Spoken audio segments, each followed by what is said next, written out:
Chapter 1. Better to live a cowardly life than die a noble death. Life is no longer worth living. Only these few words could describe Jianzu's current mood. Is there anything more tragic than finally moving into your dream little house and living a sweet life, only to transmigrate overnight into a brainless smut novel as cannon fodder female supporting character? And to make matters worse, it's a goddamn apocalypse novel? No, there isn't. Jianzu shook her head. She seriously considered the possibility of dying immediately to return to the real world, but after standing on the rooftop for 10 minutes, she silently climbed back down. Forget it, it's dozens of stories high. It would hurt. Transmigrating was one thing, but dying a horrible death was another. That would be too miserable. Gritting her teeth, she decided it was better to live a cowardly life than to die a noble death. She carefully thought about her current situation. The Jianzu in the original world was an orphan. Even if she didn't know why she ended up here, at least there was no one she cared about who would be sad for her. It was just a pity about the house and bank savings she had worked so hard for. She silently clutched her heart and tried to recall the plot of the book. This was a post-apocalyptic smut novel she used as bedtime reading. It was hundreds of thousands of words long, and she had only skimmed through it. To summarize, the female lead Wang Nianyan discovered at age 15 that she was the fake daughter of the wealthy Wang family in City C, swapped at birth. Then the returned true young master did this and that to her. Later, unable to bear the harassment, she fled, meeting several guardians along the way who did this and that to Heroine post-apocalyptic tragic love story where she fled, they chased. And she couldn't escape even with wings. To be honest, she got tired of the smut scenes later on. The author's writing became increasingly chaotic, and in her eyes, the main character group was just a pack of teddies in heat at all times. Especially the male leads. Each one was the standard romance novels even times a night type. She felt exhausted just for the female lead. At the end of the story, the female lead and her harem established a hope base to fight against the zombie king together. But Jianzu had fallen asleep before the plot reached the final battle. Of course, the ending wasn't that important, because the owner of the body she transmigrated into didn't even live until the finale. The Jianzu with the same name was a truly unlucky person. She was 20 years old and the female lead's neighbor. Her parents died in a car accident 2 years ago, and she had been living alone since then. When the apocalypse arrived, the soft-hearted female lead thought of the orphan girl next door. Before leaving, she begged her brother Lin Xiaoji to take Jianzu along. Lin Xiaoji had already awakened a special ability at that time, and didn't mind bringing one more person. Thus Jianzu, who had originally planned to follow the army to a base, was semi-forced to join the protagonist's team. Fortunately, although she was disliked by the female lead's men for being too weak and dragging them down, she soon awakened a healing ability. Of course, she couldn't have predicted that this was just the beginning of her tragedy. From then on, she became the team's medical machine, available on call. Though she was a minor cannon fodder with no presence in the team, the protagonist group would take her along every time they went out to fight zombies. And every time she would be drained completely dry. The key point was perhaps to highlight the male lead's devotion to the female lead. These heartless dogs would always abandon her at critical moments to save the female lead. Then the female lead would criticize them, asking how they could treat Shushu like that. Then they would start arguing, then save Jianzu, make up, their feelings would intensify, abandon Jianzu, argue, make up, abandon Jianzu, until finally, during a zombie tide, the male leads and the team members were all busy saving the female lead. The forgotten Jianzu was pushed by someone to block a zombie for the female lead, and was then swallowed by the zombies' mouths, dying a painful death. Because of this, the female lead had a huge argument with the male leads and was so angry she wanted to go to the zombie nest alone to avenge Jianzu. As a result, she was caught by the zombie king, who used her to nearly wipe out the protagonists. Thinking of this perfect plot-driving tool setting, Jianzu felt numb. Thinking further, after those people were done every time, because they were too forceful or played too hard, they would even make Jianzu go and heal the female lead's private parts. Jianzu felt even more numb than numb, thinking about that scene. Bleg. In any case, regardless of what the original Jianzu thought, if clinging to the protagonist's thighs led to such an end, She would absolutely not take that path again. Moreover, she was a person without great ambitions. She didn't want to follow the protagonist to save the world. Her goal was to find a safe place for herself to hunker down and survive. As for those love-hate entanglements, she would leave them to the protagonists. She was just an insignificant supporting character with no ambition to snatch the female lead's luck, nor any desire to find a post-apocalyptic king for a man. Mainly, based on the original author's tropes involving constant tragic love and imprisonment, she really couldn't handle it. The female lead had been tortured half to death by these men. Even though they all fell in love with her in the end, her life was almost entirely spent in bed. Reading it in a novel was fine, but bringing it into reality, Jian-su felt immense sympathy for the female lead. She would rather just live simply as an ordinary person, but she also had to be careful to avoid the influence of the female lead's halo. In the book, Wang Yanyan was a truly pure and kind white lotus, but unfortunately, the people around her, especially women, never came to a good end. Therefore, she had to avoid her as much as possible. In short, Jianzu's first rule of apocalyptic survival: cherish life, stay away from men. Second rule: avoid the female lead, run whenever possible. Third rule: hunker down if you can, if not then die.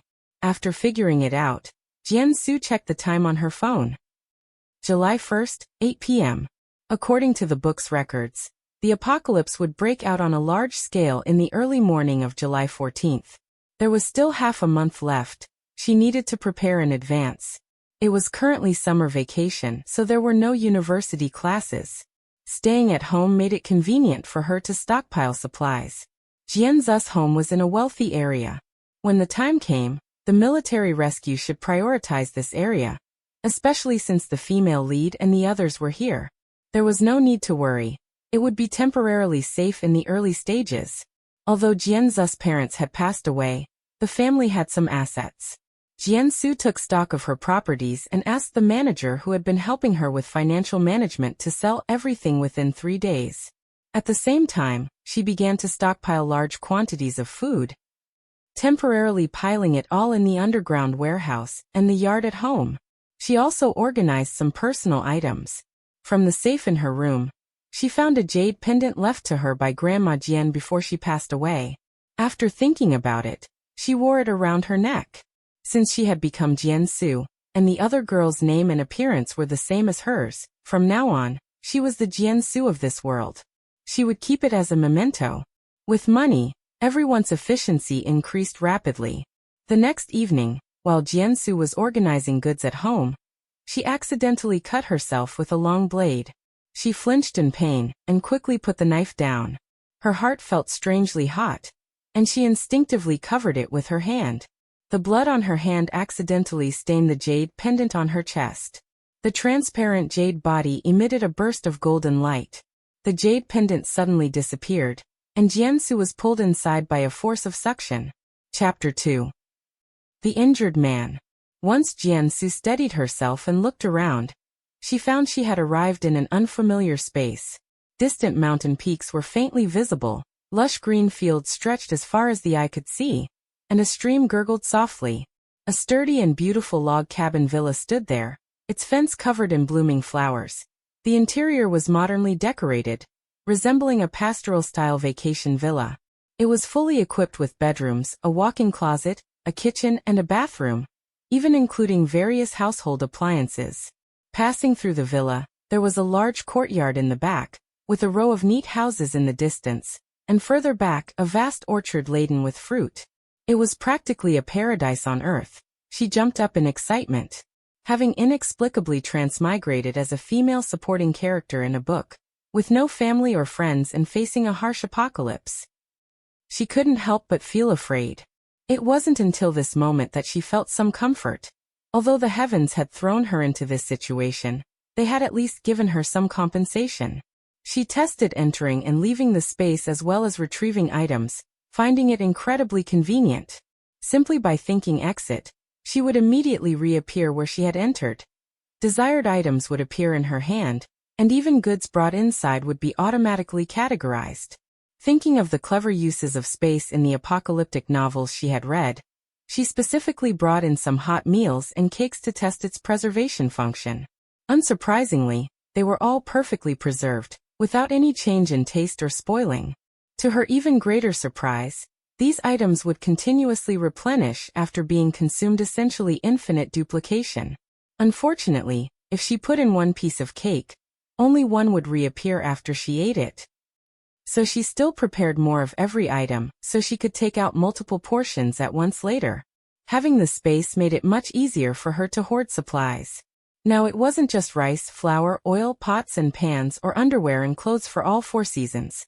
She also collected daily necessities like tissues, sanitary pads, shampoo, body wash, towels, toothbrushes, and toothpaste. She even gathered plenty of gourmet food, ordering directly from restaurants and storing it in her space to eat whenever she wanted. Snacks, desserts, ice cream, and fruit couldn't be left out either. She hoarded as much as she possibly could, remembering that water and electricity would be cut off later. She wasn't worried about water since her space had a stream, but she still needed to buy some solar generators. Gasoline was also precious. She would hoard some for now and then directly hit up a few gas stations once the apocalypse arrived. Mattresses, bedsheets, and household items were also essential. Since she had the means, she definitely wanted to sleep comfortably. However, she only bought a small amount, planning to do some $0 shopping at furniture malls later. After all, those things would just go to waste otherwise. She also hoarded various seeds. She didn't know if things could be planted in the space, but even if they couldn't, she could give them to wood-type ability users for research later. She even got some agricultural tools, including many sprinklers. She also prepared an ample supply of all kinds of medicine. These could save lives after the apocalypse. She also needed to buy more books, hard drives, board games, and chess sets. There would be too little entertainment in the future. To prevent missing anything, she visited several large supermarkets and bought everything they had, whether it seemed useful or not. Of course, to avoid drawing attention. She claimed to the outside world that the anniversary of her parents' death was approaching, and she planned to sponsor a small mountain village to accumulate merit and pray for them. Hearing this reason, everyone felt too embarrassed to ask more, afraid of touching upon the young girl's sorrow. Once everything was ready, Jian-su checked the time.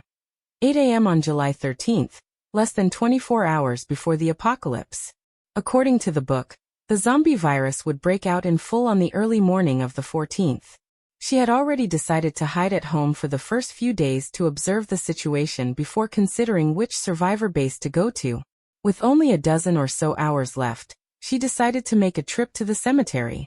The excuse she gave wasn't entirely a lie. She had read the diary left by the original owner. And the 13th was indeed the anniversary of the death of Jian-zu's parents.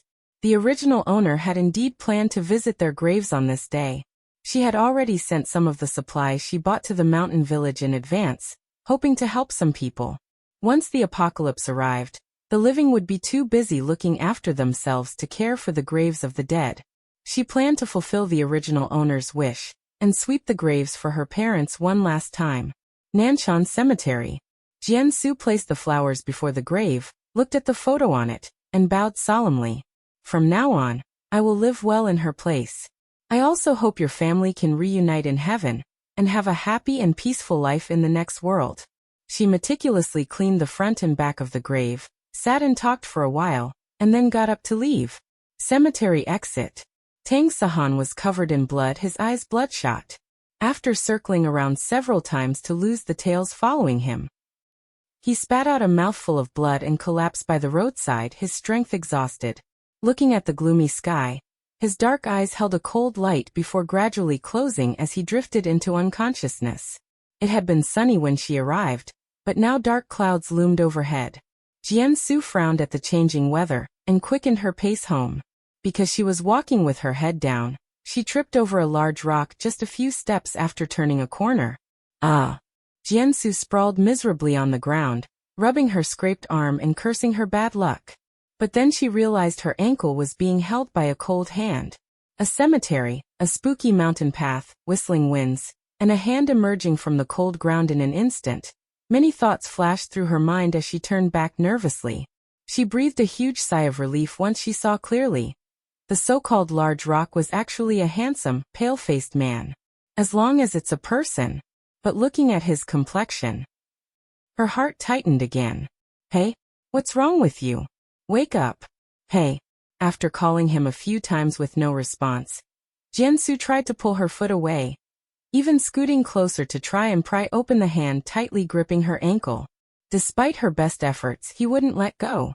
The result was that on the empty mountain path, with one sitting and one lying down, they struggled for a long time only to remain in the same position. Jiansu simply began to size up the man who wouldn't let go. She had to admit, his looks were top tier, far handsomer than any male celebrity she had ever seen. He had sharp eyebrows and bright eyes, a high-bridged nose, and thin lips pressed tightly together, with a perfect jawline that became increasingly distinct. Judging by his build, he was at least 188 centimeters tall, and his black clothes faintly revealed lean, powerful muscle lines. His face was extremely pale, yet his lips were stained a vivid red by blood. His eyes were closed tight, and his brow was furrowed as if he were enduring immense pain, his handsome face showing a hint of fragile brokenness. If not for the current situation, Jiansu would have loved to take several photos of the handsome guy for her private collection. Unfortunately, seeing the sky getting darker, she only wanted to get home quickly. She lightly kicked his arm with her foot. Hey, wake up, let me go. The man still didn't react. She also noticed then that there were many wounds on the man, several of which were still bleeding. She was startled. At this moment, it was still a peaceful era. What kind of person would suffer such severe injuries under normal circumstances? She struggled a bit longer, but seeing him grip tighter and tighter, she hesitated for a minute between chopping off this hand and helping him. Resigning to her fate, she leaned over and fumbled through her bag, actually the Spacito, pull out some topical wound medicine and anti-inflammatories. She first wiped his face clean with fresh water, fed him some, then bandaged the wounds that could be bandaged and applied medicine to the others. Of course, one couldn't expect her work to be very meticulous. It was already an act of kindness that she didn't poke his wounds harder. After busying herself for over half an hour, she finally stopped the bleeding. After she finished, the man's brow smoothed out a bit, and his grip loosened. Although his face was still pale, it didn't look as bad. Jiansu quickly pulled her ankle free and stood up, ready to make a run for it. But after a few steps, she turned back. Looking at the half-dead man on the ground, she bit her lip. Fine. One might as well see a good deed through to the end. You're lucky you ran into me. She used every ounce of strength she had to barely drag the man to a nearby rest pavilion. She took a piece of clothing from her space to cover him, and fed him a few fever reducers. After some thought, she left some food, water, medicine, and a dagger before leaving. She didn't dare bring a man of unknown origin back with her. If he had bad intentions, she would be completely unable to resist. But with the apocalypse approaching, she didn't know if he could survive if left alone outside. She could only do her best to leave some items to increase his chances of survival. The rest was up to fate. She patted the handsome guy's cheek and smiled. Helping you out since you're so handsome. The rest is up to you. Sorry, but her kindness only went this far. It was almost dark. She had to get home quickly. After Jiansu left, the man's tightly closed eyes slowly opened. He gazed deeply at her departing back until she disappeared at the end of the road before closing them again. Chapter 3. Collecting Supplies. At 3 a.m., wails echoed continuously from every corner of the city as it plunged into darkness and panic. Unable to sleep, Jiansu got up and rechecked the doors and windows before curling up on her bed, staring blankly. Even though her environment was safe, she felt an unprecedented sense of loneliness and confusion at this moment. However, she didn't stay lost in her thoughts for long. She quickly adjusted her mindset, knowing that staying alive was the most important thing right now. According to the book's plot, the previous day was the birthday of the female lead, Wang Niannian, and the main characters had gathered to celebrate with her. Next, they would naturally form a team to escape the apocalypse together, first heading to S City to find the families of several team members, and then going to the imperial capital to join the base. It was now the first day of the apocalypse. They were supposed to leave on the seventh day. During this period, several people would awaken their special abilities, making the team even stronger. The book only mentioned that the female lead worried about the safety of her young neighbor sister being left alone, and pleaded with her brother to take her along, but it didn't specify when they would come looking for her. Jian-su thought about it. Regardless of when they came, she would just say she was afraid to go out and wanted to wait for military rescue, firmly refusing the female lead's invitation. Although that group was powerful, they also brought a lot of trouble. With Jianzu's personality of avoiding trouble, she was absolutely unwilling to get involved. Not to mention the warning from the original host's tragic fate in the plot. On the second day of the apocalypse, the sky was a murky gray. After washing up, Jian-su took a long blade, put on a backpack and headed out. Although she didn't lack supplies, having no self-defense capability would just make her a target like someone carrying a treasure through a crowd. In such a chaotic world, she had to at least ensure she wouldn't be eaten by zombies as soon as she stepped out. Thinking of this, she took a melancholy bite of the lollipop in her mouth. Why did she have to transmigrate into an apocalypse? She just wanted to be a salted fish who ate and waited to die. When Suze walked out of the Lin residence, he noticed Jian-su in front of the neighboring villa's door. On this gloomy morning, the girl in a light gray tracksuit stood before the door as if in a daze. Her high ponytail revealed a smooth forehead, and her fair, delicate face glowed softly. Her profile was as beautiful as if meticulously carved by God. She was very beautiful. That was Suze's first impression. She was unusual. That was Suze's sharp intuition. At a time filled with panic and slaughter outside, how could such a fragile-looking girl appear at her door so calmly? Moreover, he sensed that she wasn't afraid. Jian not afraid. Suho actually felt that at worst she would just die. Finish the last bite of her lollipop. She had no appetite this morning and hadn't eaten breakfast, but this body had low blood sugar. Luckily, she had hoarded plenty of candy. She planned to walk around the neighborhood today. The population density here was low, and there weren't many zombies, so it was perfect for her to practice her skills. Are you planning to go out? A gentle and pleasant male voice sounded. Jian-su turned her head and happened to meet a man's affectionate peach blossom eyes. He was a very handsome man, tall, with a gentle and elegant temperament, and eyes that were shimmering and full of emotion. But Jian-su immediately became wary. For no other reason than the fact that the place where this man stood was exactly in front of Wang Nianian's house. Unsure of his intentions, she didn't speak. Suze watched the girl's expression change repeatedly, and found it somewhat amusing. He thought she might be a fearless, naive rich girl, but it seemed she did have some vigilance. My name is Suze. He pointed to Lin Shaoji's villa. I'm a friend of the owner here. If you want to go out, we can go together. I was also planning to head out and check the situation. Jian-su shook her head and gave a couple of awkward laughs. No thanks, I'm not planning to go out. I just came out to take a look. In reality, her mind was frantically complaining. Suze? Isn't this one of the female lead's men? He was a friend of Wang Nianian's stepbrother, Lin Shaoji. On the surface, he appeared gentle as jade, but in reality, he was scheming and ruthless. In the team they would later form, he played the role of a strategist. Many times, decisions that seemed to be made by Lin Shaoji were actually pushed by him from behind. Most importantly, he also had an ambiguous and unclear relationship with the original host, this cannon fodder. After Jian-su joined the protagonist's team, she gradually fell for this elegant gentleman, Suze. He always seemed calm no matter the time or place, and unlike other men, he never showed blatant desire for her. He was always friendly yet kept his distance from the women in the team. But he would intentionally or unintentionally show special concern for the original host, which even made the female lead jealous. This hot-and-cold ambiguity made the silly girl that was the original host fall head over heels. Knowing Suze liked the female lead, she devoted herself to protecting his sweetheart. She was used as a shield countless times. Yet she would still rush forward without hesitation the next time, being a complete tool. Thinking of this, the look in Jianzu's eyes changed, and her heart was screaming, "Scum! Stay away! Stay away! Stay away!" Suze watched as the girl's emotions shifted again and again, until finally, She looked very angry and even stared at him with a look of disdain, which made him feel a bit stifled. Of the women he had met before, which one didn't wish they could throw themselves at him?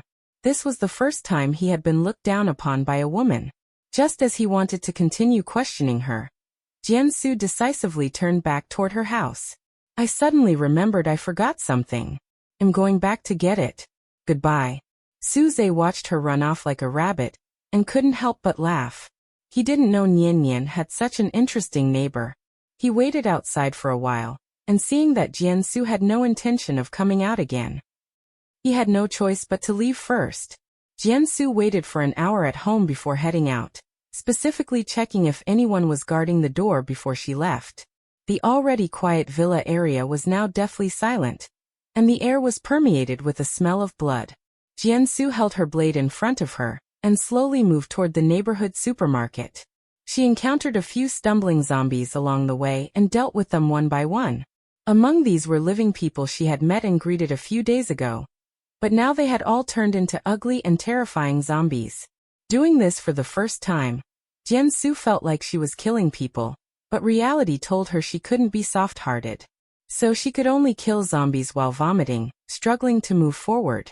The supermarket still looked as it did before the apocalypse. It seemed most people were still hiding at home and observing, not daring to come out and collect supplies. Jiansu only took a few things symbolically. She didn't lack supplies. These were better left for those in need. Taking some was just to avoid suspicion. After filling a backpack and circling around to see no people or zombies, she prepared to head back. The accident happened at that moment. The warehouse door was suddenly burst open, and a zombie wearing a uniform lunged at her fiercely. Jiansu dodged, her back slamming hard against a shelf, making her grimace in pain. The zombie continued its attack, one hand already reaching toward the side of her face. She ducked and used her strength to kick the zombie away, but she also fell to the ground in a disheveled state. Enraged, the zombie lunged again, while another female zombie in the warehouse was attracted by the sound of their struggle and ran out. Besieged by two zombies, though they were mindless and slow, Jinzu's body hadn't been exercised for years, and her movements weren't agile. She inevitably suffered various minor injuries and looked quite pathetic, though luckily they were just from her falls and she hadn't been bitten. Just as she was considering whether to hide in her space, the head of the zombie in front of her was cut off. Jiansu looked up blankly. Suze was standing before her, looking at her with a smile. Chapter 4, Joining Up. The other zombie was also hacked to death by Suze's companion. A man with a playful smirk on his face looked at Jiansu, who was sitting on the ground, in surprise and said to Suze, "I was wondering why you suddenly rushed out. Turns out you were playing the hero saving the beauty." Suze didn't refute him. He reached out a hand to Jiansu, intending to pull her up. "Can you still stand?" Jianzu's mind raced, but in the end, she decided to stay put for now. She reached out her hand, but before she could touch Suze's, her hand was slapped hard, and she instinctively pulled it back. A busty beauty slapped Jianzu's hand hard and gave her a warning glare. She then turned and said to Suze in a coquettish voice, "Brother Suze, who knows if this woman was just bitten by a zombie? How can you touch her with your hands? What if she goes crazy and bites you?" The smirking man from before had a look of watching a good show on his face, while Suze gave the woman a cold look and said indifferently, "I know her." However, he didn't reach out to pull Jiansu up again. Jiansu took the opportunity to pull herself up using the shelves and thanked them. "Thank you. I wasn't bitten. These wounds are just from the impact earlier." The smirking man looked at Suze and smiled. "Little sister, it's dangerous for you to be out here alone. Do you want to come back with us?" The busty beauty grew anxious. "Kai Guanglin. Kai Guanglin Loget, Kinzu." I just thought the little girl was pitiful, and wanted to bring another person into the fold. What are you getting so worked up about? The busty beauty gnashed her teeth in anger. He was deliberately trying to provoke her. Surprisingly, Suze didn't object either. Instead, he looked at Jiansu, waiting for her response. Jiansu shook her head decisively. "My home is nearby. I can go back to my own house." After a moment's thought, she pretended to rummage through her bag, pulled out some medicine, and handed it to them. "These are some medicines I found. Thank you for saving me. Even though she could have hidden in her space if they hadn't appeared, they had still helped her in a way. She didn't want to get involved with them. These medicines weren't much normally, but they could save lives at a critical moment. So she simply gave them as a token of gratitude. Kai Guanglin looked at the young girl before him with interest. He hadn't expected that someone who looked so delicate would have such backbone. Earlier, they had encountered a woman outside. Not only did she not say thank you after being saved, but she also wanted to claim a share of their supplies. When they ignored her, she showed a look of resentment. In comparison, Jiansu was quite grateful. He had originally wanted to watch the fun after seeing Suze suddenly show kindness to an unknown girl. But now he truly felt like bringing her back. Suze looked at Jiansu gloomily, his thoughts unknown. Seeing that she was already trying to walk away, he grabbed her arm. Wait, we're going back together. Jiansu wanted to leave on her own, but Suze's gaze was too oppressive.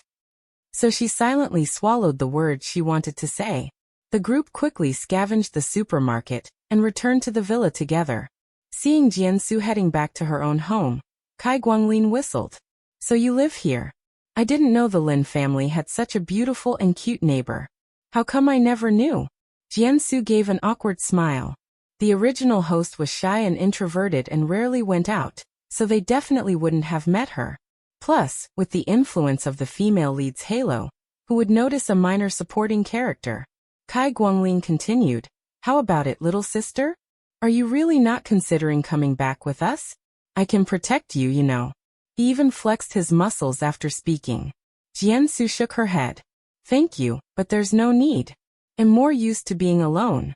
The busty beauty snorted disdainfully and said sarcastically, she's already unwilling, so why are you being so eager? Suze looked at Jiansu with a smile. He tried to reach out and pat her head, but she dodged it. He didn't seem to mind and said, if you have any difficulties, come find me. Jiansu nodded obediently, but in her heart, she had already rolled her eyes countless times. If she hadn't read the original book, she might have actually believed him. There was no way she would go to them just to be a stepping stone for the female lead. Playing the little white rabbit all the way was too exhausting. If it weren't for the fact that it wasn't a good time to drop the facade yet, she wouldn't want to deal with these people at all.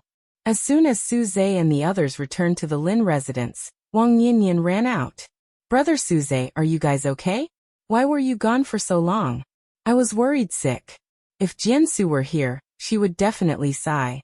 As expected of the female lead, look at those watery big eyes, that palm-sized face, that slightly curly long hair. And that white dress. What a pure and unpretentious female lead. Hearing the girl's concern, Suze's smile became a bit more genuine. He gently patted her head. We're fine. We just got delayed by something. What happened? Lin Xiaoji walked down from upstairs and asked with a frown. Brother, Wang Yinyan called out softly.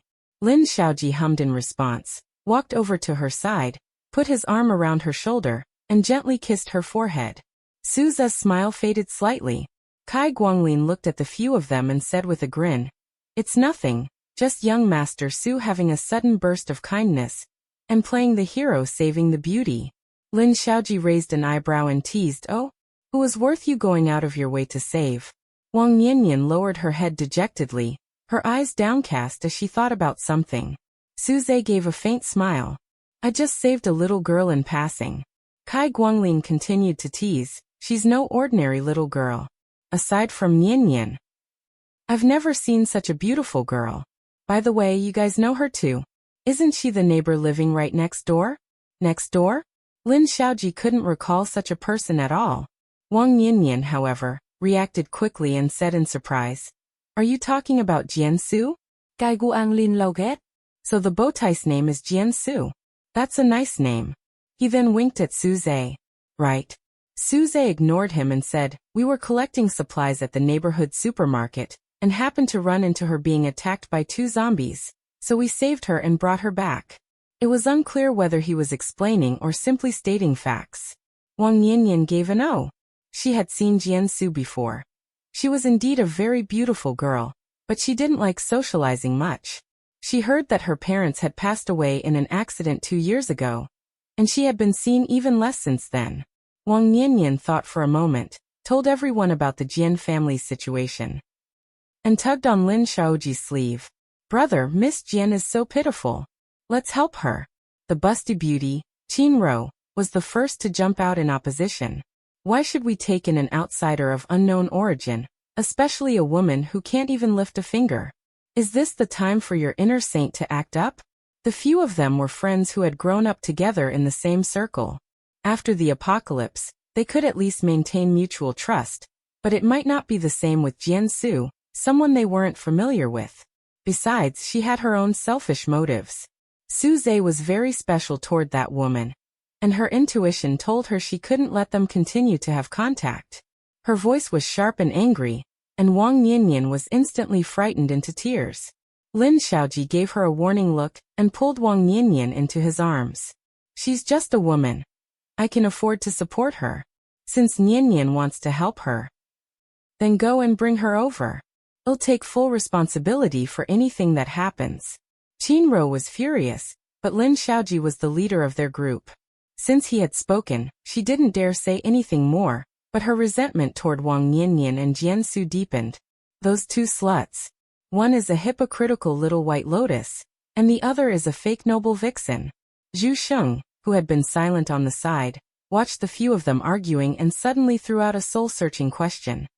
So, is that Miss Jian willing to join us? Shusha. Gai Guang Lin. Everyone. But reality proved that accidents always arrived before plans. Jiansu looked at the uninvited male and female leads in her living room with a headache. For a moment, she was dazed, thinking she was dreaming. Otherwise, how could she explain a group of people suddenly breaking into her house in the middle of the night and demanding to stay over in a semi-threatening manner? Chapter 5. Midnight Intrusion. Jiansu laughed in exasperation. So, you killed the zombies that broke into your home in the middle of the night, and because you didn't want to deal with the zombie corpses in your house, you want to come and live in mine? Lin Xiaoji glanced at her and said, Miss Jian, there's no need to be so surprised. We're just discussing it with you.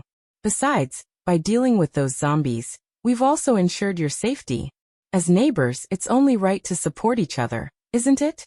If he hadn't been fiddling with his firearm the whole time, she might have actually believed him. Su Zhe softly comforted the terrified Wang Niannian, and said to Jiansu with a smile, Miss Jian, when we saved you during the day, you said you'd repay us if you had the chance. How about we consider this a way to return that favor, while dealing with the zombies that had unexpectedly broken in? The house had been splattered with blood and brain matter everywhere. As a group of wealthy young masters and ladies, they were incapable of doing meticulous cleaning work. Moreover, Niannian would vomit and have nightmares as soon as she smelled those odors. They had no other choice but to think of their neighbor, Jiansu. In reality, it was Wang Niannian's intuition that led them to the neighbor. She always felt that Jiansu should be with them, and was very important to her. Jiansu saw the situation clearly. They were determined to stay. After all, they had already forced their way in. The gap in strength between the two sides was too great, and the other party had the protagonist halo. She certainly couldn't kill them now. She took a deep breath and said with a cold face, Fine, but I've already said I don't like living with others. So you can only stay on the floors below the second floor. Shusha nodded. That's fine. Jiansu could only be thankful that she had put most of her things into her space. Otherwise, if they knew she had hoarded so many supplies, they would never let her go. But the stock in the kitchen alone was enough to be surprising. Several large bags of rice, several boxes of drinks, ingredients filling the refrigerator, and even the snack cabinet was full. No wonder Jiansu could stay at home all by herself. The group's eyes lit up. The food in their own villa had long been finished. It was indeed right to listen to Niannian and come over. Since she had decided to take them in, Jiansu also adopted a resigned attitude. With them around, she couldn't use her space at will, so she had to use the stock in the kitchen for appearances. With so many people watching, and each one having higher combat power than her, it was even more impossible for her to keep the food to herself. She also needed to provide a source for these supplies, so she simply said, Some time ago, on the anniversary of my parents' death, I donated some supplies to the mountain areas, and bought some for my own home as well. You can eat all these ingredients, but I have an irregular schedule, so I won't be eating with you. Kai Guanglin was like a mouse that had fallen into a rice jar, jumping around in excitement. If I had known Sister Jiansu was so wealthy, I would have come to rely on you long ago. You have no idea how much I've vomited from gnawing on those dry rations. Suze leaned against the kitchen door with a gentle smile and looked at her. Thank you. In exchange, we will also protect your safety while we are here. Jiansu pulled a fake smile. Like hell I do believe you. After the negotiations were settled, everyone went back to their rooms. Jiansu was also preparing to go up to the third floor to rest when Wang Yinyan blocked her at the stairs. Xiu, I know you don't welcome us. I'm really sorry for disturbing you. I'll work hard to make it up to you. Although I don't know how to do anything, I can help you with housework. Please don't be angry, okay? Jiansu pressed her hand to her forehead. If you help me with housework, starting with Lin Xiaoji, that group of men would chop off my head to use as a stool for you. She continued to smile fakely. No need. It's just mutual help. Get some good rest. Wang Yinyan was on the verge of tears again. Xiu, are you not agreeing because you're still mad at me? Do you hate me? Ooh. The veins on Jianzu's forehead throbbed as she endured the sleepiness that made her feel like she might faint. No, I just don't need you to do housework. Shuze was drawn over by Wang Nianyan's crying. He frowned at Jiansu and then softly coaxed Wang Yinyan. Yinyan, be good, don't cry. Go and rest first. But she looked at Jiansu while sobbing. Suze. Since Miss Jian agreed to let us move in, she must welcome us. Don't think too much, go back and rest, okay? Wang Yinyan went back to her room, looking back every few steps. Jiansu also wanted to leave, but was called back by Suze. Yinyan is very simple-minded. She just wants to do what she can to repay you. If there's a next time, please just agree first to comfort her. Jiansu was expressionless as she held up one finger to him. First, I am not your teammate. You have no right to tell me what to do. She then held up a second finger. Second, I only agreed to provide you with a place to stay. I didn't agree to help you coax a child. Understand? When she withdrew her hand, she quickly retracted one finger and flipped him the middle finger. Damn it, so annoying. The gentle smile on Suze's face could no longer be maintained. And he looked at her with a dark expression. Jiansu scoffed and bypassed him to go upstairs. Perhaps because they had fought fiercely with zombies the day before, the people downstairs began to develop fevers one after another the next day. Jiansu knew they were about to awaken their special abilities, but they didn't know and were all panicking. All those with fevers were separated and put into individual rooms, with people taking turns to watch over them. However, as they fell one by one, when Jiansu finally came down to make dinner, only the female lead remained conscious. Looking at the female lead who was staring at her expectantly, Jiansu ignored her completely and took her food upstairs. Occupying her home and expecting her to serve them? Dream on. Around 9 p.m., Jiansu heard a woman scream from her room. She quickly got dressed and went downstairs. If she were alone and encountered a disturbance, she could completely hide in her space and observe the situation first. But now there was a group of people with fevers downstairs. If they just died, it wouldn't matter, but the key was that these people were shielded by protagonist halos and certainly wouldn't die so easily. If they recovered and found out she had abandoned Wang Yinyan and run away, they would surely kill her. As Jiansu ran down, she felt like a total sucker. Downstairs, Wang Yinyan watched the approaching people and retreated with a tense face. What do you want to do? My brother won't let you get away with this. Don't touch me. The tattooed muscular man enjoyed the woman's screams, and said to his companions with a grin, I didn't expect that just looking for a house to hide in would yield such a beauty. I'm definitely going first today. The others laughed. Huzi, take it easy. A delicate girl like this might not be able to handle that big stick of yours. Ha ha ha. Brother. Brother Suze. Brother Guanglin. Wang Yinyan cried out for help. The man called Huzi directed the other two brothers, go find the people she's calling for. With so many people hidden, it seems there really is some fat meat in this house. Wang Yinyan had already been pushed down onto the sofa, struggling hard. her long nails scratching the man's face. The man's anger flared, and he gave her a harsh slap. "You bitch." Just as the clothes on Wang Nianyan's body were being torn open, revealing a large expanse of fair skin, and the man's lecherous gaze swept up and down, the entire house suddenly plunged into darkness. The traps in the house were triggered simultaneously, and the group was wounded by the fired arrows, falling into a state of panic. "It's an ambush. Where are the lights? Turn them on.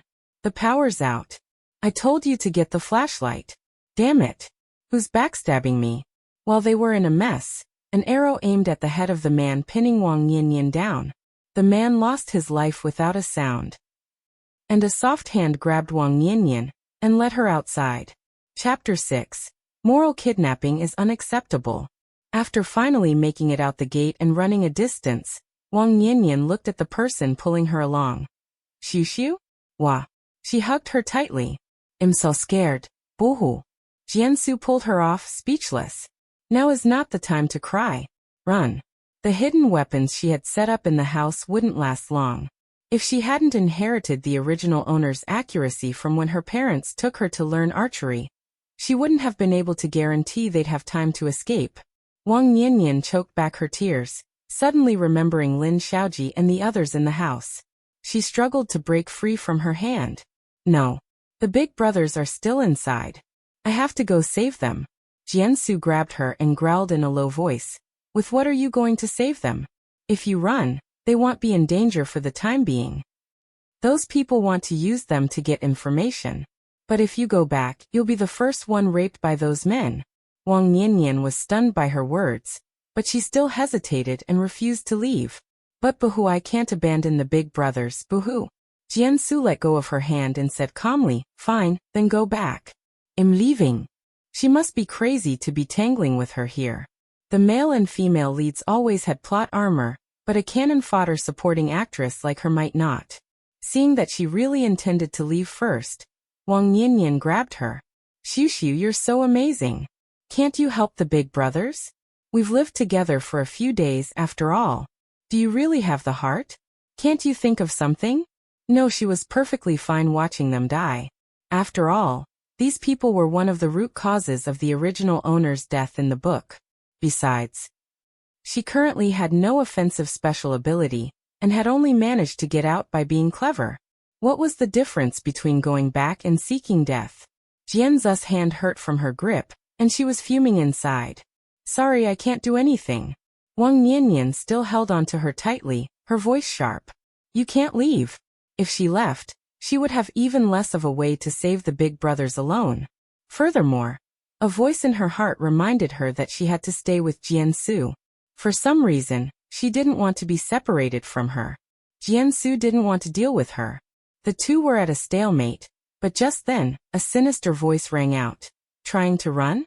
No one is leaving today." The house behind them was brightly lit. It seemed they had already discovered the circuit breaker she had turned off. Wang Bao had originally been keeping watch outside. Who knew there would be a mess inside? After watching from the outside for a while, he was about to check on the situation when he happened to run into two women trying to escape. He looked at Jiansu with a fierce gaze, pressing a knife against her neck and leaving a bloody mark. "Go back." He only glanced at the terrified Wang Nianyan and lowered his voice. "You follow." "Jiansu." "Motherfucker." Should I say as expected of the female lead? The three of them walked slowly for a few steps. Seeing they were about to reach the door, Wang Bao gave her a shove. "Hurry up, don't try anything funny." Jiansu took the opportunity to pretend she was pushed down, rolling away from the range of his long knife. She didn't stop throwing the hidden weapons in her hand at him. Stung by her attack, Wang Bao was consumed with rage. He loosened his grip, and Wang Nianyan also ran to the side. He swung his knife in anger, nearly wounding Jiansu several times. Jiansu spotted a corner, and wanted to run toward it. As long as she reached a place out of their sight, she could hide in her space. But the people inside had also chased after them. 3 men plus Wang Bao surrounded her.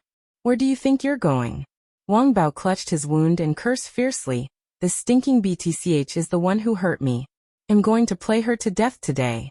The three men who had chased them out also looked at Jiansu with lustful eyes. The beauty of the person before them was equal to, if not greater than, Wang Nianian's. She had a palm-sized face with exquisite features. Under her large almond eyes was an inconspicuous tiny red mole, adding a touch of charm. Her small, high-bridged nose was particularly outstanding, and her small mouth was crimson. It must taste delicious. When she had a cold face, she had that world-weary face look often mentioned online, which only incited a person's desire to conquer her even more. Before the apocalypse, a fairy like this was someone they wouldn't dare dream of. But after the apocalypse, power was king. No matter how proud a woman was, she would still end up as a plaything beneath them. Jiansu felt like vomiting from their naked gazes. She secretly thought that if she couldn't win the fight later, she would hide in her space.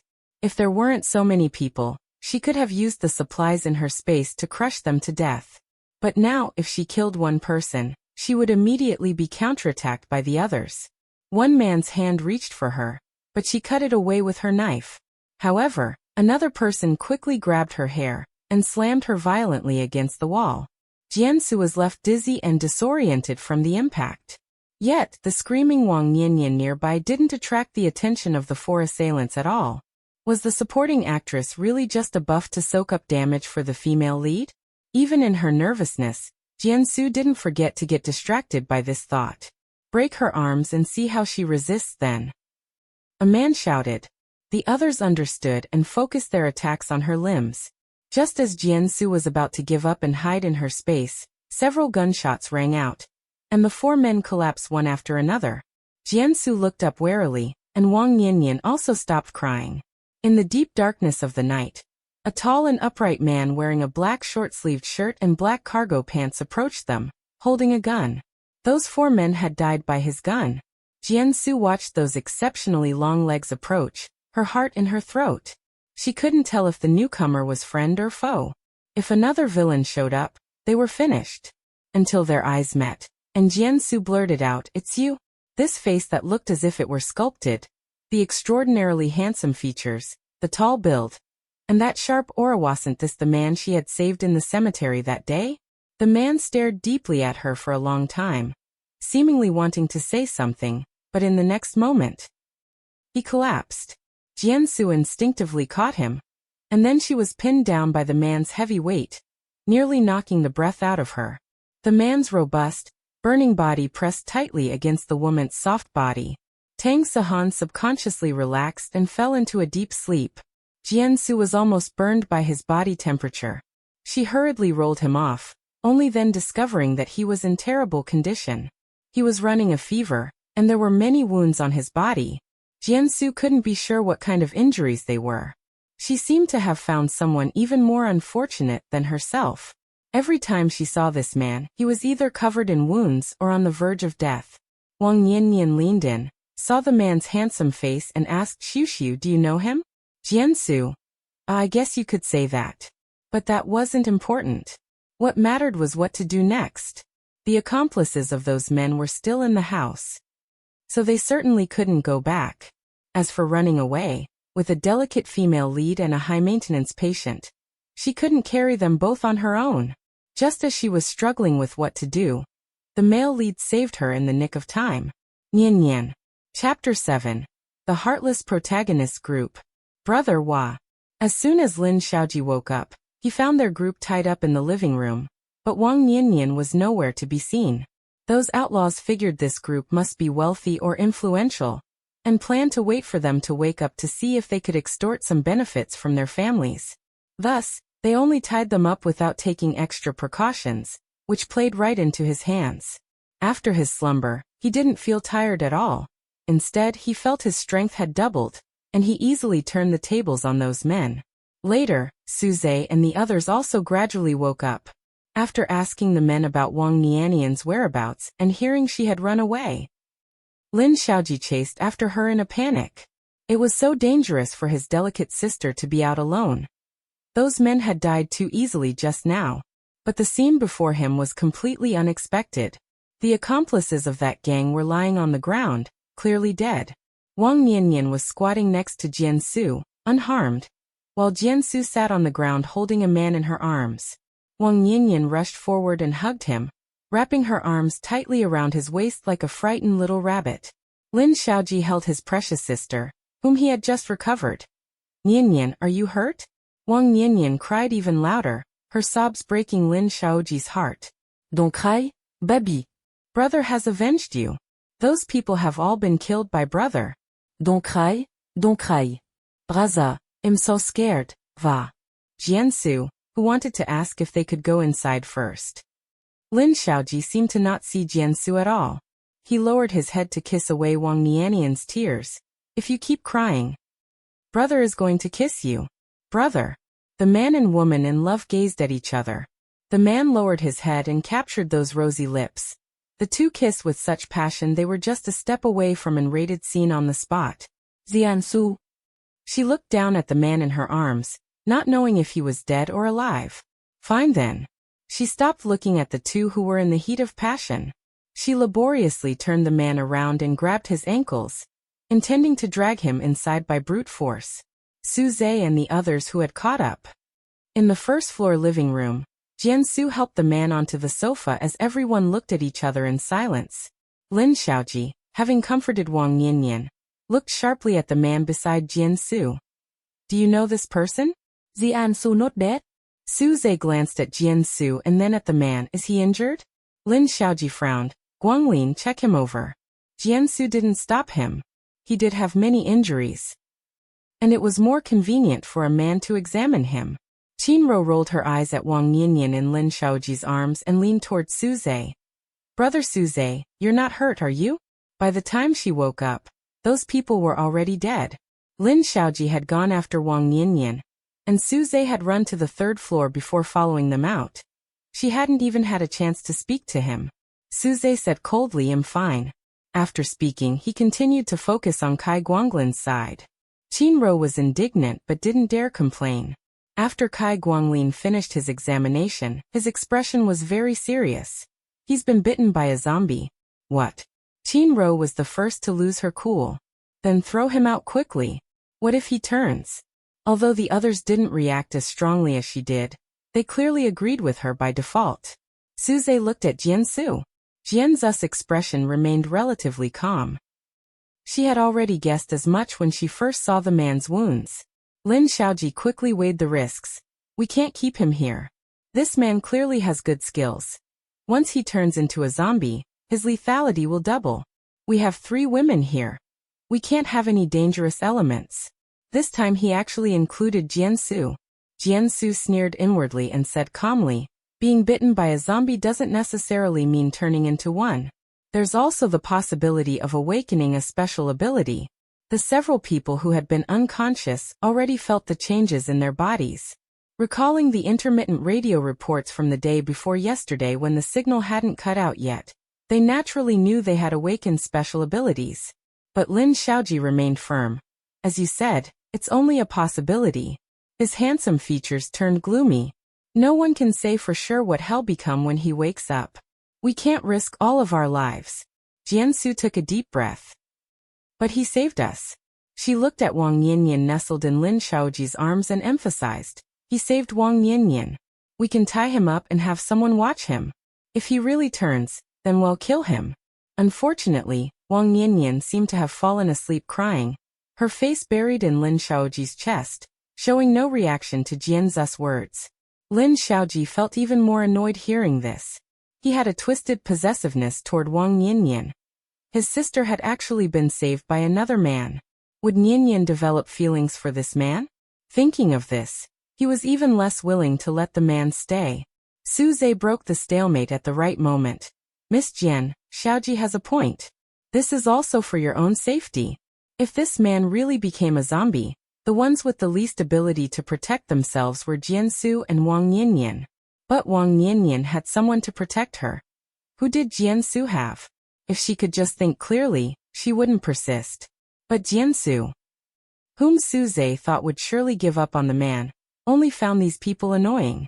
She had found them annoying since the first night they broke into her house. Each of them could spout a bunch of high-sounding nonsense, but in reality, they were just sophisticated egoists. If it were one of them who was injured right now, would they so lightly suggest throwing the person out? It was only because they saw the man was alone and unconscious, and the only person protecting him was an ordinary person with no combat power like Jian-su. Jian-su said calmly, "Sorry, I insist on waiting for him to wake up." Lin Shaoji's face was cold.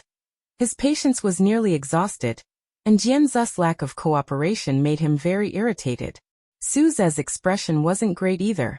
"Is Miss Jian very close to him?" "Not really. I've only seen him twice." "Then why protect him like this?" "Maybe because my teachers taught me from a young age not to repay kindness with enmity." Throwing an injured, incapacitated patient out of the villa was no different from throwing out a giant blood bag. Not to mention whether he could survive on his own. He would first be devoured by the roaming zombies outside until nothing was left.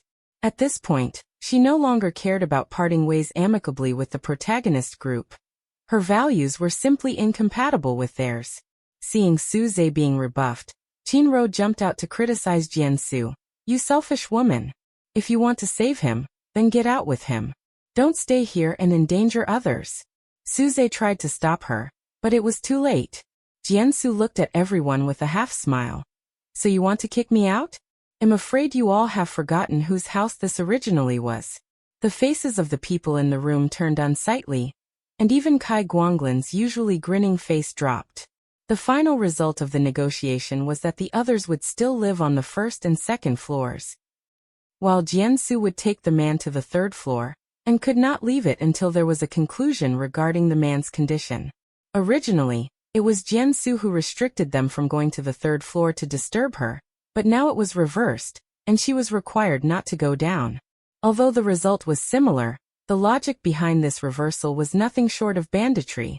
However, Jian-su didn't argue with them further. Firstly, she was impatient, and secondly, she was currently the weaker party. Although she didn't lack supplies, she truly had no comparison to the other side in terms of combat power. She silently helped the man up to the third floor. When Kai Guanglin came to give her a hand, she didn't refuse. Suze watched her departing back with a deep gaze. Chapter 8. Thinking it was an unspeakable scene, Wang Yinyan woke up in Lin Shaoji's arms at some point, silently fiddling with his fingers to soothe the angry man. Kai Guanglin helped Jian-su settle the man down, scratched his head, and said awkwardly, "I will bring you food for the next few days. If anything happens, just call out for me. I'll be able to hear you." Jian-su thanked him. After everyone left, Jian-su carefully examined the man on the bed. His condition was truly very bad right now. His face was pale, cold sweat was pouring from his forehead, and the wounds on his body hadn't been properly treated, with dried blood congealing into clumps with his clothes. Jian-su thought, finding a silver lining, that it was fortunate the man had a face that completely hit her aesthetic spot. If this were an ugly man, her suffering would at least double. She first fed him a cup of stream water from her space, then calmed her mind and focused, causing a mass of white mist to emerge from her palm, which slowly seeped into the man's body along his wounds, causing the small injuries to heal visibly to the naked eye. That's right, she had actually awakened her healing ability even before the main characters entered the Jian family home. She just hadn't revealed it until now. She treated him from head to toe, during which she inevitably had to take off his clothes and such, so she kept hypnotizing herself. It's just a mortal body, just a mortal body. As a result, when she got to his pants, she still couldn't help but touch his tempting abs. They were rock hard, but the texture was great. Not only was his face good-looking, but his figure was also top-tier. Having healed his injuries, Jianzu's special ability was also nearly exhausted, but she couldn't do anything about the zombie bite wounds. She had tried before. The stream water in her space could strengthen the body, accelerate wound healing, and restore special ability. But it didn't have the miraculous effect of completely curing the zombie virus, as seen in many apocalypse novels. Man proposes, God disposes, Jian-su thought. Now it really depended on him alone. Thinking that the man's body could change at any moment, she dragged the sofa to the position closest to the door, which was convenient for both observation and escape. As soon as she touched the soft sofa, she fell into a hazy sleep. Today had been truly too thrilling. She thought groggily that she must stay far away from the main character group. Being close to them meant there would be no peaceful days at all. Jiansu slept for a day and a night. She had exhausted her special ability helping the man heal his injuries earlier, and had also been slightly injured while fighting that group of thugs, leaving her exhausted. She only felt a bit better after getting enough sleep.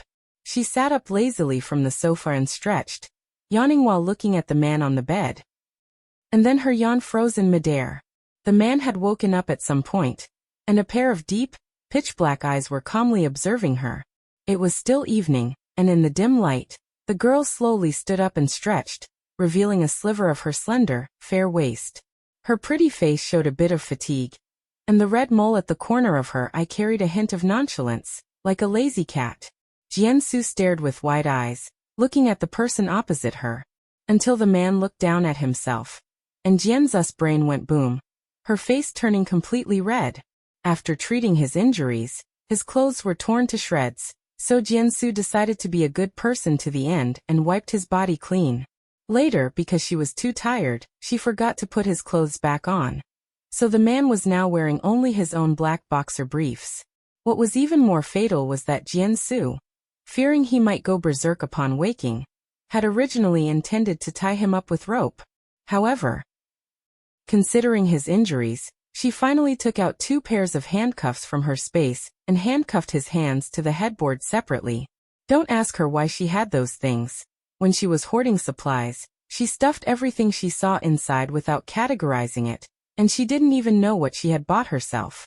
The man was almost naked, with his hands handcuffed upward.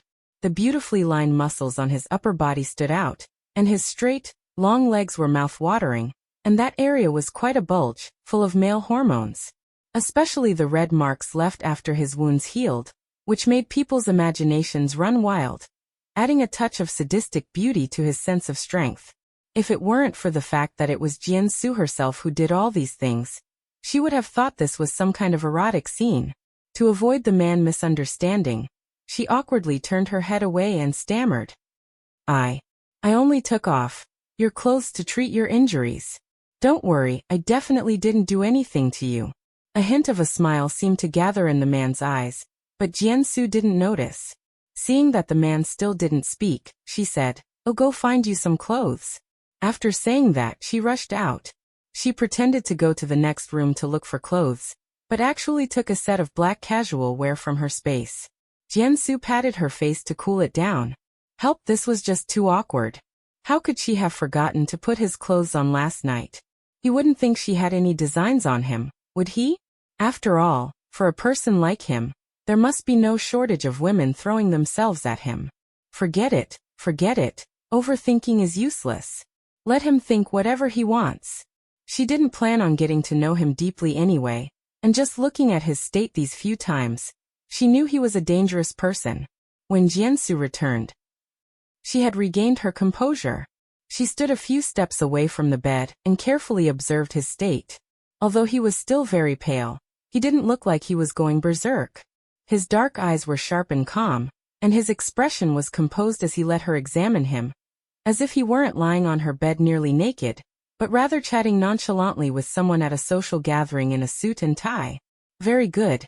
It seems he really did pull through. She let out a sigh of relief. After all, he had saved her, and she didn't want him to end up becoming one of those ugly, mindless creatures. In any case, she absolutely refused to admit that she would feel sorry for the downfall of such a top-tier man. Jiansu said, "This is a new set of clothes. Put them on later. I'll unlock the handcuffs for you." Okay. The man was still staring at her. His voice was hoarse but magnetic and pleasant, which really matched his face. Jiansu subconsciously touched her ear. Jiansu walked to the bedside and first unlocked the handcuff on his left hand, then went to unlock his right hand, but the right hand was too far away. He was sleeping toward the middle, and she couldn't reach it at all like this. But she didn't want to climb onto the bed to unlock it, so she had to stand by the bedside with her legs against the edge of the bed, bending over, trying to reach those handcuffs.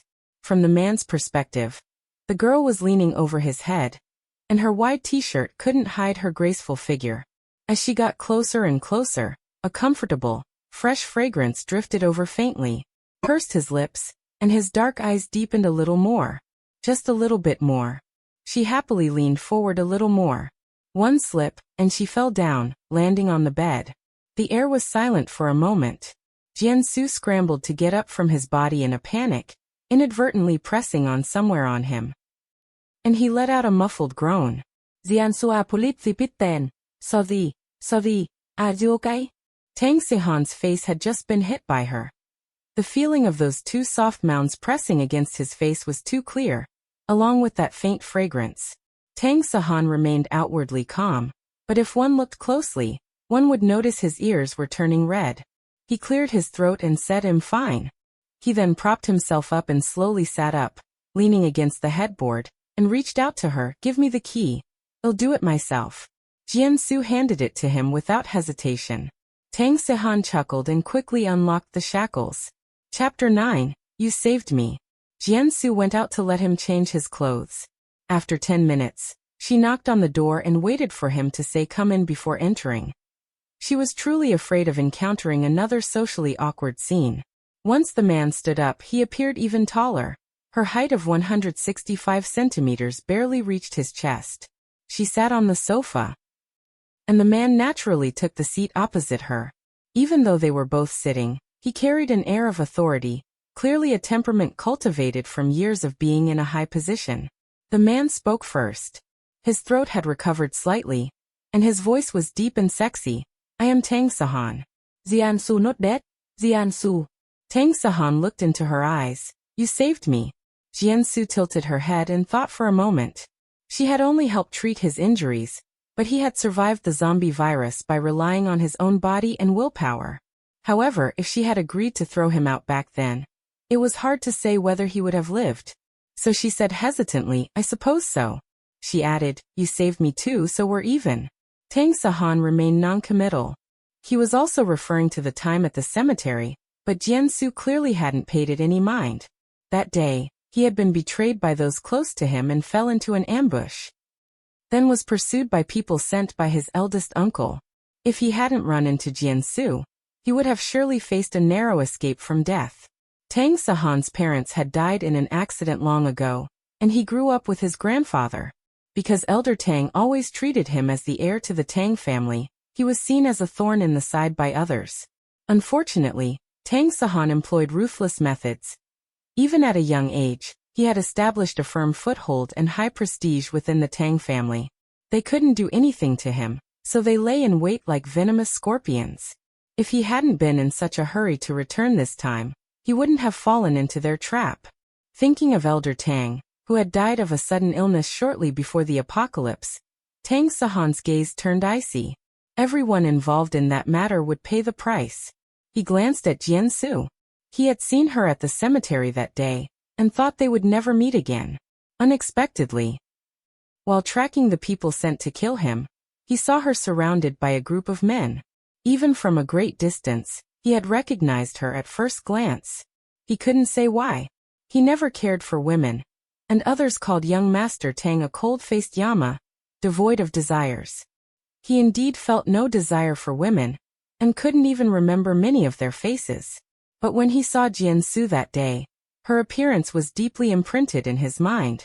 He thought it might be because she had saved his life. It is the Tang family's ancestral teaching to repay every kindness. I give you a promise. You can come to me at any time in the future to claim it. Since he insisted, Jian-su didn't push back. Ultimately, the initiative to seek him out was in her hands. "By the way, how did you get bitten by a zombie?" Jian-su asked. It was clear that he was very skilled. Current zombies were still at level 1, so logically, it shouldn't have been difficult for him to deal with them. How did he get injured? At this, Tang Sehan's expression grew serious. I encountered a group of zombies in the west of the city. While avoiding them, I entered a nearby park and then unknowingly fell into an illusion. I only regained consciousness and escaped after hearing the bells from the neighboring church. Being able to create illusions meant that besides visible zombies, there were many potential dangers in the world now. Humanity's living space was being constantly squeezed. At this thought, both of them felt heavy-hearted. Jian-su pursed her lips, thinking of the descriptions in the book. Maybe it was a plant. The book mentioned that not only humans would mutate, but animals and plants would as well, and some evolved much faster than humans. Tang Sahan glanced at her, surprised she could think of it so quickly. When I entered, I smelled a scent similar to osmanthus. It must have been a diluting scent emitted by the plants in the park. It was only May. And the place he had reached was nowhere near a field of flowers. If it really was a plant mutation, they would be even more dangerous than ordinary zombies because they were easier to conceal. Jiansu asked again, "How is your body now? Since you didn't turn into a zombie, have you awakened a special ability?" Tang Sahan slowly raised his hand, and a wisp of lightning appeared on his fingers. It was actually the offensive lightning type. Not only was this man's body powerful, but even the special ability he awakened was so formidable. Jiansu looked on with envy. To her, the healing type was useless in the apocalypse.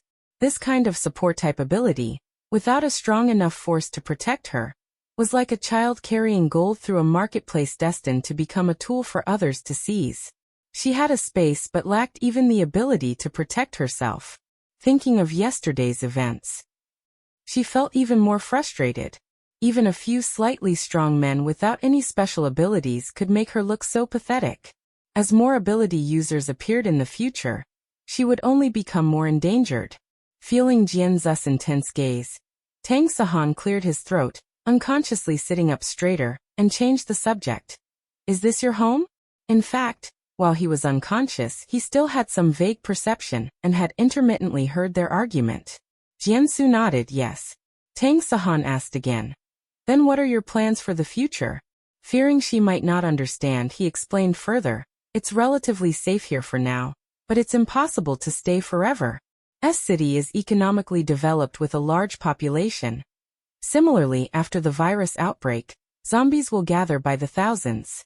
This villa area is relatively open, but many people have already started moving here. Once there are more people, incidents like last night will only become more frequent. After the apocalypse, humanity lost its way, and moral concepts vanished, amplifying the desires of the human heart. Driven by these motives, weak ordinary people would be the first to be slaughtered." Jiansu understood this logic, but she appreciated his initiative to remind her. "There are many people of high status here. I suspect the military will come to the rescue. When that happens, it'll follow the army to a safety base." Tang Sahan, who had originally wanted to say he could take her to the safety zone himself, thought about it. Although the apocalypse had arrived, the people hunting him might not stop. Following the army might be safer than following him. He nodded and said, "I'll leave once the military arrives." Jiansu agreed and told him about the situation of the people downstairs. After discussing the basic situation, the two had nothing left to say. After all, they weren't that familiar with each other. Jiansu said awkwardly, "I'll go downstairs and get you something to eat." Just as Jiansu closed the door, Lin Xiaoji downstairs suddenly frowned and glanced up at the second floor. He had just felt an uncomfortable sense of pressure, as if he were being watched. "What's wrong?" Suze asked. "Nothing, continue." It was probably just an illusion. There was only an ordinary person and a dying man upstairs. The people downstairs were having a meeting, discussing their next itinerary.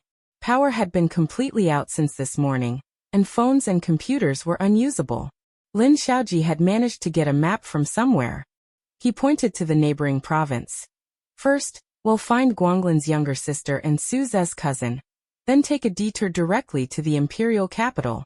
Their families had previously gone to the imperial capital for a meeting, and had temporarily lost contact. However, the Lin family had some influence in the imperial capital, so they shouldn't be in any danger for the time being, but they still needed to hurry and regroup. Chapter 10. The original host was probably a cook too. Suze studied the map out of the city. To get to Sea City, the fastest way is to take the highway from West City.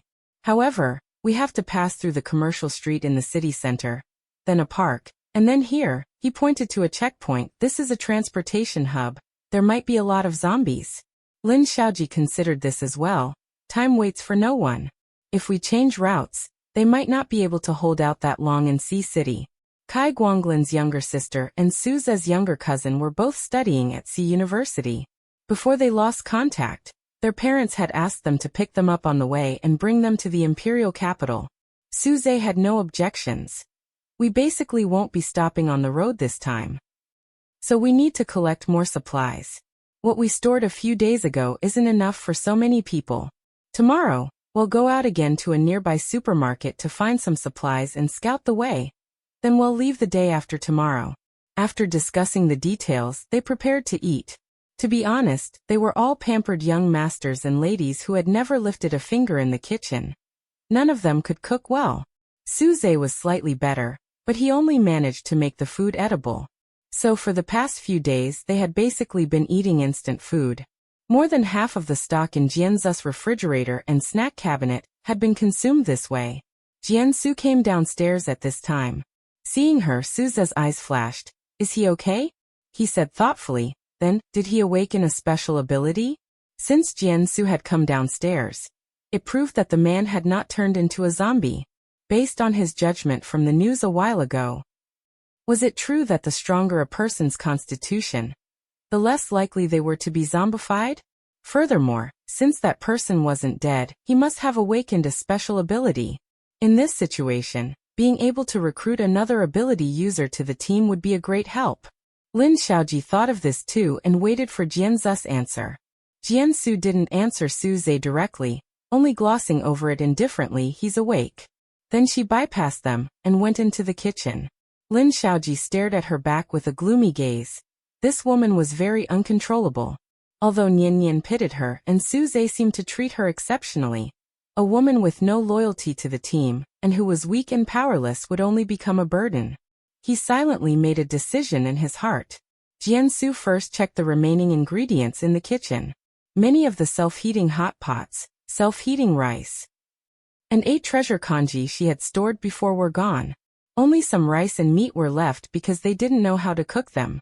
A hint of irony flashed in her eyes. She checked the refrigerator.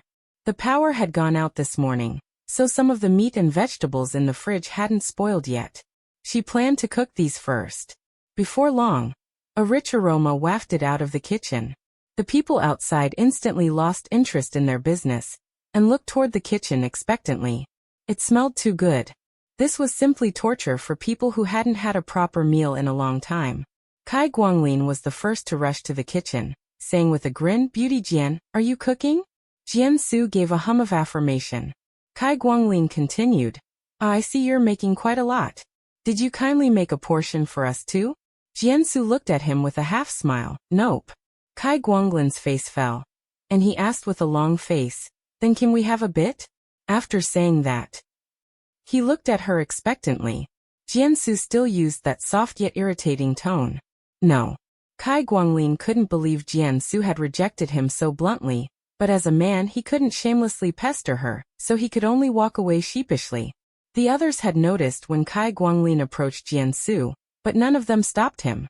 It wasn't necessarily because they weren't hoping that Kai Guanglin could successfully get some food. Girls are usually thin-skinned.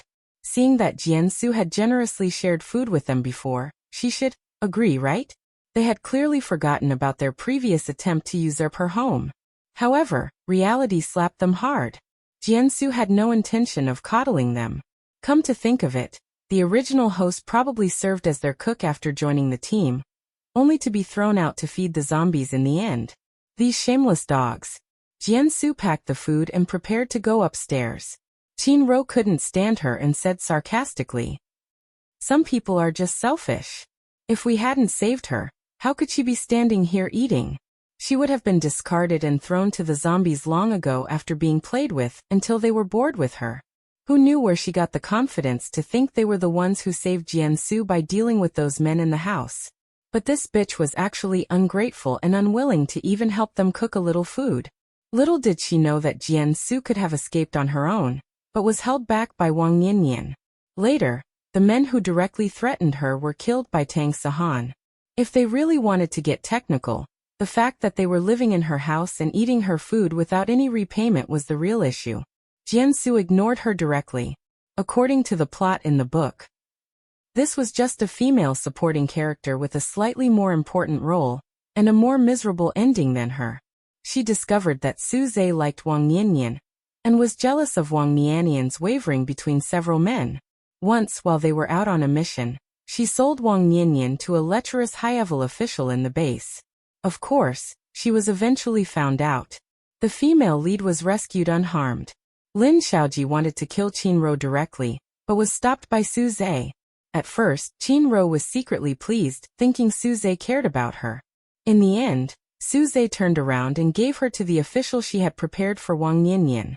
That official liked to abuse women, and she was tortured every day until she wished she were dead. With great difficulty, she managed to escape while he was away, only to be knocked unconscious and thrown into the base's red light district. She lived like a ghost for several months, until one day she blocked Su Zhe at the base entrance, who had just returned from finding a gift for Wang Niannian. He clearly recognized her but only gave her a mocking look. She understood immediately, finally had a mental breakdown, and went insane. In the end, she threw herself into a swarm of zombies during a zombie tide. Jiansu looked at her as if looking at a dead person. Qinro couldn't stand it and rushed over, wanting to grab her arm and give her a hard slap. Who knew that Jiansu was already prepared? She dodged quickly, without spilling a drop of soup. Her hand was also blocked by a large hand. Su Zhe looked at her coldly. Qinro, this isn't the place for you to throw your princess tantrums. And let me remind you, the place you're living in now is Jianzu's home. Qinro looked at Su Zhe in disbelief, her heart breaking. You're shouting at me for her? You're shouting at me for a woman you've only known for a few days. Su Zhe's gaze was cold. If they hadn't grown up together and their families didn't have some history, he really wouldn't be able to stand Qinro's unreasonable behavior. Apologized to her. Qinro stubbornly bit her lip and refused to speak. Kai Guanglin looked from one to the other, not knowing where to start persuading them. Lin Xiaoji sat on the sofa with his legs crossed, watching coldly. Wang Niannian walked to Jianzu's side, and placed her hand on Jianzu's arm. Xiu, don't be upset with Ruru, okay? She's just in a bad mood and has a bit of a temper, and she didn't hurt you, right? Jiansu shook off her arm. Wang Niannian looked at her with tearful eyes in embarrassment. Jiansu smiled. Sorry, I don't really like people touching me. Bezidas, I'm in a bad mood. Wang Niannian's face turned red and white. Qinro didn't find her so unpleasant anymore. She hated Jiansu, but she didn't need Wang Niannian, this white lotus, to be so hypocritical. Jiansu not giving Wang Niannian any face was simply gratifying. Su Zhe looked at Jiansu disapprovingly. Jiansu. Niannian only meant well. Jiansu tilted her head with a look of confusion. I'm just in a bad mood and don't like people touching me. So, did I do something that would provoke heaven's wrath? Besides, Miss Wang is a broad-minded person and probably won't hold it against me, right? Wang Niannian also forced a smile and said while sobbing, Brother Su Zhe, don't blame Xiu. It's my fault. I shouldn't have made her angry. Su Zhe's expression became even more unsightly. Lin Xiaoji also walked over, took the sobbing Wang Niannian into his arms, and looked at Jiansu coldly, saying apologize. Chapter 11. I can help you drive them away. Jiansu did not move, her mockery in full display. Did young Master Lin forget? This is my home. You live in my house, eat my food, and when your begging is refused, you want to resort to violence. After all that, you still want to teach me how to behave. Isn't your face a bit too thick? Did horses run across your face in your past life? She couldn't stand it. This group of love-brained idiots. At worst, she would just fight them. If she couldn't win, she'd just die. Anyway, she didn't have much attachment to this world. Lin Xiaoji's face turned black as ink. His long, narrow eyes on his devilishly handsome face narrowed as he sized up the woman in front of him. Was she truly not afraid of death, or did she have some trump card? But looking her over, apart from a face that was strikingly beautiful, she was just an ordinary person. How dared she go head-to-head with them like this? The atmosphere in the living room was tense. Although Su Zhe was worried about Jiansu, he wasn't worried that Lin Xiaoji would actually lay a hand on her. The dignified young Master Lin wouldn't stoop so low as to pick on a woman over such a trivial matter. He actually hoped that Jiansu would take the opportunity to apologize to Niannian and, incidentally, dampen her sharp spirit. He had long realized that Jiansu was no weak little white rabbit. But such a stubborn temper would only make her suffer in the apocalypse. Those who know the times are wise. Fortunately, it was them today. If she encountered others in the future and acted so recklessly, who would be able to save her? He completely forgot that others wouldn't have made her feel aggrieved in her own home. It was they who had provoked Jiansu first. If Jiansu knew, she would only spit at him. Was this so-called knowing the times just bowing down to them? Wang Yanyan noticed everyone's gaze was fixed on Jiansu. She uncomfortably brushed the stray hair behind her ear and gripped Lin Xiaoji's clothes tighter. Lin Xiaoji indeed turned his attention back to Wang Yanyan. Jiansu finished speaking and prepared to continue upstairs, but Wang Yanyan grabbed her arm again, stammering. Xiu, I want to go upstairs and see that person to thank him. Is that okay? Lin Xiaoji looked at Wang Yanyan disapprovingly. Yanyan. It's not certain if that person has fully recovered. You cannot go near him. Wang Yanyan still persistently begged Jiansu with her eyes.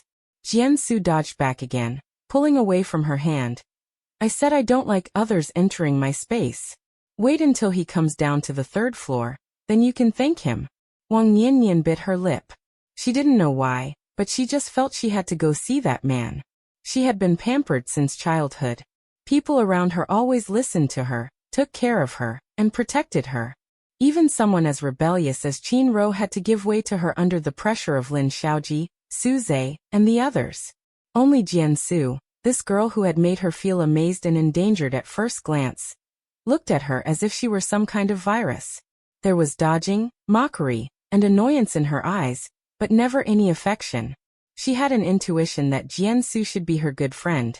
Someone who cared for her, coaxed her, and took care of her. Not someone as cold as this. That was why she had familiarly called her Xiu, taken the initiative to interact with her, and wanted to build a good relationship with her. But unfortunately, Jiansu remained unmoved. This made her feel somewhat ashamed and angry. But how could she be like this? How could she be jealous of Jiansu? How could she be so narrow-minded as to be unable to stand Brother Su Ze's gaze lingering on her? Or hate the freedom and spontaneity she seemed to be born with? She grabbed Jianzu's wrist again. This time, Jiansu was holding things and couldn't easily shake her off. Moreover, she used a lot of force, almost crushing Jianzu's wrist bone. Jiansu frowned. What are you doing? Wang Yanyan bit her lip. I just want to go up and take a look. As they stood in a stalemate, a voice broke the heavy atmosphere. Why have you been gone so long? The group looked up. A tall and upright figure appeared at the corner of the staircase. The man was very tall and exuded a powerful aura. When he stood a few steps up on the stairs, looking down at everyone, they all felt a suffocating sense of oppression. Most importantly, he was strong. Ability users have sharper intuition. As soon as he appeared, the expressions of the people downstairs changed. Lin Xiaoji pulled Wang Yanyan back, but Wang Yanyan's gaze was locked on the man who was staring at Jianzu's wrist. This man was even better looking than her brother and Su Zhe. That face and that aura all signaled that he was no ordinary person. Her heart skipped a beat. Even Qin Ro, who was completely devoted to Su Zhe, couldn't help but glance at Tang Sahan a few more times. Such a handsome, but also such a cold man. She quietly brushed her hair. Kai Guanglin was on guard. Lin Xiaoji thought a bit more deeply. He quickly assessed the man's strength. Although he himself hadn't fully recovered from his injuries, his intuition told him the man's strength was not below theirs. It was best not to act rashly before knowing his background. A smile appeared on his devilish face. Hello, I am Lin Xiaoji. You've recovered? When we brought you in, we were worried you wouldn't survive. His words were vague, obviously hoping that if Jiansu hadn't made it clear, it wouldn't be bad to let him mistakenly believe they were his saviors. Moreover, he wasn't completely lying. It was indeed Kai Guanglin who helped Jiansu bring him in. Tang Sahan's dark eyes swept over him, devoid of any emotion. He didn't respond to his words, but instead walked quickly to take the tray from Jianzu's hands, frowning as he looked at the red mark on her wrist. Are you hurt? Jiansu shook her hand indifferently. It's nothing. Are you sure it's nothing? Tang Sahan asked with a frown. Jiansu shook her head. Only then did Su Zhe notice Jianzu's hand. He glanced at Wang Yanyan in surprise and said to Jiansu, I brought back some medicine. You should apply some. Jiansu didn't even look at him, saying coldly, no need. Tang Sahan looked at the few people and asked again. What happened just now? I saw you hadn't come back, so I came down to look for you. Nothing, just encountered a mad dog going crazy. The expressions of the people downstairs worsened. Tang Sahan masked the smile in his eyes. After Jiansu left, he had used his special ability and indeed discovered another force inside his body besides the lightning element. Not only was he not infected with the zombie virus, but he had also awakened a second special ability, the mental element. After that, he had sat in meditation to cultivate his consciousness for a while. When he woke up and still didn't see Jiansu, he used his mental ability to scan downstairs, just in time to see her rejecting Kai Guanglin, followed by this group of people causing her trouble. But since Jiansu didn't say anything, he pretended not to know and asked her. Then shall we go up and eat? Jiansu didn't want Tang Sahan to clash with the male and female leads because of her. After all, the male and female leads were people with great luck. There was no need for Tang Sahan to rush in and act as the villain. She nodded and said, let's go. Tang Sahan turned sideways to let her go first. He carried the tray a few steps behind her, perfectly blocking the sight of the people below. Wang Yanyan suddenly spoke up. Thank you for saving me. What is your name? Unfortunately, the man didn't even turn his head, still following closely behind Jiansu while maintaining his distance. Wang Yanyan was embarrassed again, her eyes reddening with shame. Lin Xiaoji was looking at Wang Yanyan with a gloomy gaze. Su Zhe watched the two of them leave with an unreadable expression. He had just seen that the food Jiansu made was for two people, clearly made for this stranger. He felt an inexplicable sullenness in his heart. Jiansu had been cold and indifferent to them, and for the past few days she had even kept her meals strictly separate from theirs. But she was so good to this man she had only met twice. He felt very uncomfortable. Qin Ro thought with jealousy in her eyes that Jiansu was truly lucky. Anyone she picked up casually was such a top-tier specimen. But this man also ignored Wang Yanyan, and she almost laughed out loud. Upstairs, Tang Sahan set down the food and stared into Jianzu's eyes.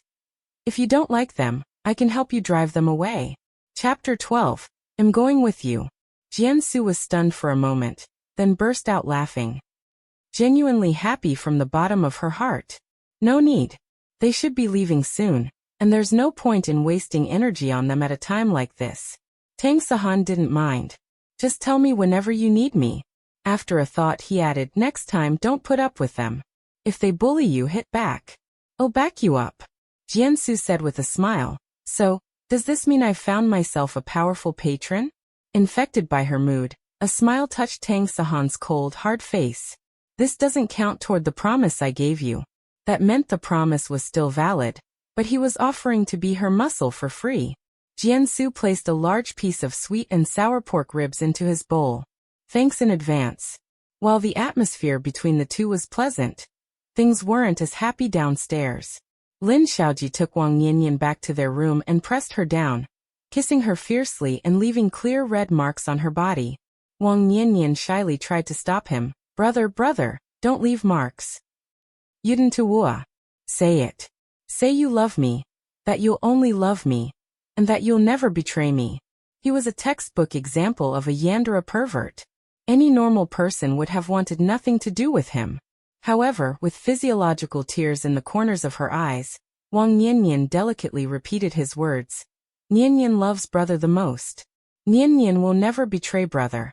Speaking of which, Jiansu also felt that Lin Xiaoji was pathetic.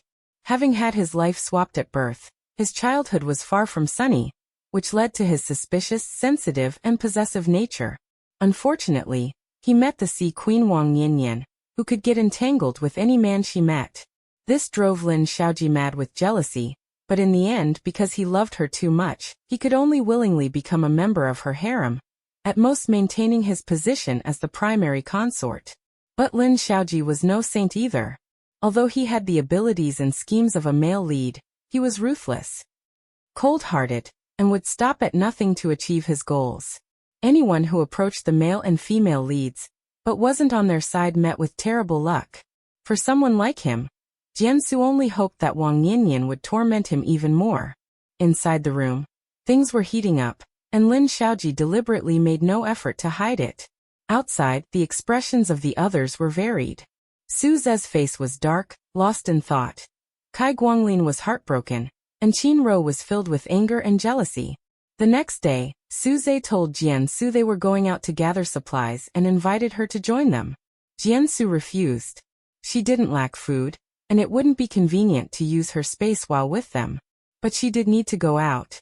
The army would arrive tomorrow morning, but they wouldn't have enough supplies to settle all the civilians, and the food at home was almost exhausted. With so many eyes on her, she had to pretend to go out and find something to avoid suspicion. An hour after the lead couple left, Jiansu slowly prepared to head out. Passing by Tang Sahan's door, she thought it best to let him know. Inside, Tang Sahan was applying medicine with his shirt off. He looked at the medicine bottle in his hand thoughtfully. It was the one Jiansu had given him yesterday. A seemingly weak and fragile woman who didn't show the common fear and panic seen on the faces of people outside. On the contrary, she was very composed. He was certain that even if he hadn't appeared that day, she would have had a way to protect herself. This was a woman with secrets. His fingers traced the medicine bottle, and he suddenly laughed. She was also a soft-hearted fool. With the apocalypse here, she could just hand over such precious medicine to a complete stranger she had met by chance. Recalling the time at the cemetery, hadn't she saved him then because of her soft heart? A normal person would have run away seeing him like that, but she not only gave him medicine but also left food and water before leaving. He had to admit, those things she left had been extremely useful. With such a slender neck, he could kill her with just a flick of his fingers. How could she be so defenseless? The naive and overly generous girl herself knocked on his door. Gomein. His deep, pleasant voice reached her, and Jiansu was momentarily captivated again. Saving such a top-tier handsome guy was the right decision, thought the voice-obsessed girl. Tang Sahan didn't put on his clothes when she entered, continuing to apply the medicine. Jiansu stared at the composed man, his well-defined abs displayed right before her eyes. His physique wasn't the scary, overly muscular kind. He looked lean in clothes but had plenty of muscle underneath. He was full of power, with smooth, elegant lines, broad shoulders, and a narrow waist that exuded masculinity. Asin.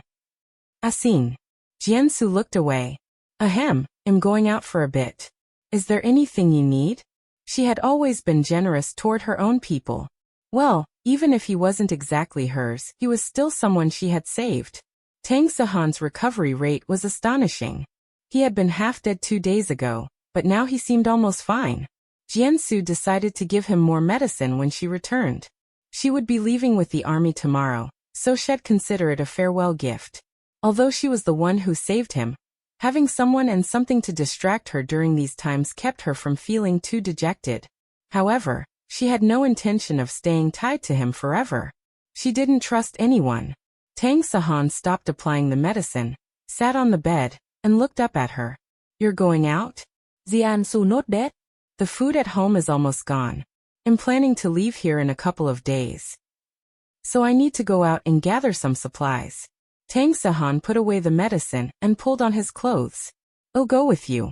With her skills, she'd probably be chewed up by zombies shortly after stepping out, not to mention the many people with ill intentions outside. No need. I can manage on my own. Isn't your injury still healing? Seeing that he intended to go with her, Jiansu tried her best to refuse. If he went with her, how could she use her space? She was planning to take the opportunity to pull out more items. Tang Sahan, however, mistook her refusal for concern and insisted, wait a moment. I'll grab a few things and then we'll go. Despite Jianzu's best efforts to decline, the two of them eventually set off together. The community supermarket had basically been emptied. It seemed people had been coming for food intermittently over the past couple of days. To prepare for their departure, the two decided to head to a large supermarket near the city center. The closer they got to the supermarket, the more zombies there were. Tang Sahan's driving was excellent. He bypassed many roadblocks along the way, and even had a spare hand to kill approaching zombies with his special ability. Along the way, some people noticed they seemed to be heading to the same destination, and followed closely behind, hoping to take advantage of the situation. They ignored these people and simply kept driving. If they could keep up, that was their own skill. If they couldn't, Tang Sahan and Jian Su weren't going to be kind enough to drag them along. Tang Sahan glanced at Jian Su in the passenger seat. The roads were a mess due to lack of maintenance, and with the frequent zombie attacks, he was driving very fast. The woman's face was pale, clearly uncomfortable, but from start to finish. She hadn't made a sound or asked him to slow down. If she had really been crying or screaming at the sight of zombies, he wouldn't have known what to do with her. She was smart and didn't hold him back. He slowed down slightly and said, "We're almost there." Jian Su not dead? When they arrived, the area around the supermarket was very quiet, with many zombie corpses scattered about. "Someone's already been here," Tang Sahan said as he walked to Jian's side. "If it was just individuals, the items inside shouldn't be all gone. Let's go in and take a look first." He looked at Jian Su. He had initially wanted to leave her in the car, but after a second thought he said, "Follow me." If something happened outside where he couldn't see, he would be even less able to help. Jian Su not dead obedini. Being a combat weakling and unable to use her space, she naturally had to cling to the powerful patron. To their surprise, there were still many survivors inside. Chapter 13. If you don't want your eyes, you can do without them. It turned out that the supermarket's customers and staff had been huddled inside, afraid to go out, ever since the virus outbreak. Later, nearby residents who came looking for supplies saw that there were many people here, so they all stayed. Fortunately, the supermarket had large stocks of supplies, so this many people could still hold out for a while. As soon as they entered, they were met with several scrutinizing gazes. One of the men, who appeared to be the leader, walked over. "Are you here to join us?" After speaking, his gaze brazenly swept up and down over Jian Su. Tang Sahan blocked Jian Su behind him and said coldly, "We are only here to find supplies." The man's imposing aura and handsome appearance, combined with his height, made Lin Jie subconsciously take 2 steps back. Realizing this, he felt embarrassed, so he tilted his chin up and said stiffly, "This is my territory. If you want to take anything, you have to get my permission." The people behind him also started shouting, "That's right. By what right do you get to take supplies? These are all ours." One after another, "What kind of crappy day is this? That guy looks really tough. He wouldn't just take them by force, would he? If he can really take this place by force, that would be even better. Serving him would be better than serving Lin Jie." Tang Sahan and Jian Su exchanged a glance, tacitly understanding each other's intentions. Since someone had already made this place their base and there were so many ordinary people here, they had the ability to go further away to find supplies. There was no need to fight them for it. Just as they wanted to leave, the door was quickly blocked by people who had been waiting on the side. 4 burly men blocked the exit, clearly not intending to let them leave. Lin Jie was full of anger. He had previously just been a supermarket porter, but ever since the apocalypse, he had awakened a special ability and taken over the supermarket. He had never been slighted like this before. Today, first a few men and women broke in, forcibly taking away a lot of food and injuring several of his brothers. Then the ability user they had captured a few days ago had taken the opportunity to escape, and now, 2 more uninvited guests had arrived. Although the man looked like someone not to be trifled with, Lin Jie, with his anger flaring, had completely lost his reason, and was only thinking about getting back at them. He had to take these 2 people down today, and then have some fun with that woman to vent his anger. He had never seen such a beautiful woman before. Even the 2 women from the group that broke in earlier couldn't compare to the beauty in front of him. Thinking of this, he licked his lower lip, his gaze becoming even more lecherous. "You want to leave?" "Fine," he said, pointing at Jian Su. "Leave her behind." Jian Su frowned tightly at his gaze and the naked stares of those burly men. Her hands, hanging at her sides, clenched into fists. She would definitely make this lecherous man pay. A painful scream pierced the stagnant atmosphere of the supermarket. Lin Jie clutched his bleeding eyes, screaming and rolling on the ground. "If you don't want your eyes, you can do without them." Tang Sahan's gaze was indifferent, looking at the person on the ground as if he were looking at a dead man. No one expected him to strike suddenly. Without even a word of nonsense, he had directly crippled Lin Jie. Besides Lin Jie, there were several other ability users in the supermarket, but Lin Jie had become the leader because he was the strongest. Yet, the strongest one had just been taken out in one move by this man. The remaining few trembled, looking at the man before them not as a handsome, outstanding man, but as a Yama from hell. Jiansu was also shocked by him, staring wide-eyed at the scene before her. Tang Sahan thought she was frightened, so he lowered his eyes, his emotions obscure and difficult to decipher, and took her hand to walk out. Jiansu did not resist him and obediently let him lead her away, which made him feel inexplicably more comfortable. "You are just too amazing," the girl exclaimed. So, she was staring at him dumbly just now, not because she was scared, but because she thought he was amazing? She gestured excitedly. "You just did this." With one wave of your hand, he fell down. "Has your lightning special ability reached this level?" In a situation where most people were only level 1 ability users, Tang Sahan was excessively strong. His lightning special ability was not only highly lethal, but one could also tell from his actions that he was very skilled at using it. Why would such a big shot have no name in the book? Tang Sahan grabbed her hand. "Watch where you're walking. Let's get out first." Jiansu not that obedini. However, before they reached the door, another person rushed out. It was the woman who had been hiding in the crowd whispering earlier. The woman was wearing a professional suit skirt. It was evident she had been a stylish and beautiful white-collar worker before. Her movement to pounce on him was obviously not very practiced. Tang Sahan pulled Jiansu aside to dodge, and she slammed directly onto the ground. The thud was so loud that it made Jiansu hurt just hearing it. The woman hadn't expected Tang Sahan to dodge, but she quickly scrambled up and tried to grab Tang Sahan's leg. Since the apocalypse began, she had been trapped in this supermarket. Lin Jie and his people relied on their special abilities to control all the supplies in the supermarket. Even though they were guarding so many supplies, they still had to get Lin Jie's permission just to eat their fill. When she was starving, she could only use her body as a bargaining chip. The men in the supermarket only knew how to advise her verbally not to degrade herself, but they couldn't seize food, and no one had ever stepped up to stop her from being slept with by Lin Jie. But the man in front of her was different. Not only was he very handsome, but most importantly he was very strong. She had a gut feeling that as long as she followed him, she would definitely never have to live this kind of life, which was no better than being a pig or a dog, in the supermarket again. Just looking at the woman beside him, her skin was supple and smooth, without a single trace of the apocalypse's ravages on her face. She was convinced that Tang Sahan was keeping Jiansu. Although she wasn't as beautiful as Jiansu, who would complain about having too many women, especially in such an apocalypse where morals had collapsed. She put on a pitiful expression and unbuttoned a few buttons of her top, revealing her ample, faintly visible breasts. "Can you take me with you? I'll do anything."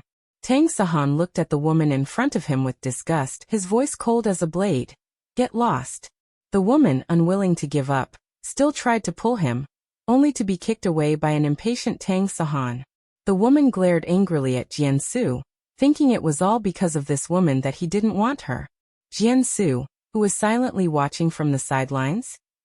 "It wasn't me who kicked you. Why are you glaring at me?" Tang Sahan impatiently swept his gaze across the people in the supermarket. Several women who were eager to try saw his cold and ruthless demeanor, and dismissed the idea, honestly shrinking back. He had always hated women throwing themselves at him. And he didn't want to do any good deeds either. The zombies in the early stages were not that scary, and they had been cleared out several times by people coming to find supplies. As long as someone was a little quick-witted and had some courage, they wouldn't just stay here and be bullied. If they didn't even dare to go out and find a way to survive, then why should he save this bunch of losers? Wait a minute. A few more men came out, pushing and shoving each other. One of them, a short man wearing glasses, braced himself to say the prearranged speech. You crippled Lin Jie. He used to be the one protecting us here. Now that he's blind, what will happen if zombies break in? Oh, and how do you want to resolve that?" Another man chimed in. "You stay here and replace Lin Jie to protect us. You can use the supermarket supplies as you please, or you can escort us out of the city. This man was extraordinary in his skills. Privately, he hoped that he would choose the latter option. After all, the closer to the densely populated city center, the more dangerous it was. If it weren't for the fact that he had no special ability and didn't dare to go out, he wouldn't have been able to stay here for so long. Tang Shihan ssnơ. So you are latching on to me? The few men looked awkward. They indeed wanted to morally coerce the two of them, and then hide behind them to pick up easy gains. But they couldn't say it so bluntly, so they pretended to be indignant and said, "It was you who started it, so you have a responsibility to protect us." Chapter 14. Probably poor eyesight. Tang Sahan was not prepared to continue entangling with them. "I won't make any promises, and I won't be leaving the city today, but those of you in the supermarket who have the guts to leave can follow us." Clearly, today was not a good day for travel. They had just managed to deal with the group that wanted to follow them when the supermarket's main doors were pushed open by another group, and it was several old acquaintances. Jiansu. Lin Xiaoji looked at them in surprise. Su Zhe and the others rushed in behind him and immediately locked the main doors. Seeing their disheveled state, Jiansu had an ominous premonition. "It's you guys?" Someone in the supermarket exclaimed. It turned out that before Jiansu and the others arrived, Lin Xiaoji's group had already been here, and had a major fight with Lin Jie's group. Undoubtedly, Lin Jie had lost, which was why he had been so eager to reclaim his pride from Jiansu and Tang Sahan later. Lin Xiaoji and his group had taken supplies and continued scouting, only to encounter a massive horde of zombies outside. There was even a level 2 zombie among them. While evading it all the way, they had somehow ended up back on the street where the supermarket was located. Zhu Sheng, who had always lacked a presence, had been grabbed by Lin Xiaoji at the very beginning to shield Wang Yanyan from a zombie, and was already dead. With the outside completely surrounded, they thought the supermarket had supplies and was sturdy enough for a temporary refuge, so the group had run back. Su Ze's words caused a wave of panic, and someone in the supermarket screamed. "You provoked those zombies yourselves, and then actually led them here. You have special abilities to block them, but do you want us ordinary people to die?" Once the attacking zombies broke through the defenses, the first to suffer would be the people originally hiding in the supermarket. "Get out! Get out! Troublemakers!" In the furious crowd, voices rose one after another. Bang! A gunshot instantly silenced the room. Lin Xiaoji withdrew his pistol and said coldly, "Whoever wants to end up like him, keep shouting." The crowd fell silent, as if their throats had been seized. Tang Sahan had acted earlier because Lin Jie's gaze toward Jiansu was lewd, but Lin Xiaoji was being tyrannical without reason. If he wanted this place, they had to obey him quietly. Tang Sahan looked coldly at Lin Xiaoji, and Lin Xiaoji looked back at Tang Sahan. This man had been more dead than alive a few days ago. Yet now he was able to go out unharmed. And he was the one who had blinded Lin Jie. A sense of crisis rose from the bottom of Lin Xiaoji's heart. Inexplicably, he felt that this man might become his greatest obstacle in the future. Jiansu tugged on Tang Sahan's sleeve. Out of humanitarian concern. She didn't want Tang Sahan alive. She had just Saveto clash with the male lead again. It wasn't that she thought he couldn't beat Lin Xiaoji, but rather, ever since the thugs broke in that day, she felt the male and female leads were inexplicably weird. Despite her efforts to break away from the plot, she was always being pulled back to take a bullet for the female lead, which was truly annoying. Sensing Jianzu's intent, Tang Sahan retracted the cold glint in his eyes, and looked down at the girl beside him. The girl's face was expressionless, but he could feel she was in a very bad mood. Her pale, rounded finger pointed further inside. "Since the zombies are surrounding us and we can't leave for now, let's take a rest." Tang Xihan not dead? Su Zhe watched Jiansu, who hadn't spared him a single glance from beginning to end, his gaze heavy. Wang Yanyan walked over to Lin Xiaoji's side and took his arm. "Brother, let's stay with them." Lin Xiaoji thought about it.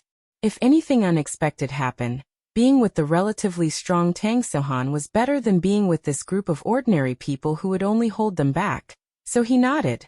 He completely and selectively ignored Jiansu. Jiansu and Tang Sahan naturally noticed them following, but she had already reached a state of whatever. If she couldn't shake them off, she'd just pretend they didn't exist. She walked all the way to the home furnishing section, pulled out a blanket, thought for a moment, then pulled out another one. She laid them out neatly on an empty space, then doubled back to grab pillows and a quilt. Tang Sahan stood guard to the side, watching her busy herself like a little bee. Once the two side-by-side beddings were arranged, Jianzu's mood finally improved a bit. She patted one of them and looked at Tang Sahan, who was standing there. Sit down. Tang Sahan sat down readily. Then Jianzu got up again to bring over a small folding table, took out bread and milk from her bag, and set them out as comfortably as if she were in her own home. The corners of Tang Sahan's mouth curled up. You didn't eat much when you hurried out this morning, did you? Here, she handed him one portion, have something to eat. Tang Sahan silently took it, and began to eat. Lin Xiaoji, Wang Yanyan, and the others who had followed looked at the two of them as if they were monsters. While it was true they couldn't leave for the time being, to just lie down and sleep here showed a mindset that was perhaps a bit too good. Lin Xiaoji actually hoped Tang Sahan could go with them to scout the perimeter of the supermarket. But Jianzu was clearly planning to just slack off. He looked at Tang Sahan. Miss Jian, I wonder how I should address this gentleman? Jianzu ignored him. Lin Xiaoji's face darkened. This woman really didn't give him any face, any time or anywhere. Seeing this, Wang Yanyan looked at Jianzu piteously. Xiu, brother just wants to ask this gentleman's name. Don't worry, we just want to make friends. We won't steal your teammate. Su Zhe also frowned. Jianzu, I know you're unhappy about what happened at home before, but the situation is critical now. Don't trop à tantrum. Jianzu found it bizarre. What had she done to be criticized like this? It was as if not telling them Tang Sahan's name was some kind of heinous crime. Jianzu turned and asked Tang Sahan, can you speak? Tang Sahan not dead? Do you remember your name? Another nod. Then why don't they just ask you directly? The group was choked up.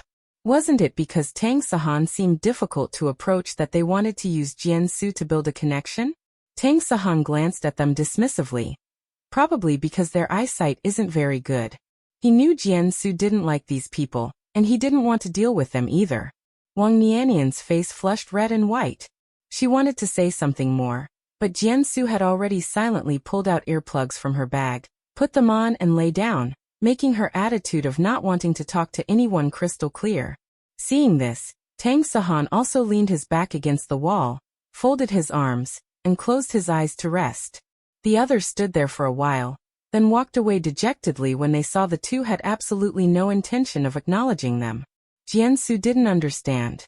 Her attitude toward the male and female leads group had never been warm, and after the incident with saving Tang Sahan, they had directly fallen out. Why did Wang Yanyan keep sticking to her? As a cannon fodder female supporting character, was she really worth this much attention? Or was it purely Wang Nianyan's Saint Mother halo at work? As soon as they left, Tang Sahan opened his eyes. Looking at Jianzu sleeping beside him, he smiled silently. After determining there would be no danger here for the time being, he bypassed several doors and easily leaped out of a window. The situation outside was indeed very bad. Although there were more zombies on this road than in other places when they arrived, it hadn't been completely overrun. Now, however, it was surrounded by a dense mass of zombies. From Lin Xiaoji and the others' reactions, they must have done something to attract these zombies. Chapter 15. Used as a cushion again. If it were just him alone, breaking out wouldn't be impossible, but with Jianzu, he needed to be more thorough. By the time he returned from scouting, Jianzu was already up, and that woman named Wang Yanyan was buzzing around her again, chirping about something. Seeing him return, Wang Yanyan, who had been trying to fish for information from Jianzu, looked at him with sparkling eyes. She had already learned from others in the supermarket that someone had heard Jianzu call him Tang Sahan when they spoke. Mr. Tang, where did you go? It's very dangerous here. It's safer to stay with everyone, Wang Yanyan said, looking at him with wide, concerned eyes. Tang Sahan frowned at the woman who had familiarly seated herself on the bedding Jianzu had laid out for herself. Get out! Wang Nianyan's smile froze on her face. Seeing Tang Sahan's cold expression, she left, feeling aggrieved and unwilling. Tang Sahan didn't return to his previous spot. Instead, he crouched down beside Jian-su and pulled the woman, who looked like she'd lost all hope in life, up. Rest enough. Jian-su, who had been driven to irritability by Wang Nianian's pestering, let out a long breath and nodded. Aren't you going to ask where I went? He chuckled. With one sitting and the other crouching, they were very close. As he spoke, his warm breath brushed against her face, and she could faintly smell the scent of blood on him. Jian-su turned her head slightly. Do you want to tell me? Actually, she had been awake when Tang Sahan left. But ultimately, the two of them had no real connection. It would have been perfectly understandable if he had just left on his own. She had been prepared for him not to return. He took her hand and pulled her up. We're leaving. He didn't have time to waste here with Lin Xiaoji and the others. Duan Ruffing and the few who had come to S-City with him had lost contact during the last accident. Once he delivered Jian-su to the military rescue team, he would go find them. The movement of the two naturally caught the attention of Lin Xiaoji and the others, who had been keeping a close eye on them. Lin Xiaoji and Su Zhe exchanged a glance and quickly followed. Although Qin Ro complained a lot, she still followed. Kai Guanglin was a bit confused, but he was obedient. Only Wang Niannian looked hesitantly at the crowd huddling in the supermarket. Brother, what if they follow us? Lin Xiaoji led her half a step before stopping, a dark glint flashing in his eyes. Bring them along. Tang Sahan led Jian-su through the underground warehouse. Because the supermarket had a backup power supply, there were actually lights here. However, the vast warehouse was silent. The faint, cold light shining on the cold storage lockers felt exceptionally eerie. As they walked, Tang Sahan explained to Jian-su, there's a passage out the small door behind the underground cold storage. It leads to an alley where there are fewer zombies, so we can break through. Jian-su had no objections. After a moment of thought, she said seriously, if anything happens, you go first. I have a way to protect myself. Tang Sahan said nothing. He pulled an arm-length blade from a shelf and handed it to Jian-su. Hold on tight. Jian-su fell silent. Fortunately, she had been working out hard lately, and the water from the space's stream also had body-strengthening effects. Otherwise, she really wouldn't have been able to swing this blade. When they were halfway there, noisy sounds came from behind. Lin Xiaoji and some of the people from the supermarket had actually followed. Tang Sahan continued walking while leading her. Ignore them. The people following behind glared at Jian-su and Tang Sahan. You had a way to escape and didn't tell us? That's so selfish. You actually wanted to use a diversion. You were going to run away and let the zombies into the supermarket to kill us just to buy yourselves time. If we can't get out today, don't even think about it either. If Miss Wang hadn't told us, they would have snuck away. Seeing that they didn't react and only quickened their pace, someone indignantly grabbed something nearby and threw it at them. Idiots. Tang Sahan's expression changed. He pushed Jian-su aside, and the blade in his hand cleaved through the head of a zombie that had suddenly appeared. Panicked screams also erupted from the group behind them. It turned out their noise had attracted zombies hidden in the supermarket. One of them was incredibly fast, and several people quickly became their meal. Jian-su was shocked. This was a speed zombie. To think mutated zombies had appeared so early. It seemed the city was even more dangerous than imagined. Lin Xiaoji and the others were also a bit panicked. He had only wanted to use the crowd to tie down Jian-su and Tang Sahan, perhaps even creating an accident to kill them. He hadn't expected such a strong zombie to be hiding in the supermarket, and unfortunately, the noise from the crowd had drawn it out. In the chaos, they saw from afar that Tang Sahan had nearly finished off the zombies around him, so they ran toward them. The other ordinary people followed behind them as well. As a swarm of people rushed over, Jian-su, who had finally managed to catch her breath, wanted to curse. However, the zombies followed. The speed zombie seemed to sense that Tang Sahan was the strongest among them and lunged straight for him. Jian-su dispatched a zombie with her blade. Seeing this, her heart leapt into her throat. Watch out! Tang Sahan dodged to the side and kicked over a row of shelves with his long leg, but the zombie leapt aside even faster. A pair of bloody, mangled eyes stared fixedly at Tang Sahan. During the struggle, another group of people ran down from the direction they had come. It was the group that had stayed upstairs, unwilling to take the risk. People were wailing incessantly, "The zombies are coming! The zombies are coming!"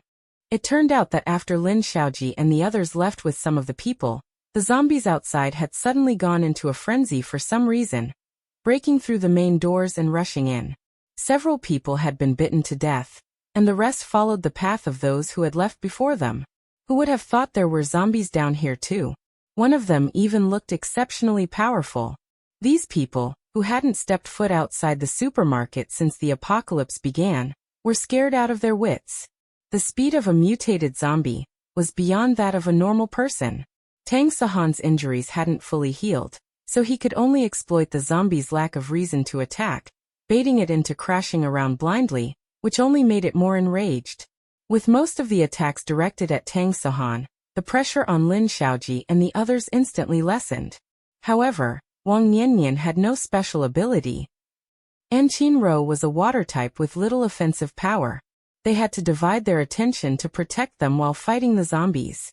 Wang Niannian was protected behind Lin Xiaoji. As a man dodged a zombie, he happened to bump into her from the side.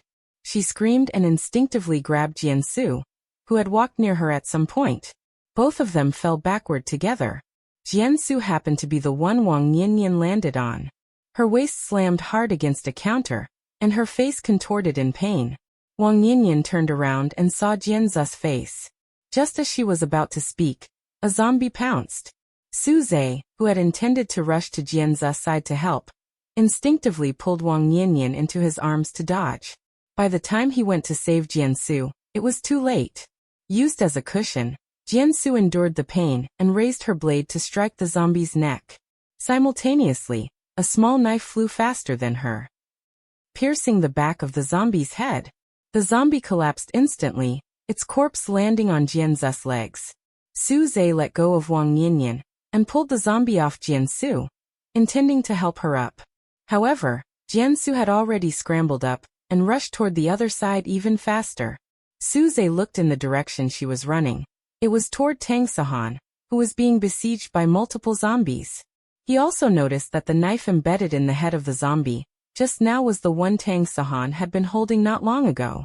He pursed his lips and turned back to continue killing the zombies around Wang Niannian, but with an added layer of ruthlessness. On the other side, Tang Sahan was without a weapon. His dark eyes were calm as he warily watched the mutated zombie standing behind the ordinary ones.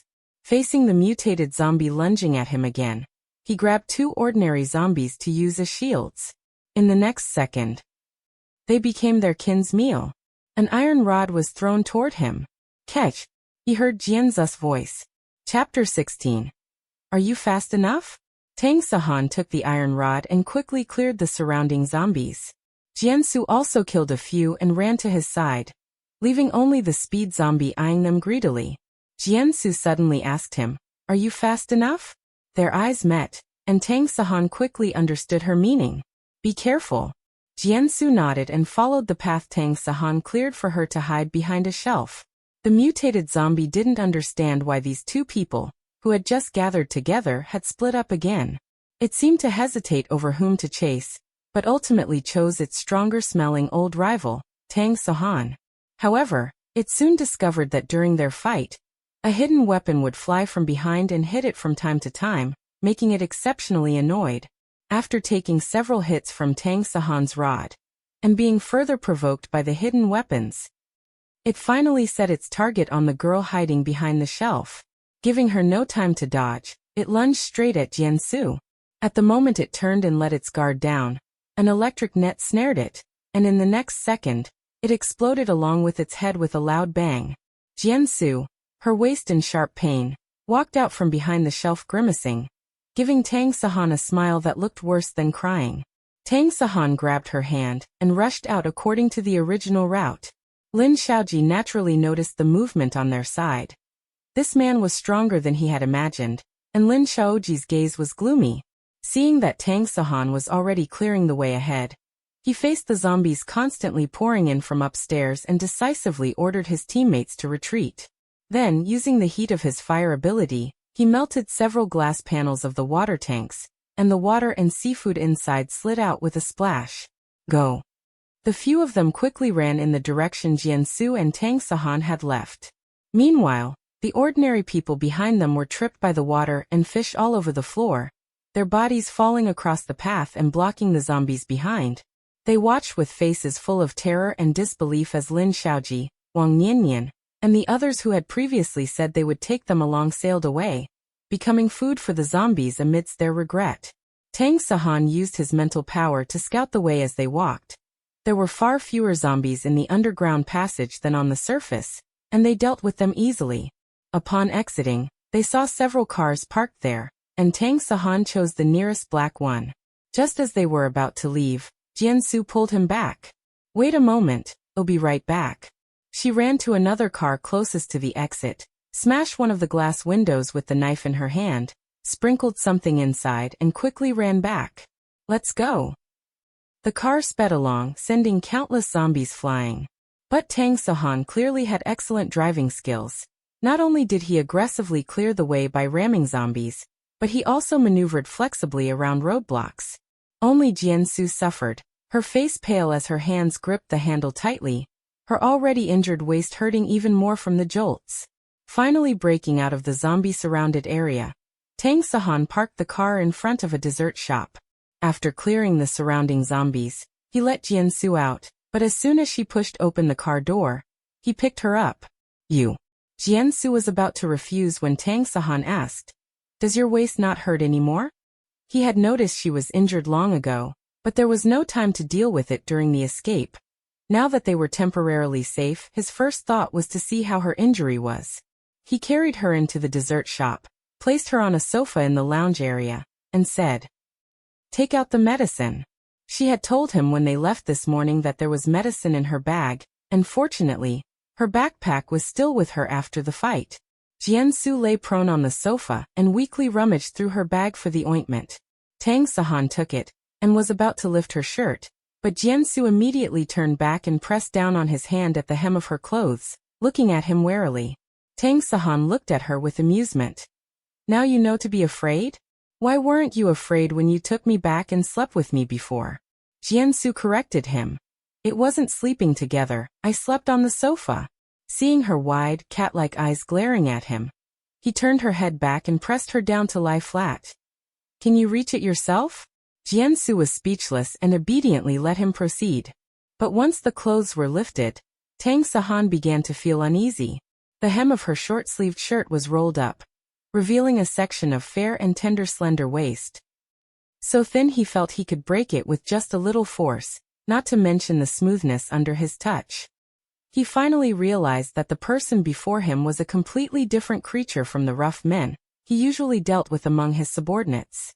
Enduring his discomfort, he lightened his touch and applied the ointment to her luminously white skin. The blue and purple bruises were an eyesore, and he carefully used a bit of technique to massage her and relieve the pain. If Duan Ruffing and the others were here, their eyes would surely pop out in shock. When had they ever seen their boss so gentle and considerate? If it were them, given the boss' hand strength, it would be a blessing if he didn't add more injuries to their existing ones. Tang Sahan deliberately found a topic to distract himself. "How did you know they would definitely make it out alive?" He knew she had sabotaged that car specifically for Lin Xiaoji's group. Jiansu was breaking out in a cold sweat from the pain. Wang Niannian's move had really screwed over Jiansu. This body truly lived up to its setting as the female lead's shield in the original novel. She said gloomily, "Intuition." She couldn't exactly say it was because the protagonist Halo wouldn't let them die so early. If they came out, they would definitely choose to drive away. And in a situation where they were being chased with no time to think, they would surely pick the nearest car first. Lin Xiaoji had deliberately drawn the zombies toward them, and Wang Niannian was always causing her trouble. She had to pay them back properly. "What did you do?" "Hee. I gave them some good stuff that zombies like." Thinking of this, even Jianzu's pain lessened quite a bit. Being a villain was indeed more fun. Tang Sahan glanced at the person who had started laughing to herself, and quietly increased his strength to rub away the blood stasis.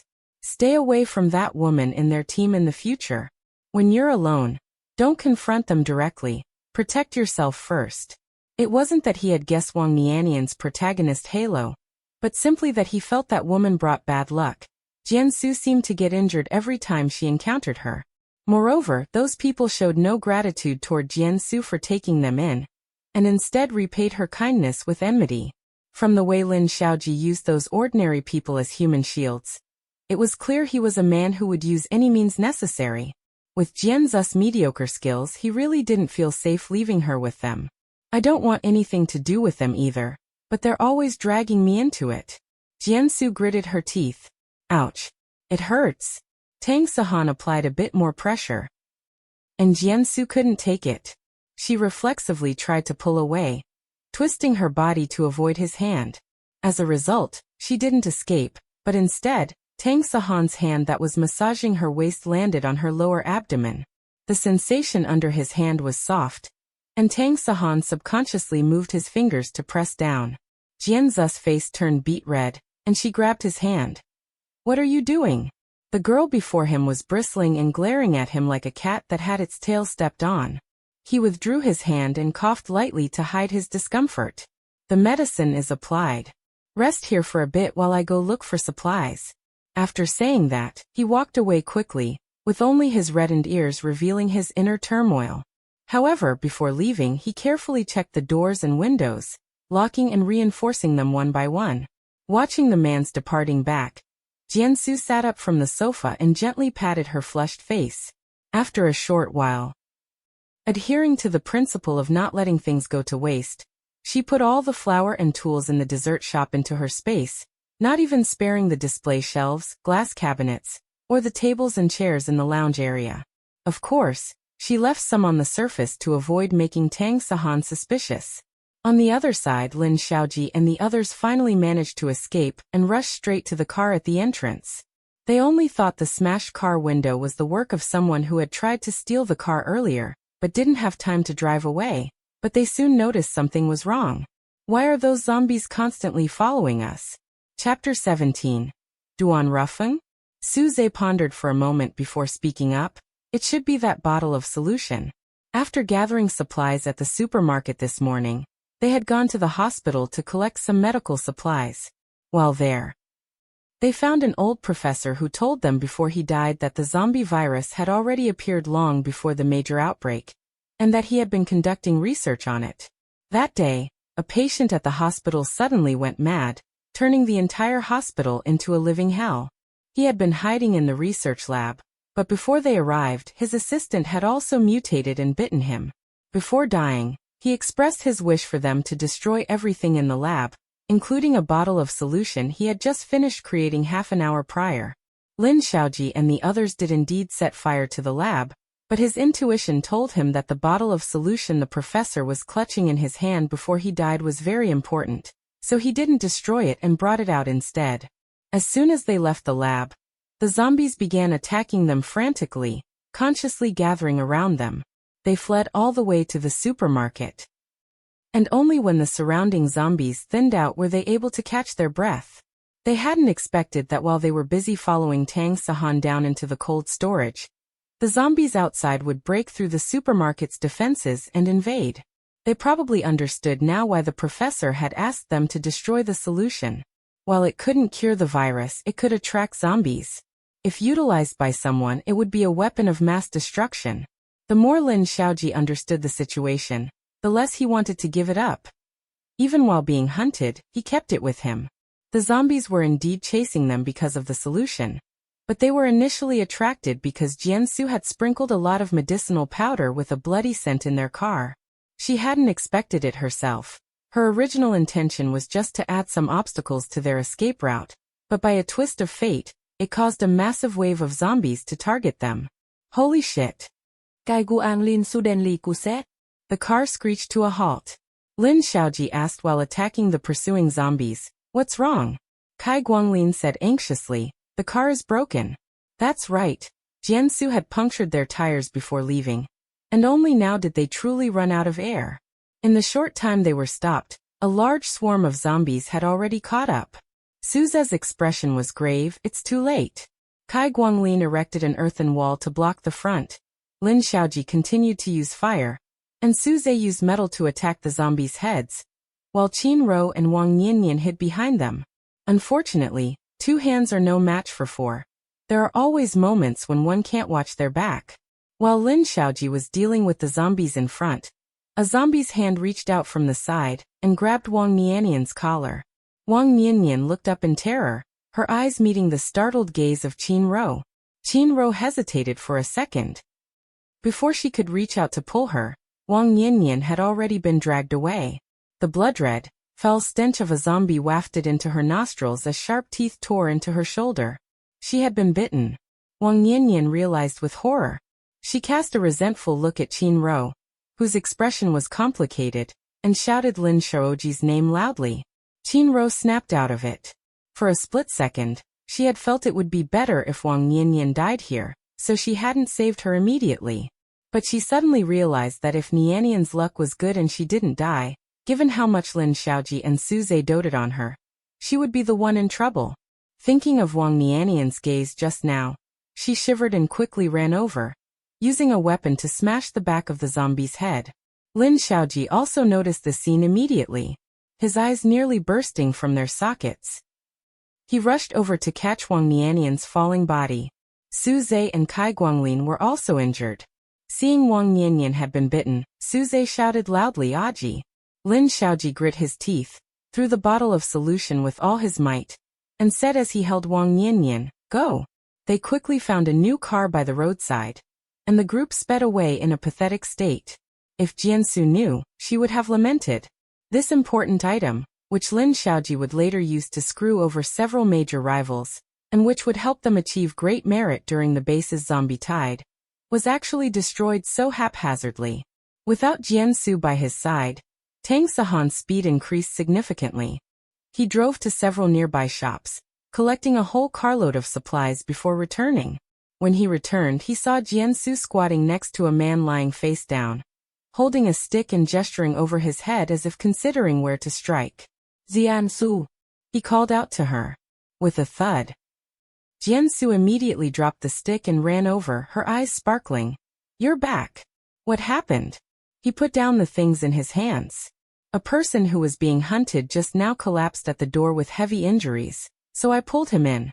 She pointed to the man whose face was toward the ground, making his features unidentifiable. "You dare let a stranger in just like that? What if he's a bad person?" He looked at her with a frown. He had seen it when she saved him before she was truly a big-heart person. But in the apocalypse, human hearts are unpredictable. It's better to be more cautious. "Don't worry. I made sure he was completely unconscious before I dragged him in." Just now, through the glass door, she had seen 3 men hunting this man down. Those 3 were clearly out for his life with every vicious move, and they had no sense of honor, using all sorts of dirty tricks. Fortunately, the man was quite capable and managed to hold his own. The man had a fire ability, while the other side had an earth ability user, a metal ability user, and a skilled ordinary person. The 3 of them fought intensely, destroying many buildings along the way. What prompted Jiansu to step in and save him was that she noticed the man had already discovered her hiding in the dessert shop. Yet he had deliberately led the 3 men away.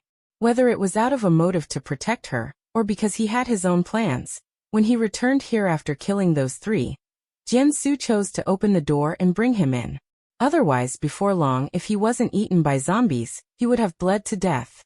However, this time she didn't use her healing ability to save him. After all, she didn't know him, and she wasn't sure if he had been bitten by zombies. The reason Tang Sahan saw her holding a stick when he returned was that the man had groaned in pain in his sleep. Jiansu was afraid the virus was taking effect, and was prepared to finish him off at any moment. "Next time, don't open the door when you're alone. If you want to save someone, wait until I get back," he said. "Jiansu not that obedini." She thought to herself, it's not certain if there will be a next time, and besides, she was perfectly capable of protecting herself. Tang Sahan approached the man, feeling that the figure was strangely familiar. On a whim, he crouched down and flipped the person over. Roughing. 5 minutes later, Jiansu finally figured out the situation. This man named Duan Ruffing was Tang Sahan's friend. Besides him, there were several others who had come to S City with Tang Sahan on business before the apocalypse. As a result of being hunted during the time Jiansu and Tang Sahan first met, Tang Sahan had gone off alone to lure the enemies away, and subsequently got separated from the team. Originally, he had planned to go look for them after delivering Jiansu to the military. Since he wasn't a bad person, Jiansu generously contributed the anti-inflammatory drugs and bandaging tools from her bag. She was quite well prepared for a trip out. He had seen her using this bag since this morning, and it seemed to have everything like a magic pouch. He had just carefully examined Duan Rufing's body. He was heavily injured, with constant large and small wounds all over him.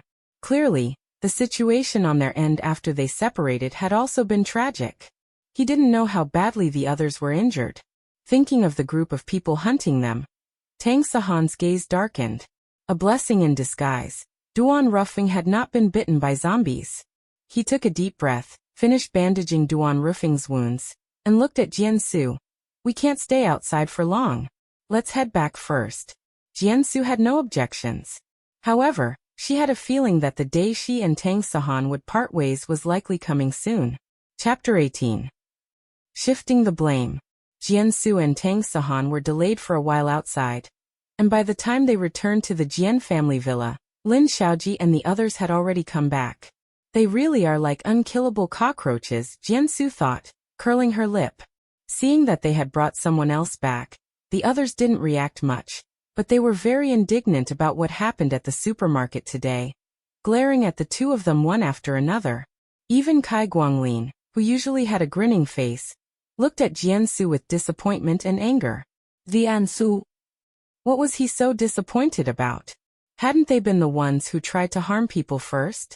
Tang Sahan completely ignored everyone, and took Duan Rufing upstairs directly to treat his injuries. Jiansu handed the things over to Tang Sahan to take upstairs and put away, then prepared to duck into the kitchen to make some dinner. Duan Rufing would likely be hungry when he woke up. Moreover, once the army arrived tomorrow, there wouldn't be any peaceful days for cooking in a kitchen until they reached a safe base. Although she had cleared herself of the suspicion of intentional harm, Qin Ruho was still being questioned for failing to save Wang Niannian immediately, and was full of rage, was the first to rush over and accuse her. Jiansu, you still have the face to come back. During the day today, you actually ran away from the supermarket yourself, and left us with a room full of zombies. Jiansu was speechless. If I remember correctly, this is my house. Kai Guanglin said sorrowfully. Jiansu, Niannian was bitten. Jiansu raised an eyebrow. So now you're venting the anger you have at your own incompetence onto me? Kai Guanglin frown. Jiansu, don't speak so harshly. Qin Ro said angrily. Kai Guanglin, why are you still being so polite with her? People like this are cold-blooded and selfish. Just make sure you don't come begging us for help in the future. Jiansu was speechless. If I remember correctly, you were the ones who brought the zombies to the supermarket, and later you intentionally lured that mutated zombie toward Tang Sahan and me. I haven't even settled the score with you yet, so how do you have the face to shift the blame onto me? As for begging you? Don't worry. In this life, even if I, Jiansu, were to die, I would never beg you. The fate of those ordinary people at the supermarket who were used as shields wasn't that enough of an indication of what would happen if one begged them? Su Zhe interrupted their argument, and looked at Jiansu. Jiansu, I saw that you had fever medicine last time. Can you lend us some? Niannian has a fever and really needs it. They had lost some of the medicine they collected during their flight, and fever medicine was among the lost items. I'm not lending it, Jiansu said with a sour face. When she wasn't smiling, her delicate little face appeared exceptionally cold. The contrast with the warmth she showed when smiling and talking to Tang Sahan made Su Zhe feel inexplicably uncomfortable. We will pay you back, Su Zhe said after a moment of silence. Don't you know how important medicine is in the apocalypse? I don't think we're close enough to lend such a precious item. Well, trade supplies for it. Lin Xiaoji had walked over at some point, looking at Jiansu with a dark expression. Jiansu looked him straight in the eye. Are you sure? Nothing is more important than Niannian's life. Jiansu, not dead? Fine. Then I want half of the supplies you've collected. On what basis? You greedy woman. In your dreams. Qin Ro cried out in anger. Deal, Lin Xiaoji agreed. Jiansu raised an eyebrow. As expected of the male lead, he truly was deeply devoted to the female lead, even though she had intentionally made an outrageous demand. He agreed despite his teammates' opposition. Jiansu pretended to rummage through her pocket and pulled out 2 fever pills, handing them to Lin Xiaoji. Lin Xiaoji took the medicine and said meaningfully before leaving, "Miss Jian, there's nothing wrong with having the ambition to claim more things in the apocalypse, but you must also have the ability to keep them." Jiansu gave a fake smile. "Don't trouble yourself with worrying about me." Not long after they left, Tang Sahan came down and went into the kitchen to help. Jiansu asked him, "How is he?" Tang Sahan gave her a deep look. "Your medicine was very effective. He should wake up soon." In reality, Jiansu had not only fed Duan roughing stream water from her space, but she had also secretly used her special ability to treat him while Tang Sahan wasn't looking on the way back. Jiansu was always very generous toward people she found agreeable. She followed the principle of seeing a rescue through to the end. So she wasn't too surprised by Tang Sahan's assessment.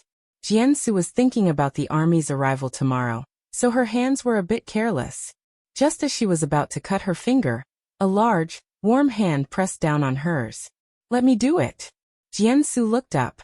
The man's tall frame stood beside her, his deep eyes staring at her as if they could drown a person in their depths. He had just cleaned up after returning. His clean, sharp masculine scent was heart-stirring. Jiansu looked at the knife hovering over her finger and snapped out of it instantly, quickly withdrawing her hand to make room for him. Watching him deftly chop and stir-fry the vegetables, Jiansu stood on her tiptoes and poked her head out to look into the pot, saying in surprise, "You know how to cook?" Tang Si-han smiled. "Do I look like I don't?" Jiansu shook her head. The first 2 times she had seen Tang Sahan, he was covered in blood and had a sharp, fierce aura. If not for the good upbringing shown in the details, he would have truly seemed like one of those lone assassins from a storybook who lived on the edge of a blade. She couldn't have imagined him looking so skilled while cooking in a kitchen. She smiled. "With your skills and being able to cook, you must have been very popular with girls before." Tang Sahan glanced back at her and said calmly, "I don't cook for just anyone." Upstairs. When Duan Ruffing woke up, he found himself lying on a bed in an unfamiliar room. After separating from his teammates, he had lured those assassins away by himself. He had thought he was a goner, but before he died, he seemed to have seen a very beautiful girl talking to him. Could it be that she saved him? He moved his body. He actually felt that more than half of his previously severe injuries were healed. Was the one who saved him a fairy? His thoughts wandered wildly. However, while his thoughts were erratic, his actions didn't lose a bit of vigilance. The very second the doorknob turned, he immediately hid behind the door and attempted to subdue the newcomer. Without any surprise, his hands were pinned behind his back and he was pressed against the door panel. He was about to struggle more when a familiar voice rang out. "Do you want to be even more seriously injured?" Duan Ruffing's body stiffened abruptly. He turned his head to look at the person holding him and said in pleasant surprise, "Boss." Tang Sahan let him go and gave a nod. Duan Ruffing's eyes were already brimming with tears as he lunged forward, excitedly wanting to hug him. "Boss, you're not dead. That's wonderful, Wah." Tang Sahan stopped his movement and gestured for him to sit down and talk properly. "How did you end up here? Where are Ji Yi and the others?" Duan Ruffing scratched his hair. "After we separated from you, we were worried something might go wrong, so we shook those people off and came back to find you. We didn't expect to run into the outbreak of the apocalypse. After that, we awakened our special abilities one after another. But while Ji Yi and Jiang Shirwei were running fevers, we encountered another ambush. We all got a bit injured. I had Cheng Wei take the 2 of them and leave first while I stayed behind to cover them. Later, I ran out of strength and fainted in front of a dessert shop. When I woke up, I saw you." Tang Si-han not dead? "How was Ji Ye's side when you separated?" Duan Ruffing said dejectedly and with inevitable worry. "Jiang Shirwei hadn't woken up yet when we separated, and both Xing Wei and Ji Yi were injured. That group of people seemed like trained professional killers. Even with the apocalypse here, they haven't given up on their assassination mission." "Which direction did they go?" "Toward the west of the city." Chapter 19. Parting Ways. The west side of the city. If they keep heading forward, they'll definitely run into that eerie forest. Given their current condition, it's far too dangerous. Tang Sahan thought for a moment and said, "Rest for now. I'll head out to find them tomorrow." Duan Ruffling immediately said, "I'm going with you." Tang Sahan looked at him, his brow furrowed. "Your body?" Duan Ruffing patted his chest. "I don't know if it's a case of surviving a disaster and having good fortune follow, but I feel much better now. The rest are just minor injuries. They're not a problem at all." Tang Sahan looked thoughtful. Duan Ruffing continued, "Boss, just let me go with you. It's so dangerous outside right now and there's no way to contact anyone. It would be a hassle if you found them and had to double back here to get me." Tang Sahan finally nodded. "Get a night's rest first. We leave tomorrow at noon." Knock, knock, knock. The sound of knocking echoed. Duan Ruffing suddenly said, "Right, boss, I haven't even asked where we are." The person outside. Tang Sahan walked over to open the door, revealing an exquisite and beautiful little face. Duan Ruffing cried out, "You're the woman from the dessert shop." Tang Sahan took the daily necessities from Jianzu's hands and set them on the table, then gestured for her to sit on the sofa. Jiansu smiled at Duan Ruffing and said, "Hello, I'm Jiansu." Duan Ruffing's gaze swept back and forth between the two people across from him. This girl's relationship with the boss isn't ordinary. Since when has the boss ever been so thoughtful and gentle toward a woman? He immediately smiled and said, "Hello, hello. I'm Duan Ruffing." Tang Sahan explained his and Jianzu's experience to Duan Ruffing. Duan Ruffing immediately turned to Jiansu with a serious expression. "Thank you, Miss Jian, for saving our boss. If you have any requests in the future, just let me know, and I will definitely do it for you." Jiansu Samai. Not following up on his promise. "No need to call me Miss Jian. Just call me Jiansu." Duan Ruffing naturally agreed. He now knew that Jiansu planned to follow the army to the safe base. Then tomorrow looked at Tang Sahan. Tang Sahan was looking at Jiansu. "We're going to look for our companions tomorrow. Do you want to come with us?" He really didn't feel right leaving her alone. But it wasn't safe outside either, let alone the fact that he was heading toward an even more dangerous place. He was actually a bit undecided. Jiansu looked at him with understanding. "You're leaving?" She smiled. "You don't need to worry about how to settle me. Saving you was just a matter of convenience. You have no obligation to protect me." She continued, "Besides, I just got news that the army will be coming to this villa district tomorrow morning to look for survivors. I'll leave with them then." The news was real, but she hadn't heard it. It was written in the book. But in her original plan, Tang Sahan wasn't included anyway. They clearly weren't ordinary people. And as a salted fish, she only wanted to quietly survive the apocalypse. Teaming up wasn't the best choice. Tang Sahan looked at the woman who was so calm and didn't show even a hint of attachment, and he felt inexplicably uncomfortable. But logic told him he couldn't take Jiansu with him. Jiansu was very smart and brave, but her physical fitness wasn't suited for a journey where they'd be hunted the whole way. He wouldn't have time to look after her constantly. Ji Yi and the others were in dire straits. He couldn't abandon his teammates for Jianzu's sake. To the current Tang Sahan, on the scales of his heart, Jiansu didn't carry that much weight yet. Tang Sahan took a necklace from his neck with an exquisitely tiny knife hanging from it. He placed it around Jianzu's neck. "Keep this safe. If you encounter any problems, you can use it as a token to find the Tang family." Duan Ruffing's eyes widened in surprise. His baby face full of disbelief. This necklace was a gift from Tang Sahan's father when he was 3. After his parents passed away, he had never taken it off, and he never let anyone touch it. Now he was just giving it away to a woman? He wanted to say something, but he swallowed his words after being frightened by the boss' warning glare. However, his eyes darted between the two of them, filled with curiosity. He screamed internally, "There's definitely something going on here." As the primary witness to this gossip, he'd have to give Ji Yi and the others a proper rundown once they got back. The next day around 8 a.m., the army indeed arrived. People kept coming out of the houses in high spirits to join the army. Looking closely, there were quite a few of them. However, the people here were all wealthy and usually had stockpiles at home. Even if they stayed holed up, They could last for a while. Plus, with fewer people and fewer zombies, the survival rate was much higher than in other neighborhoods. Aside from taking their rations for the next 2 days, Tang Sahan gave all the collected supplies to Jiansu. Jiansu intended to say it wasn't necessary, but Tang Sahan was very insistent, and Duan Ruffing had no objections. Since she couldn't expose her space, Jiansu had no choice but to accept. She simply stuffed more emergency medicine into the small backpack she gave to Tang Sahan. Tang Sahan didn't leave Jiansu with the other people from the villa district. Instead, he brought her before a man who looked like a military officer. The man gave Tang Sahan a respectful military salute upon seeing him, and called him Young Master Tang. After a brief introduction, Tang Sahan instructed Jiansu, "I've already made arrangements.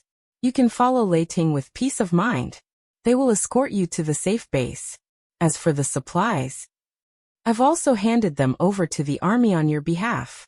They will keep them for you. If you don't have enough, just ask them. I'll compensate them later." If a whole truckload of supplies were left to Jiansu, a weak girl like her would surely attract greed. He decided to entrust both the person and the goods to Lei Ting. This should be more than enough for her to reach the safe base in comfort. Jiansu not dead? He added, "If you encounter danger, hide yourself first. Don't trust anyone, and don't go around saving people recklessly." Jiansu nodded again. Lei Ting was shocked. Looking at this attitude, could this woman be someone young Master Tang likes? But wasn't the capital's young Master Tang rumored to be cold, ruthless, and always keeping women at a distance? Had never heard of such a woman being by his side. Regardless, this Miss Jiansu had to be protected. Even in the apocalypse, the capital's Tang family was deeply rooted, and not someone an average person could afford to provoke. Moreover, as far as he knew, the Tang family was one of the families behind the current imperial capital's safe base. Even setting aside his background, the name Tang Sahan alone was enough to make the capital tremble.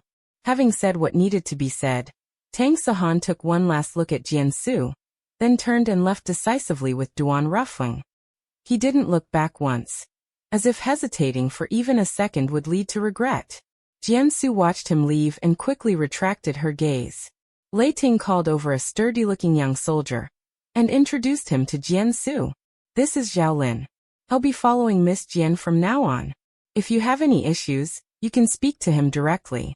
Jiansu thanked him. Zhao Lin's face turned red as he scratched his head, and repeatedly said it was no trouble. To Jianzu's surprise, Wang Niannian and her group had also chosen to travel with the army. Furthermore, Wang Niannian had found a blessing in disguise. Not only did she not die from her injuries, but she had also awakened a wood-type ability. Chapter 20. Eerily quiet. The military's destination was the newly established safe base in City B, but they would pass through City C. In the novel, the male and female leads went directly to City C on their own, gaining a lot along the way due to the protagonist's luck. However, because they were currently short on supplies and several of them were injured, they decided to travel with the military first, and part ways once they reached City C. Seeing Jiansu being politely led onto a military vehicle, Wang Niannian's hands clenched tighter and tighter until her nails dug into her palms, causing a sharp pain. Lin Xiaoji also looked at Jiansu deep in thought. Had that man actually left Jiansu here? It seemed Jiansu wasn't that important to him. But that was just as well. It made it easier for him to make his move. With the military clearing the way ahead, the road out of the city was indeed much smoother. Upon reaching the city center, the military even cleared out several large shopping malls, allowing both the soldiers and the civilians to replenish some supplies. There were also those unwilling to risk going out for supplies who harassed the soldiers, believing that since the military had taken them along, they were responsible for them. Some men even tried to hijack the military supply trucks by force, but they were eventually silenced by Lei Ting with a gun. Zhao Lin saw Jiansu frowning as she looked outside and, thinking she was afraid, comforted her. "Miss Jian, don't worry, they wouldn't dare try to rob our vehicle." Jiansu didn't appear relaxed. Instead, she asked him, "Don't you feel like something is wrong?" Zhao Lin let out a confused ah, and asked, "What's wrong?" "This is the city center, the area with the highest foot traffic, but don't you think it's unnervingly calm right now?" Logically, they had encountered so many zombies just reaching the edge of the city center yesterday, yet they faced very few obstacles while crossing through the heart of the city today. This was definitely unusual. She looked up at the gloomy dark clouds in the sky, which looked like a black vortex about to swallow the entire city. Ah! A blood-curdling scream shattered the silence. The crowd erupted into chaos as screams suddenly broke out across the quiet streets. People looked up to see zombies surging in from all directions, with some already swiftly pouncing on the tail end of the convoy. Lei Ting's urgent voice came over the walkie-talkie. "Drive! Get moving!" The convoy sped off, flesh and blood flying everywhere, but the way forward was soon blocked by a pile of zombie corpses. Other zombies pounced even more ferociously, constantly breaking car windows to reach inside and bite civilians to death. Quite a few swarmed toward Jianzu's side as well, but while Zhao Lin usually seemed a bit slow-witted, his skills were actually quite good. Combined with his Earth-type special ability, he quickly dealt with those zombies. The road ahead was blocked, but there was even less hope in abandoning the vehicles and moving on foot with such a large group. Lei Ting had no choice but to organize the ability users in the convoy to clear the way ahead. The fire-type ability users used fire to drive away the zombies. The earth types erected barriers, the wind types and metal types prevented ambushes, while the strength types were responsible for close-quarters defense. Some water-type and wood-type users worked with the soldiers to clear the roadblocks. Another group of soldiers formed a human wall of protection around the perimeter. Although the current ability users were still at level 1 and weren't very skilled in using their powers, fortunately, those low-level zombies didn't have much attack power either. The two sides were evenly matched for now, but in a prolonged war of attrition, the humans would definitely be the first to give out. Lei Ting clearly realized this problem as well, so he arranged for the ability users among the civilians to join the ranks of those clearing the path. Because of this, Lin Xiaoji's group unknowingly drew closer to Jianzu's side. A dead zombie almost fell onto Jianzu, but Zhao Lin blocked it just in time. Jianzu turned around to see Lin Xiaoji, his face splattered with blood, wearing a wicked smirk as he stared at her with pure malice. Jianzu returned a faint smile, and in the next second, she caught him off guard by using her long blade to flick a zombie head one that had been cut off by a soldier and hurl it at him. Seeing Lin Xiaoji's face covered in brain matter because he was unprepared, Jianzu arched an eyebrow and looked at him provocatively. As expected, getting revenge on the spot felt the best. Lin Xiaoji wouldn't let her go just because she was submissive or weak, so she might as well vent her anger first. Lin Xiaoji's expression turned grim as he reached out to grab her, but Jianzu nimbly dodged. Since they were in the middle of fighting zombies and still had to travel with the military, and he knew Tang Sahan had connections within the army, he didn't dare to kill Jianzu openly. Instead, he vented his rage on the zombies. The already hideous-looking zombies became even more unrecognizable after being scorched by his fire, a sight that would make anyone want to vomit. He also intentionally lured zombies toward Jianzu. To protect her, Zhao Lin was nearly scratched several times. Su Zhe had been protecting Nianyan at first, and though he noticed the situation over here, he couldn't come over because Nianyan was too frightened. Once Kai Guanglin went over, Su Zhe handed Nianyan over to him, and ran over quickly to stop Lin Xiaoji's underhanded actions. Their eyes met, and Lin Xiaoji clearly saw Su Zhe's dissatisfaction, but this only strengthened his resolve that Jianzu could not be allowed to stay. Jianzu was almost moved to angry laughter. In the face of a great catastrophe, the so-called male protagonist was still focused on making petty moves to deal with an imaginary enemy. She even saw him several times maneuvering soldiers to take hits for Wang Nianyan. Or perhaps, in his eyes, as long as they weren't part of his team, the people sacrificing their lives on the scene didn't matter. If they died, they died. Jianzu thought to herself that if she couldn't make it out today, she would take this bastard Lin Xiaoji down with her. Facing stubborn resistance from the humans, the zombies counterattacked even more violently. Wails and screams echoed continuously over the city, and the streets were drenched in blood, like a living hell on earth. The military suffered heavy losses, and the civilians weren't faring any better. After finally managing to clear a passable path, Lei Ting wiped the blood from his face and shouted, "Get back in the cars and keep moving. Get in now." All of them scrambled into the vehicles. Those who were slow were left far behind, sinking into the mountain of corpses and sea of blood, but no one had the strength left to save them. Jiansu looked back through the window at the high speed and saw this scene. Her heart shaken and speechless for a long time. This was the first time since arriving here that she had faced such a scene. In the face of the apocalypse, human strength seemed so insignificant, and this life of coexisting with danger would likely continue for a long time. Zhao Lin thought she was frightened and comforted her. "I'll be fine once we get through the city center. Don't worry, Miss Jian. We promised young Master Tang that we would get you to the base safely." Jiansu shook her head. "I'm fine. How are you?" She saw his arm, which was dripping blood. Zhao Lin grinned. "I'm fine. The injuries I got on past missions were heavier than this. It's a small problem. Miss Jian, look out." Just as he finished speaking, the car swerved sharply, and Jianzu's head slammed against the window. A zombie was sent flying, its blood splattering across the car window. Jiansu was jolted so hard she felt like her internal organs were about to come up. But at this moment, no one cared about this bit of discomfort. The entire convoy was speeding away as fast as possible. Chapter 21. You wouldn't mind sharing some with me, would you? After driving for about half an hour, they finally shook off the dense swarm of zombies, and the team stopped at a gas station to rest and regroup. In a short time, the army had lost more than half its strength. Lei Ting, with a dark expression, worked with his subordinates to readjust their upcoming route. Everyone else crowded into the small supermarket at the gas station to rest. The injured were gathered in one area for supervision. Those clearly bitten had already been dealt with, and others would be immediately killed if anything went wrong. The car Zhao Lin and the others were driving was one Tang Sahan had left behind, well stocked with supplies.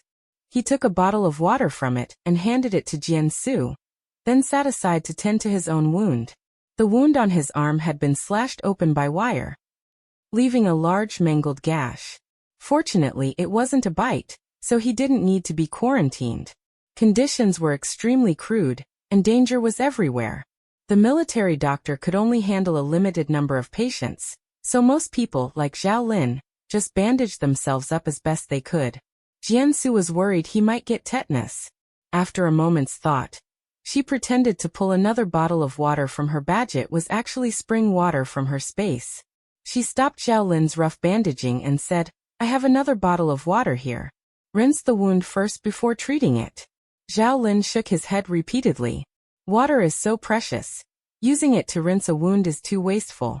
Jiansu tossed the bottle directly into his arms. "If the wound gets infected and your arm is ruined, how are you going to protect me?" Zhao Lin looked at Jiansu with emotion. Miss Jian was truly a good person. Although her words were blunt, she clearly cared about him. Besides, while he was supposed to be protecting Miss Jian, she had actually blocked several attacks for him earlier. He secretly made up his mind to complete this mission successfully. "Xiu, could you lend me a bottle of water?" A woman's voice suddenly rang out beside them. Wang Niannian had walked over at some point, looking at Jiansu with eyes full of longing. She had been so generous as to give that man a bottle of water to rinse a wound. Surely she wouldn't be so stingy as to refuse her a bottle to drink. It couldn't be helped. Their team had many people and high consumption, but few supplies. They had lost a lot in the chaos just now, and the remaining water had just run out. Qin Ro refused to provide her with water on the grounds that she was injured and couldn't use her special ability. So she set her sights on Jiansu. Jiansu noticed the greedy gazes from the surroundings after Wang Niannian loudly asked to borrow water. Her expression turned cold. "I don't have any more." Wang Niannian bit her lip. "But didn't you just give him a bottle to wash his wound? How could you not have any drinking water left?" "Jiansu, that was the last bottle." Wang Niannian felt this was just Jianzu's excuse to refuse. She felt very uncomfortable, feeling that things shouldn't be this way. How could Jiansu refuse her? A thought crossed her mind. Jiansu should be humble, silent, and fawning, not proud and cold like she was now. Her voice grew louder and a bit shrill. "But didn't Tang Sahan leave all the supplies to you? How could you not have any?" "Xiu, you're not intentionally refusing just because you're angry with us, are you?" But in this life-and-death situation, can't you be a bit more generous? Her pitiful appearance aroused the sympathy of many men present. More people were calculating in their hearts. Such a young girl had so many supplies. Perhaps they could get a share too? Someone stood up to criticize Jiansu. We're all humans. What's wrong with lending a bottle of water? How can you be so selfish? Jiansu leisurely wiped her hands. I said, the supplies were all lost just now. That was the last bottle of water. Wang Nianian's eyes flickered. Since you insist on saying that, Xiu, then I won't ask for it. It's my fault for not helping you take care of that person who might have been bitten earlier. I can understand if you want to hide things away. The gazes of the people nearby became even more unfriendly. Who knows if that bitten person will turn into a zombie? How could you force someone to stay with such a dangerous person at a time like this? Good grief. When did she ever ask Wang Niannian to help take care of Tang Sohan? This female lead wasn't just a white lotus, she was a black-heart one. Jiansu lowered her head, looking aggrieved. He saved us that day. I couldn't just turn around and abandon him. You don't need to feel guilty either. Didn't you all lock me in alone with him to take care of him that day? Although I almost got bitten or starved to death, in the end, I was lucky enough to survive, wasn't I? I'm really fine, and I don't blame you really. Upon hearing this, Zhao immediately glared at Wang Niannian. So she was the one who struck first with false accusations. Thankfully, Miss Jian was lucky and hadn't been harmed by them. Wang Niannian didn't expect Jiansu to be so sarcastic. She said flusteredly, that day was a misunderstanding. Sai, so you're unwilling to give me water because of that? Even if I don't take any, can you at least give some to the injured? Her words circled back to the supplies again. The others immediately started jeering. Yeah. Give us some. It's fate that we're all traveling together. They completely forgot that they were the ones who had just been provoked by a few words into criticizing Jiansu. Who knows if she's telling the truth about being out? How about this? Let us check your car. Yeah, check it and we'll believe you. These people were utterly shameless. The supplies belonged to Jiansu. Why should she give them anything? And they said check, but who knew if they would resort to looting? Zhao Lin's heart tightened. He knew that young Master Tang had left many supplies for Jiansu before leaving, some of which were in their car. It would be a real problem if these people tried to rob them openly. Jiansu, however, was very calm. Instead of panicking, she seemed quite happy. Sure. Zhao Lin wanted to stop Jiansu from acting impulsively. Miss Jian. But Jiansu stopped him with a look. Fine. After all, these people had to rely on the army. As long as Battalion Commander Lei was there, they wouldn't dare go too far. At worst, he would just have to be more alert and guard against them later. Several men immediately got excited, rubbing their hands as they moved toward Jianzu's car. Jiansu suddenly said, Tang Sohan gave most of the previous supplies to the army in exchange for their protection. The remaining few days' rations were lost while fighting zombies just now. I was just worrying about what to do next. She looked at the greedy men with a grin. Since everyone is willing to share supplies, after checking my car, let's go through every car one by one and pool all the supplies together. Thank you all for being so generous. If I get the chance in the future, I'll definitely pay you back. She held out the car keys as if to give them over. Here, the keys are for you. Her being so open made people suspect she really had nothing.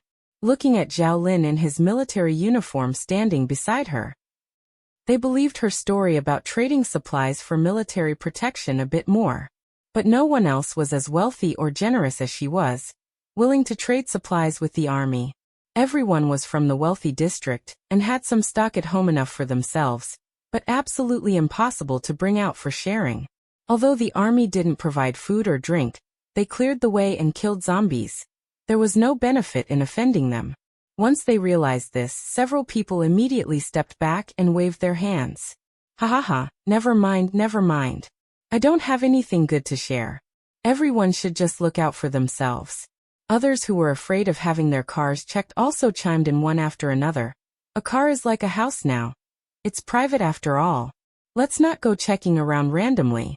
Jiansu looked disappointed. Do you really not want to look? I'm quite curious about what everyone has left. No. There's really nothing. Jiansu then turned to Wang Yanyan. I remember you traded for most of my medicine earlier. There should be some left now. I don't have any supplies to trade with you now, but Zhao Lin got injured protecting me and needs anti-inflammatory medicine. Since you were so generous and kind-hearted before, you shouldn't mind sharing a bit with me. Chapter 22. Holy crap. This tree has become a spirit. Wang Nianyan's smile stiffened. Biting her lip, she said, we've already used them all up. Jiansu lowered her head looking distressed. But I just saw you take out a box of medicine for Suze. Sigh, since you don't want to give it to me, Nianyan, I won't force you. The way the surrounding people looked at Wang Nianyan changed. From her initially egging them on to cause trouble for Jiansu, to now lying when she clearly had medicine. She was straying too far from the pure and kind image she had previously projected. Wang Nianyan was in an awkward position. To maintain her image, she had no choice but to reluctantly pull out a single pill and give it to her. I remember now, I have one last pill left in my pocket. It's truly the last one. Jiansu immediately took it and handed it to Zhao Lin, turning back with a smile. Thanks. Wang Yanyan watched Zhao Lin swallow the pill, then returned to her spot with a sour expression. And those who saw her actually produce something didn't believe they were truly out of supplies. Soon people with injuries went to Wang Yanyan and her group to beg for medicine. After fending off wave after wave of people, some of their supplies were even swindled away by a few scoundrels.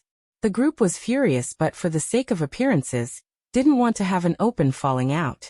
In the end, it was Lin Xiaoji who used fire to burn the hair of an insatiably greedy man before the others stopped their harassment. At the same time, however, the gaze Wang Yanyan directed at Jiansu became increasingly resentful.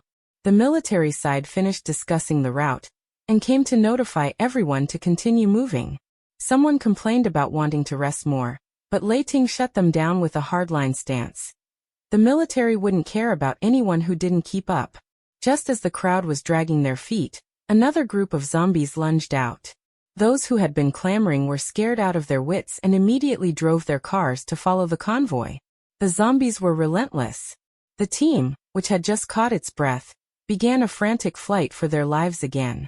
Zhao Lin used his ability on the zombies climbing the car windows while driving, and Jiansu also shot and killed several zombies. Tang Sahan had left the gun for her. Moreover, after drinking the stream water from her space, not only had her physical fitness enhanced, but her accuracy had also improved. Although she couldn't hit every shot, she could help share some of Zhao Lin's pressure. Zhao Lin looked at the gun in Jianzu's hand with envy. The gun young Master Tang left for Jian Su was even better than the ones their military used. He killed another zombie, wiped his face and cursed, "Damn it! These zombies are really persistent. Luckily they have no brains, otherwise would be finished." Jiansu thought to herself that this was only the beginning. In the later stages, zombies would develop self-awareness, and even have special abilities like humans. That would be the real disaster. Screams rang out continuously within the convoy. A window of a car behind them was smashed, and a zombie caught up and bit the driver. Jiansu saw the man in the passenger seat, the one who had shouted the loudest yesterday about searching her care, and hesitatingly push his companion out and take the driver's seat himself. The car sped away. Jiansu could see the shocked and desperate eyes of the companion who had been pushed out. Lin Xiaoji and the others also witnessed this scene. Their actions became more cautious as they closely followed the military vehicles, nearly overturning the cars of ordinary people, blocking the way several times. After running for an unknown amount of time, the sunlight overhead grew dimmer and dimmer. Everyone looked closely and realized that they had somehow driven onto the famous greenway in the west of the city. The tall trees on both sides had powerful, gnarled branches, and their leaves blotted out the sky. The reason the light felt dim was that the branches and leaves from both sides met overhead, forming a natural green canopy that blocked the sun. In the deep green tunnel, the black road ahead looked like a monster opening its maw, waiting for its prey. Jiansu suddenly thought of the strange forest Tang Sahan mentioned encountering in the west of the city. It seemed to be near this greenway. She felt an ominous premonition. Just as she was about to borrow Zhao Lin's walkie-talkie to tell Lei Ting, a change occurred ahead. The leading car was suddenly wrapped by countless vines and violently flung aside. There was no sound of the car hitting the ground.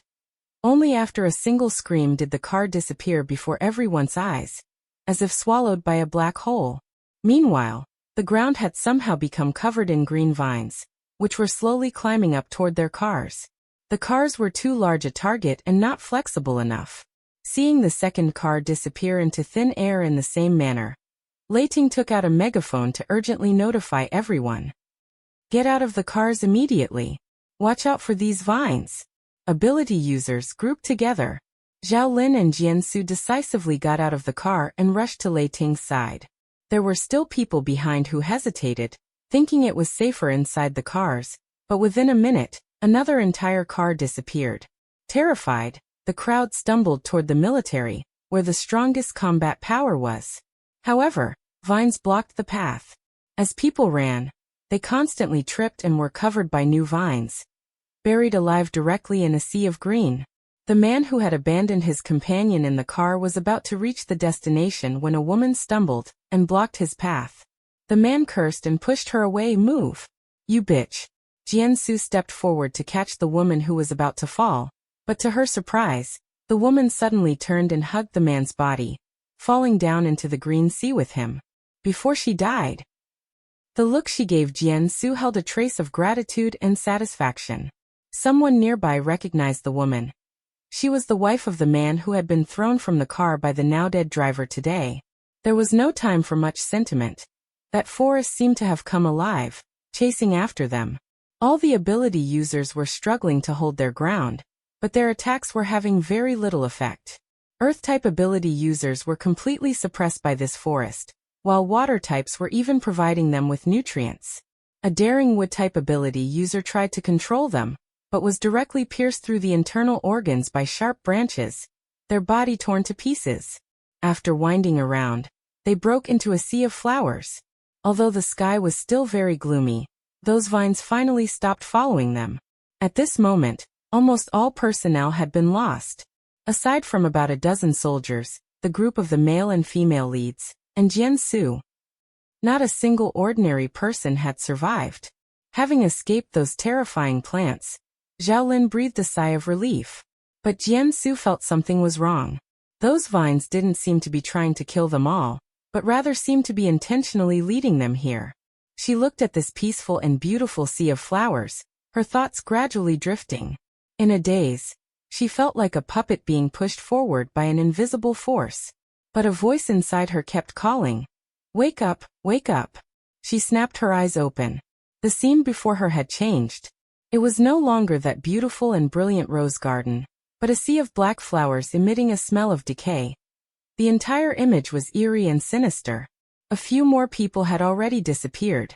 The remaining ones were moving like walking corpses, unconsciously approaching a massive, eerily green old locust tree in the center of the flower sea. Jiansu reached back and grabbed Zhao Lin, who was closest to her. But Zhao Lin ignored her restraint and continued walking forward. Her strength was no match for Zhao Lin's. After a thought, she took out a wet towel soaked in stream water from her space, suddenly grabbed Zhao Lin's collar to pull his head down, and violently covered his mouth and nose. Zhao Lin struggled for a moment before waking up, looking in shock at this terrifying sea of black flowers and the group of puppet-like people. Someone had already approached the big tree, and the two of them watched as a gap opened in the tree's massive trunk, waiting for the person to jump into the trap before swallowing them up. Zhao Lin was dumbstruck. Holy crap! This tree has become a spirit. Chapter 23. The plot repeats itself.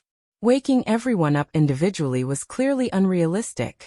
Using her backpack as cover, Jiansu pulled a megaphone from her space, the same kind Lei Ting had used before. Wake up. Hold your breath. Stop moving forward. Wake up. The megaphone's sound reached every corner, temporarily waking the crowd from their hallucinations. Lin Xiaoji had actually regained consciousness shortly after Jiansu, but his body wouldn't obey him. Jianzu's shouting snapped him out of the haze. He breathed a sigh of relief in his heart, and quickly grabbed Wang Yanyan, who was still unconscious beside him. Su Zhe also first grabbed Kai Guanglin and Qin Ro before looking over at Jiansu. Seeing her with Zhao Lin, he didn't head over. Everyone looked at this sea of black flowers in panic. The putrid stench in the air was likely the cause of the hallucinations. Seeing Zhao Lin and Jiansu covering their mouths and noses, everyone followed suit. Some tried to rush out but found they couldn't find a way out of this sea of flowers. It was like a bizarre loop. Moreover, the moment they breathed, they would fall back into the haze. Even by taking turns breathing with others, they could feel the air getting thinner and thinner. If they didn't get out soon, they would likely suffocate to death. While they were at a loss, someone suddenly tripped and fell into the flower sea, turning into a pool of blood before everyone's eyes without even having time to make a sound. Su Ze's pupils constricted as he shouted, "These flowers are corrosive. Don't let your skin touch them." Kai Guanglin, who had been about to reach out to see what on earth these black flowers were, immediately jumped 3 feet away. "Holy crap, these flowers are way too sinister." Lei Ting looked at Jiansu apologetically. Miss Yin, I'm sorry. Young Master Tang entrusted you to me. Yet I've led you into such a dangerous place. If I'd known, maybe it would have been safer for you to go directly with young Master Tang. Looking at the man's remorseful face, Jiansu replied calmly, following him might not necessarily have been safer. Besides, we haven't reached a dead end yet. She shifted her gaze toward the large locust tree in the center, which was quietly waiting to feed. Lin Xiaoji and Su Ze had also noticed the strangeness of this tree. They exchanged a glance. Su Ze backed away slightly, and Lin Xiaoji began to launch his special ability at it. If they weren't mistaken, this mutated tree was the root cause of why this place was so bizarre. All the human tissue absorbed by those flowers was being supplied to it as nutrients. Fire burned the leaves, and the quiet trunk began to tremble incessantly, the rustling of the leaves sounding like a human's wail. As expected of the male lead, even though his special ability had awakened not long ago, and everyone was generally at the beginner level, he was able to take on such a freakish mutated plant. It was just that this familiar plot. She suddenly realized, wasn't this the scene in the book where they first fought a mutated plant above their level, nearly resulting in total annihilation? Several main combatants were heavily injured, and the original host even lost an arm protecting Wang Yanyan from an attack, which wasn't healed until the healing ability upgraded much later. As expected, nothing good happens when you're near the male and female leads. Jiansu had 10,000 curses she wanted to scream in her heart. She remembered that in the end, they escaped by relying on the female lead's wood-type ability to establish a connection with this locust tree, then destroying its root system while it was off guard. However, the female lead gained a blessing from the disaster, obtaining this locust tree's crystal core. This was also the reason she later became far more powerful than other wood-type ability users. At this point, the apocalypse had only just begun. Human ability users weren't strong yet, and zombies hadn't even formed crystal cores. But this locust tree's cultivation was already several levels ahead of them. It was very likely it had been infected with the virus before the apocalypse broke out. Combined with its sinister growth method of using the dead as nourishment, it had already produced a crystal core. Jiansu had no interest in the mutated locust tree's crystal core, but they had to get out quickly now. She turned her gaze toward Wang Yanyan, who was hiding behind her teammates. It was just that she hadn't read the book carefully to begin with, and her memories of the book were fading more and more since entering this world. She couldn't for the life of her remember how Wang Yanyan killed the mutated locust tree. Facing Jianzu's scrutiny, Wang Yanyan instinctively felt that she wanted to do something to her, and her fists hanging at her sides unconsciously tightened. On the other side, Lin Xiaoji's attack provoked the wrath of the mutated locust tree. Green vines began to coil toward them from all directions, starting from the tree. Bodies were wrapped by the vines and flung toward the large mouth opening in the trunk. In an instant, several more people disappeared. When Wang Yanyan was being pulled toward the locust tree by a vine, she felt afraid yet also vaguely excited, as if there was something there she absolutely had to obtain. Jiansu pulled out a long knife and forcefully hacked through the vines binding her, half kneeling on the ground in a disheveled state, gasping for air. Strangely, although they had brought Jiansu here, she didn't feel any killing intent from this mutated plant. She quietly observed her left hand, which had just been bound. Other than a faint red mark, there were no other wounds. Others, however, were not only covered in cuts from the leaves, but were also affected by the corrosive nature of the tree's sap. Their hands rotting rapidly. Jiansu covered her wrist with her sleeve. Before she could think deeply about it, she was pulled into the battle. The enraged locust tree became even more brutal. Its vines pierced directly into people's bodies, shredding their internal organs. Blood and brain matter spilled everywhere. The bloody and terrifying scene caused the remaining people to gag involuntarily. As the ordinary person with the weakest defensive power among the survivors, Jiansu was consciously protected within the circle by Lei Ting, Zhao Lin, and the others. Jiansu was anxious, but her healing-type ability had no offensive power. She could only defend them from the rear, chopping off the locust tree branches that tried to sneak attack from behind. She looked toward Lin Shaoji's group, only hoping the female lead would step up. As the main characters of the plot, they certainly wouldn't die. But a cannon fodder like her and side characters like Zhao Lin might not be so lucky. Seeing Lin Shaoji's fire. In her nervousness, she had forgotten that she still had gasoline in her space. She could use it to deal with this tree. Before she could take out the gasoline, a burning vine set ablaze by Lin Shaoji slammed violently toward the spot where they were gathered, forcing the protective circle to break apart. Jiansu glared at Lin Shaoji in anger. He was completely focused on attacking and didn't care at all if he would injure others. If they hadn't moved quickly, they would have died under his abnormal fire first. But this was a good opportunity. Jiansu took the chance to move a few steps away from Zhao Lin and the others. Using the massive tree trunk as cover, she splashed gasoline around it. Once a fire-type ability user attacked here, they could ignite it in one go. As for personal grudges, she would settle them after surviving this disaster. Hiding to one side, a green vine sprouted from Wang Niannian's fingertips and coiled around the largest branch of the old locust tree. Previously, other wood-type ability users had no power to fight back against it, and were instead sucked dry of their energy, so she hadn't dared to act. Now that the situation was urgent, she tried releasing a bit of her power, and the effect was surprisingly good. The others also felt their spirits lift. There was finally some hope. Suze observed, the black hole on the north side of the trunk should lead directly to its roots. Well, cover Nian, and let her try to plant her wood-type ability inside it. The others had no objections, and even Lei Ting and his group voluntarily came over to help draw the fire. Even the attacks from the main male lead could only injure its surface. Everyone was more or less wounded, but Jiansu was inwardly astonished those vines completely avoided her. Wang Niannian also noticed that Jianzu's area seemed relatively safe.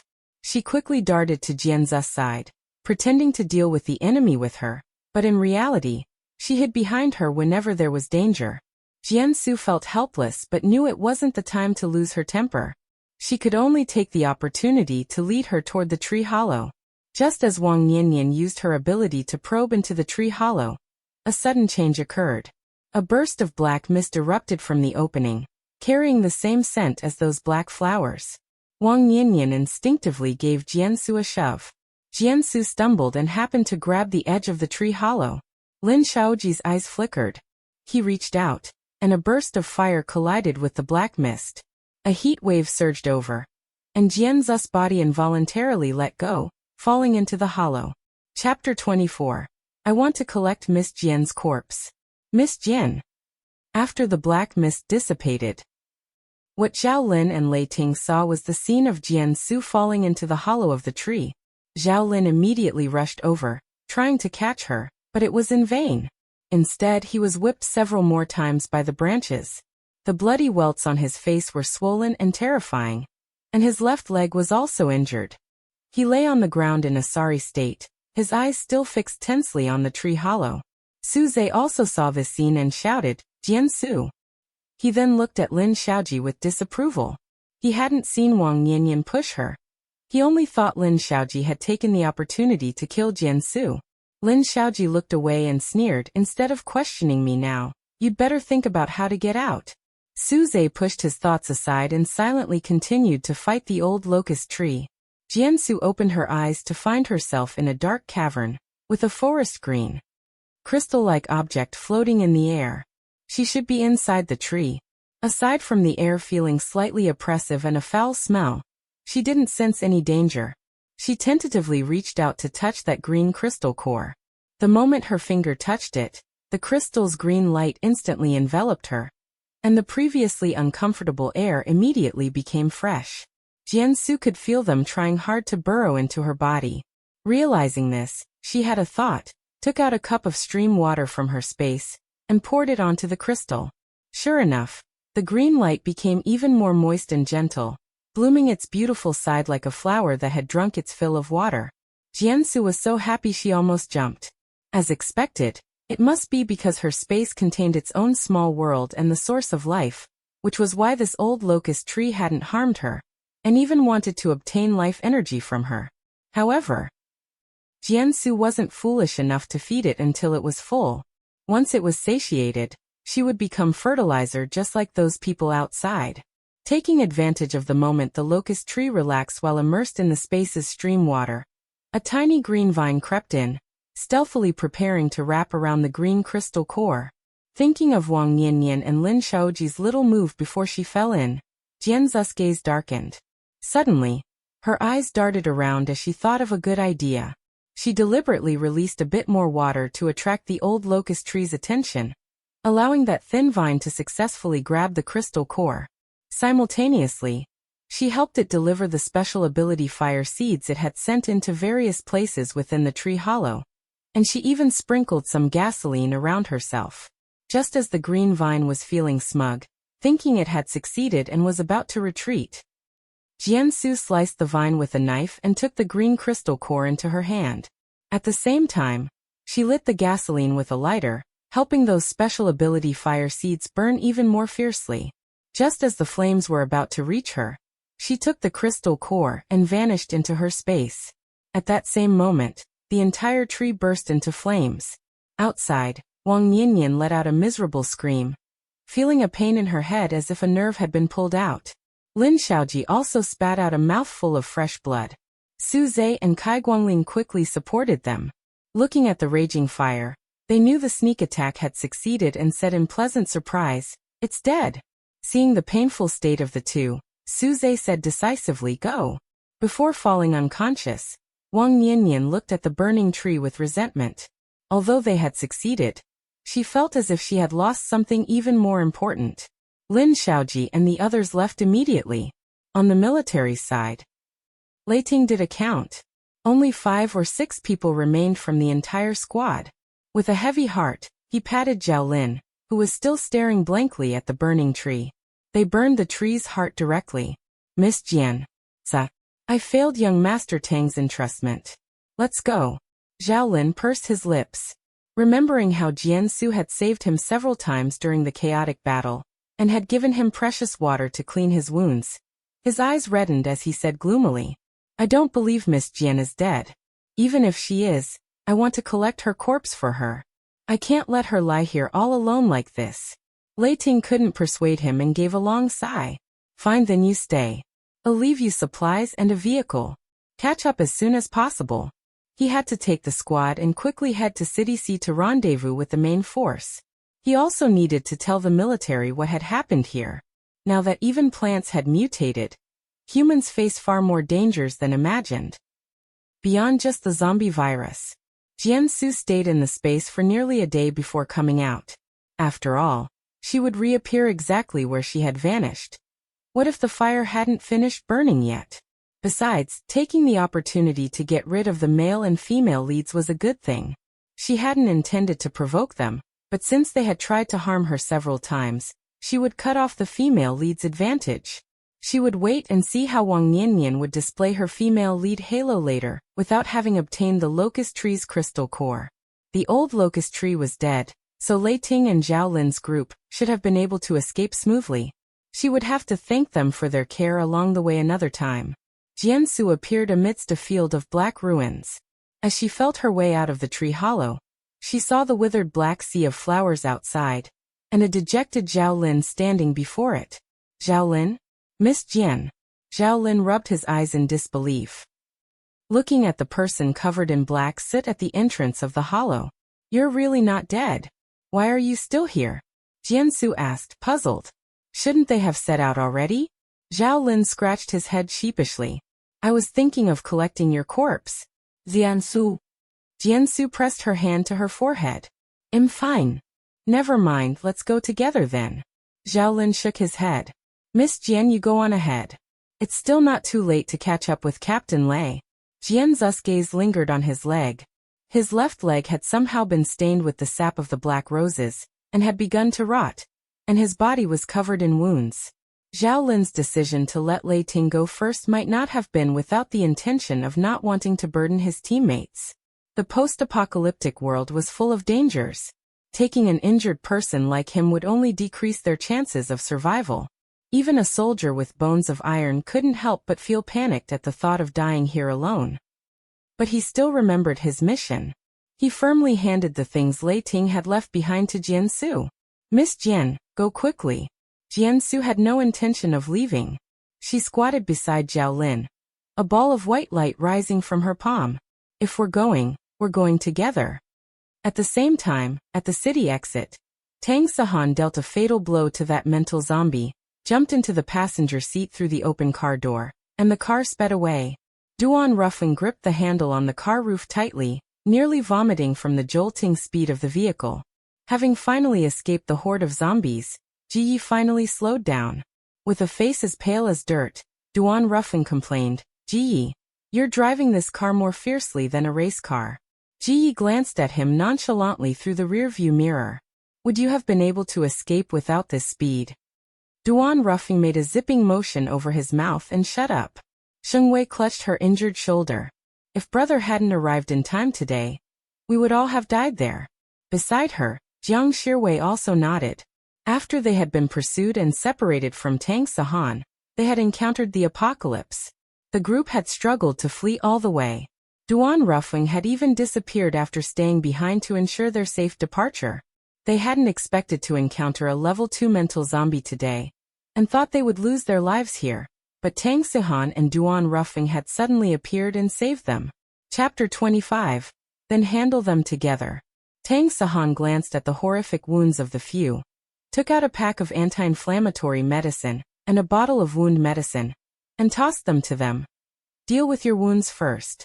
Ji Yi saw the medicine he took out and said in surprise, Boss, where did you find this?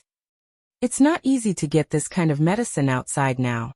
They had searched several pharmacies along the way, and almost all of them had been cleaned out, especially various anti-inflammatory and fever-reducing medicines. As for hospitals, most people didn't dare to go there, and they had been chased along the way, so they had no way to go there. He had just looked at these medicines, and they weren't things that could be found casually. The boss was truly capable. He could bring out so much at such a time. Duan Ruffing chuckled slyly in the back seat. This wasn't found by us. Someone sent it specifically. Ji Yi raised an eyebrow and looked meaningfully at Tang Sahan in the passenger seat, only to see the usually stern boss lightly hook the corners of his mouth and say, Whoa. It seems there really is something going on. What happened during the days they were separated? Judging by Duan Ruffing's implication, the person who sent the medicine must be a woman. Even the usually taciturn Jiang Shirwei looked up and inquisitively glanced at Tang Sahan. Where did a girl come from who could make an iron tree bloom? Sheng Wei had the most impatient temper and blurted out, Brother, did you find me a little sister-in-law? Then where is she? Tang Sahan looked up and glanced at her through the rearview mirror, and Sheng Wei instantly stopped talking. Good heavens, what gave her the courage just now to gossip about him in front of cousin, this great Yama? Even if they were itching with curiosity, no one dared to ask about the woman who sent the medicine again. Waiting only to interrogate Duan Ruffing properly after getting off the car. Duan Ruffing suddenly shivered. Why did he suddenly feel cold in the middle of summer? Only Ji Yi tapped his fingers on the steering wheel, smiling like a fox.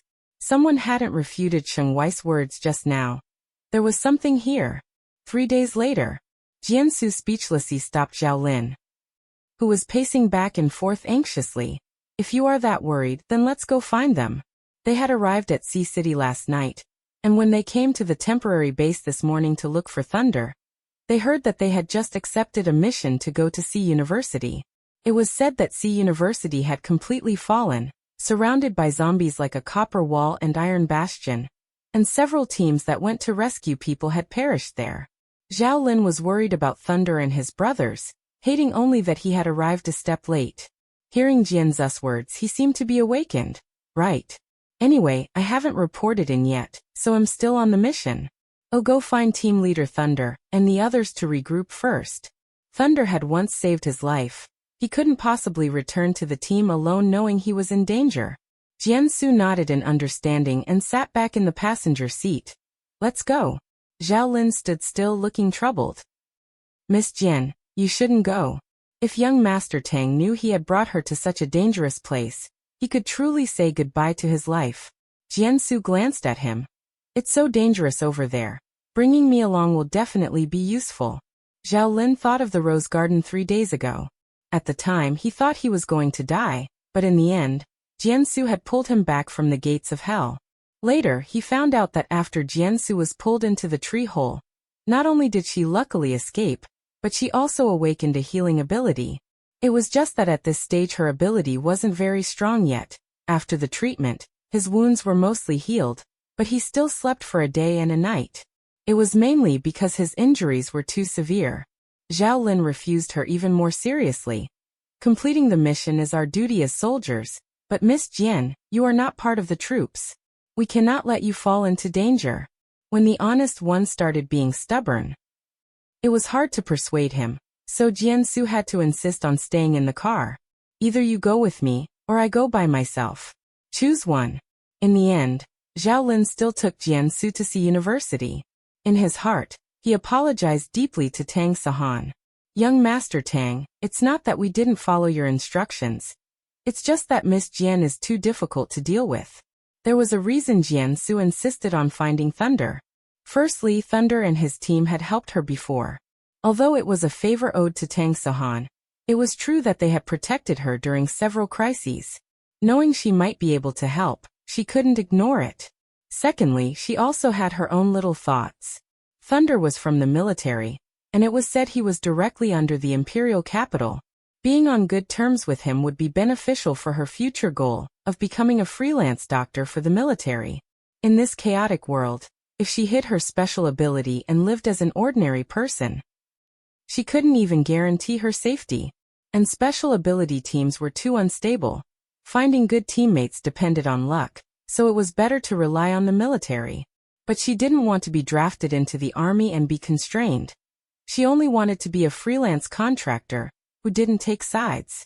To gain trust, she needed someone to vouch for her. As for what if this mission couldn't be completed, and she died without saving Thunder? Well, if she died, then she died. She didn't seem to cherish her life that much. So it was said that people with nothing to lose could often become warriors. But they didn't know yet that at this moment, several other groups of people were also heading towards C University. Lin Xiaoji was driving while asking about the news of Kai Guanglin's sister and Su Ze's cousin. The Lin family's power was mainly in S City, not the imperial capital. Conversely, the Kai and Su families both had significant influence in the imperial capital. Saving them was very important for him to gain a foothold in the imperial capital later. And it could also bind Kai Guanglin and Su Ze more tightly to him. Lin Xiaoji was calculating how to rescue them while also preparing. If the situation was really bad, they would have to retreat first, and they would have an explanation for the Kai and Su families when the time came.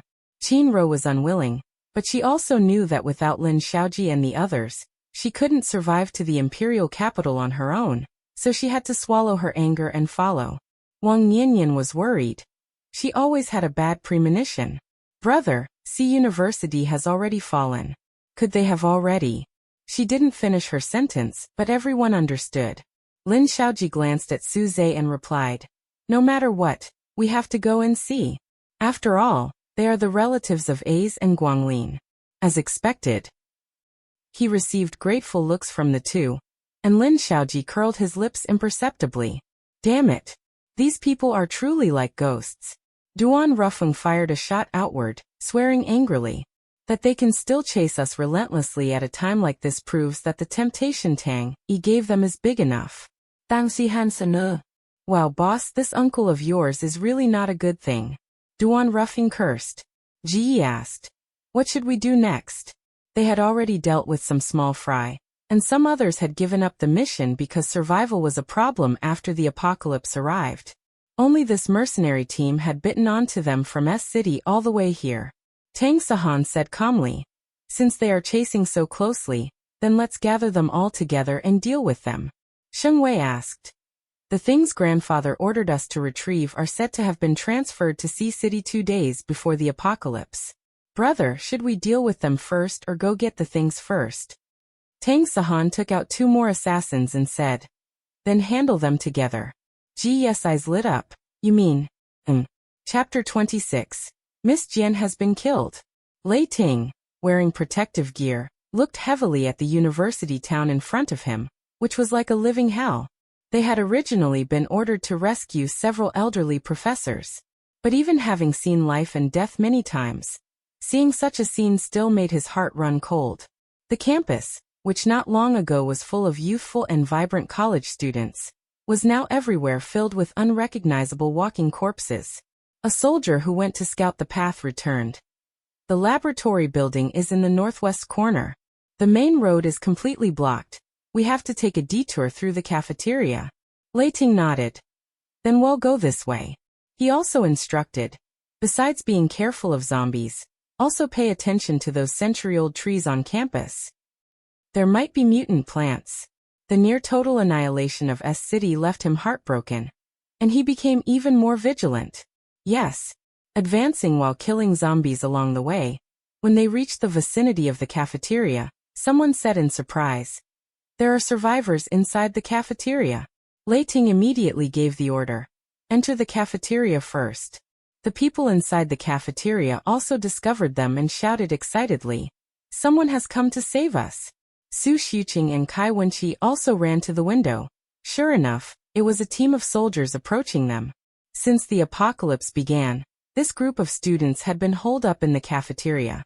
The military had tried to rescue them before, but the situation at C University was particularly severe, and many squads had failed and returned.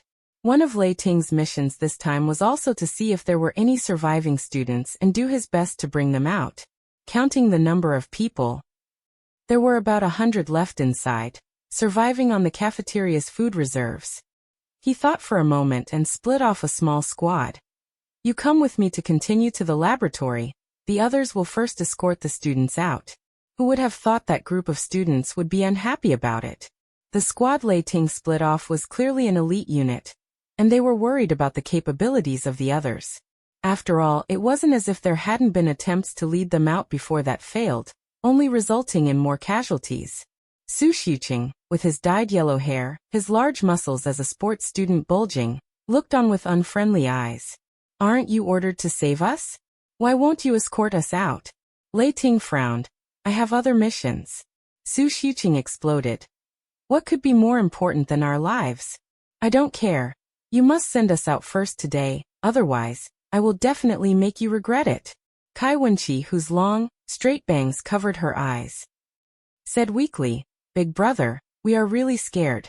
Please, can you send us away first? Lei Ting was so angry he laughed. He had come to save people, only to be threatened in return. He snorted coldly. Those willing to leave can leave. Those who aren't can stay behind. As it turned out, most people left, but only Su Xiuqing, Kai Wenqi, and a few followers insisted on following them. Lei Ting had no time to argue with them, so he had to let them follow. The squad split off a group to escort the students, and the remaining ones moved much faster. Upon leaving the cafeteria, they encountered a large wave of zombies and hid in a dormitory building, preparing to wait for an opportunity. Who would have known that as soon as they entered, Kai Wenqi, who had never faced zombies directly before, was startled into screaming by a male zombie that suddenly lunged out from a dormitory room. The scream alerted the zombies inside and out. As the zombies swarmed in, Lei Ting and his men cursed and were forced to run toward the rooftop. By the time everyone reached the rooftop, the zombies were still continuously banging on the door, and those downstairs had also surrounded the building. Su Xiuqing took one look at the dense sea of corpses downstairs, his scalp tingling, and asked with a pale face, What do we do now? If he had known, he would have followed the main group out. Who would have thought Lei Ting would take them deep into the school? A soldier couldn't help but retort angrily. Now you know to panic? If it weren't for you dragging us down earlier, how would we have ended up here? These students, if he didn't know that zombies had no intelligence, he would almost think they were in league with the zombies. From the first day, they had hidden in the cafeteria and never dared to come out. When they encountered zombies, they only knew how to scream and run around. They looked like they had some skills, but in reality, they were useless. Several times they almost hit their own people. Lei Ting walked to the edge of the rooftop and had someone throw a rope to the opposite building, setting up a makeshift zipline in between. He urged, "Hurry and cross." The soldiers let the students go first, but they dawdled and didn't dare. Lei Ting had no choice but to let two of his men demonstrate first. Another girl in their group had a face turned white with fear. "I'm afraid of heights," Lei Ting said sternly. "Either wait for death or cross now." The rooftop door was teetering. There was no time left. After much effort, the students crossed, and the others slid over successfully. But just as Lei Ting grabbed onto the rope with both hands, the door broke, and all the zombies swarmed onto the rooftop, lunging toward them, following the scent of living humans. The students on the opposite building screamed in terror, making the zombies even more agitated. Letting go meant falling into the sea of corpses. Lei Ting gritted his teeth and accelerated his climb forward. The other members were highly tense, dealing with the invading horde, but by the time they noticed Lei Ting, it was too late. A nimble zombie had also climbed onto the rope and was chasing after him. "Watch out!" Everyone's heart was in their throat. Just as that zombie was about to sink its sharp teeth into Lei Ting's head, a gunshot rang out, and the zombie fell straight down into its companions below. At this moment, Lei Ting also reached the opposite rooftop, and his teammates quickly pulled in the rope to prevent any more zombies from coming over. He looked in surprise at the person in the distance who had shot the zombie. A man dressed in black stood on the roof of a vehicle, his handsome face indifferent. The gun in his hand mercilessly shot down zombies, his aura powerful and dangerous, forcefully carving a path through this mountain of corpses and sea of blood. Kai Wenqi looked at the tall and handsome man with fascination, almost forgetting that they were still in danger. It wasn't until Su Xiuqing pulled her that she came to her senses. Seeing Lei Ting, Duan Ruffing smiled at him from afar, and then leaned over to say to Tang Sahan, "Boss, Lei Ting is actually here too. Doesn't that mean Miss Jian is in Sea City?" Tang Sahan glanced at him indifferently, and Duan Ruffing raised his hands in surrender. "Okay, you'll shut up." The remaining three exchanged glances, smiled meaningfully, and sped up their actions. When the two sides met, Lei Ting greeted Tang Sahan respectfully. "Young Master Tang." Tang Sahan asked, "Why are you here?" Lei Ting looked at Kai Wenqi, Su Xiuqing, and the others standing nearby and said, "We came to search for Sea University survivors and to look for some things along the way." Tang Sahan nodded in understanding. Lei Ting was the old man's man. Presumably, the matter of finding Sea University professors to get research materials had been entrusted to him. This was not a good place to talk, so Tang Sahan signaled for them to continue moving forward. Lei Ting hesitated for a moment, thinking that he would have to tell him eventually, so he gritted his teeth and made up his mind. "Young Master Tang, there is one more thing." He closed his eyes, his words filled with guilt. "When we left S City, we encountered a mutant locust tree in the west of the city. Miss Jian has been killed." Chapter 27. What are they looking for? He didn't even dare to look up at Tang Sahan's expression.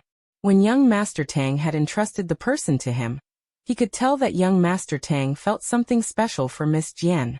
Now that she was gone, he felt both guilty and terrified. Duan Ruffing was the first to jump up. He grabbed Lei Ting by the collar and roared, "What do you mean she's gone? Didn't we tell you to protect her? How could something happen?" Tang Sahan found it hard to describe his current feelings. A few days ago, she was still smiling and talking to him. The person who had just received a promise from him had vanished. His hand holding the gun suddenly tightened. "Did you see her die with your own eyes?" Lei Ting shook his head and said, "Miss Jian fell into the hollow of that mutated locust tree." A massive explosion followed, and the fire burned for hours. No one came out during that time. Ji Yi and the others looked at Tang Sahan with concern. Although the boss hadn't said it, the way he had mentioned Jian Su these past few days clearly showed he had taken an interest. They had known him for so many years and had never seen him worry about or care for any woman. Yet she died before anything could even happen. Especially Duan Ruffing, he had seen Jian Su and Tang Sahan interact. When the two separated, Tang Sahan's tireless instructions to Jian Su had even been teased by Duan Ruffing at the risk of his life. He himself quite liked this future sister-in-law. But in the end, Lei Ting could only be blamed for ineffective protection. They couldn't entirely blame him. There were too many dangers in the apocalypse and anything could happen. They had simply been careless. Tang Sahan's face was grim, and he was shrouded in a heavy murderous aura. Everyone felt the surrounding air grow much colder. Suppressing the turmoil within, he said expressionlessly, "We'll talk about this once we're out." Ji Yi held back Duan Ruffing, who still wanted to speak, and nodded. "Let's go first. This really isn't the place for talking." Tang Sahan appeared relatively calm, but those who were watching him closely noticed that he was much more ruthless when killing zombies. His cruel methods made people tremble with fear. At this moment, he wasn't the elegant and aloof noble young master of the imperial capital, but a Yama from hell. Kai Wenqi had originally wanted to take the opportunity to strike up a conversation with Tang Sahan, but seeing this situation, she instinctively moved away from him in fear. Outside the gates of University C, Lin Xiaoji and Su Zhe looked at the half-shattered school gate. "Do you know where they might be?" Su Zhe spread out a map of University C he had gotten from somewhere, and pointed to the cafeteria. The supplies in the dorms wouldn't sustain them for long. If there are survivors in the school, they are most likely concentrated in the cafeteria. Lin Xiaoji nodded. "Let's go to the cafeteria first." University C truly lived up to its reputation as a land of death. Just walking from the school gate to the nearest teaching building took them over half an hour. Wang Nianian's wood-type ability was only at the first stage, and she was unskilled in its use. If Lin Xiaoji and Su Zhe hadn't been protecting her, she would have been buried in a pile of zombies long ago. Qinro wasn't doing much better. The delicate and soft young lady vomited several times at the sight of the mangled corpses and rotting flesh on the ground. She looked jealously at Wang Nianian, who was hiding safely behind the men. Once they returned to the imperial capital, she would definitely give this bitch a proper welcome. Kai Guanglin's ears twitched as he warned, "There are people ahead." Lin Xiaoji also noticed living people approaching. "Hide first." After a while, a group of people indeed approached. It was the group of university students escorted by the military. Kai Guanglin and Su Zhe looked closely but didn't see Kai Wenqi or Su Xiuqing. After questioning the soldiers, they learned that the two had gone with Lei Ting. Lin Xiaoji's eyes flickered. Why didn't Major General Lei come out with the people he rescued? The military personnel did not answer him. Lin Xiaoji smiled. Whatever could make Lei Ting ignore the danger and go deeper into such a perilous place after rescuing people must be something very important. The Lin family's foundation was mainly in S-City, and he was worried about how to establish himself in the imperial capital. If he could seize that thing, it would be his bargaining chip for future negotiations with those great families. They politely declined the military's advice to leave, saying only that they were going to find their siblings, and continued further inside. Little did they know that just as they left, Jian Su and Zhao Lin appeared behind them. Zhao Lin poked his head out to watch the people ahead working hard to kill zombies and chuckled. "Miss Jian, you're too smart. Following behind them to pick up the scraps saves us so much effort." He then added indignantly, "They wanted your life. Today, I won't let them leave this place." He already knew that Wang Niannian and Lin Xiaoji had taken advantage of the situation to intentionally push Jian Su into the tree hollow. These people looked decent enough, but they were truly scum. Jian Su not dead? If they want to be the mantis stalking the cicada, then well be the oriole behind them. She hadn't missed that flash of calculation in Lin Xiaoji's eyes. She suddenly remembered that in the book, there was no such person as Lei Ting. Furthermore, the male and female leads found a secret research document about the virus at University C. Later, after going to the imperial capital, they received courteous treatment from the upper echelons because of this document, allowing them to quickly gain a foothold. It was very likely that Lei Ting had been set up by them and died here at University C. She would never let them succeed. They wanted the document. She simply wouldn't give it to them. With the help of Tang Sahan and the others, Lei Ting reached the laboratory building faster than expected. Along the way, he also realized that Tang Sahan was like him, both here to find the virus data researched by the University C biomedical team before the apocalypse broke out. In the past, Elder Tang had thrown his grandson into the military for training. Every time there was a military competition, Tang Sahan was the undisputed soldier king and never failed a mission, earning the nickname Tang Yama within the military. Since it was something to be handed over to Elder Tang anyway, and he had originally been unsure of himself, having Tang Sahan here made him feel much more at ease. Tang Sahan frowned as he looked at the unusually quiet laboratory building before him. Logically, if other places were surrounded as tight as an iron barrel, it made no sense for there to be no zombies here unless there was a more powerful mutated zombie presiding over this place. He had discovered along the way that not only humans evolved, but some zombies also underwent mutations, and their danger level increased by hundreds or thousands of times compared to ordinary zombies. He organized them, Lei Ting, Ji Yi, and Sheng Wei, each take a team to investigate one floor. Ruffing and I will go to the basement. Stay in touch. If you encounter danger, prioritize your own survival. When Lin Xiaoji and the others caught up, they happened to run into Kai Wenqi and Su Xiuqing, who were waiting outside the building. Kai Wenqi, whose emotions had been fluctuating wildly in a short time, hugged Kai Guanglin and cried loudly, "Brother, you finally came to save me, Wa." Su Zhe also patted his cousin Su Ziking's shoulder. Kai Guanglin pulled her out of his embrace. "Are you okay? Why are you here?" Kai Wenqi sobbed while holding his arm. "I'm fine. Major General Lei said there's danger inside, but he had to go in to find something, so he told us to wait outside. It's so scary here, let's leave quickly, Wa." Hearing this, Lin Xiaoji interrupted her. "Did Lei Ting say what he was looking for?" Kai Wenqi shook her head.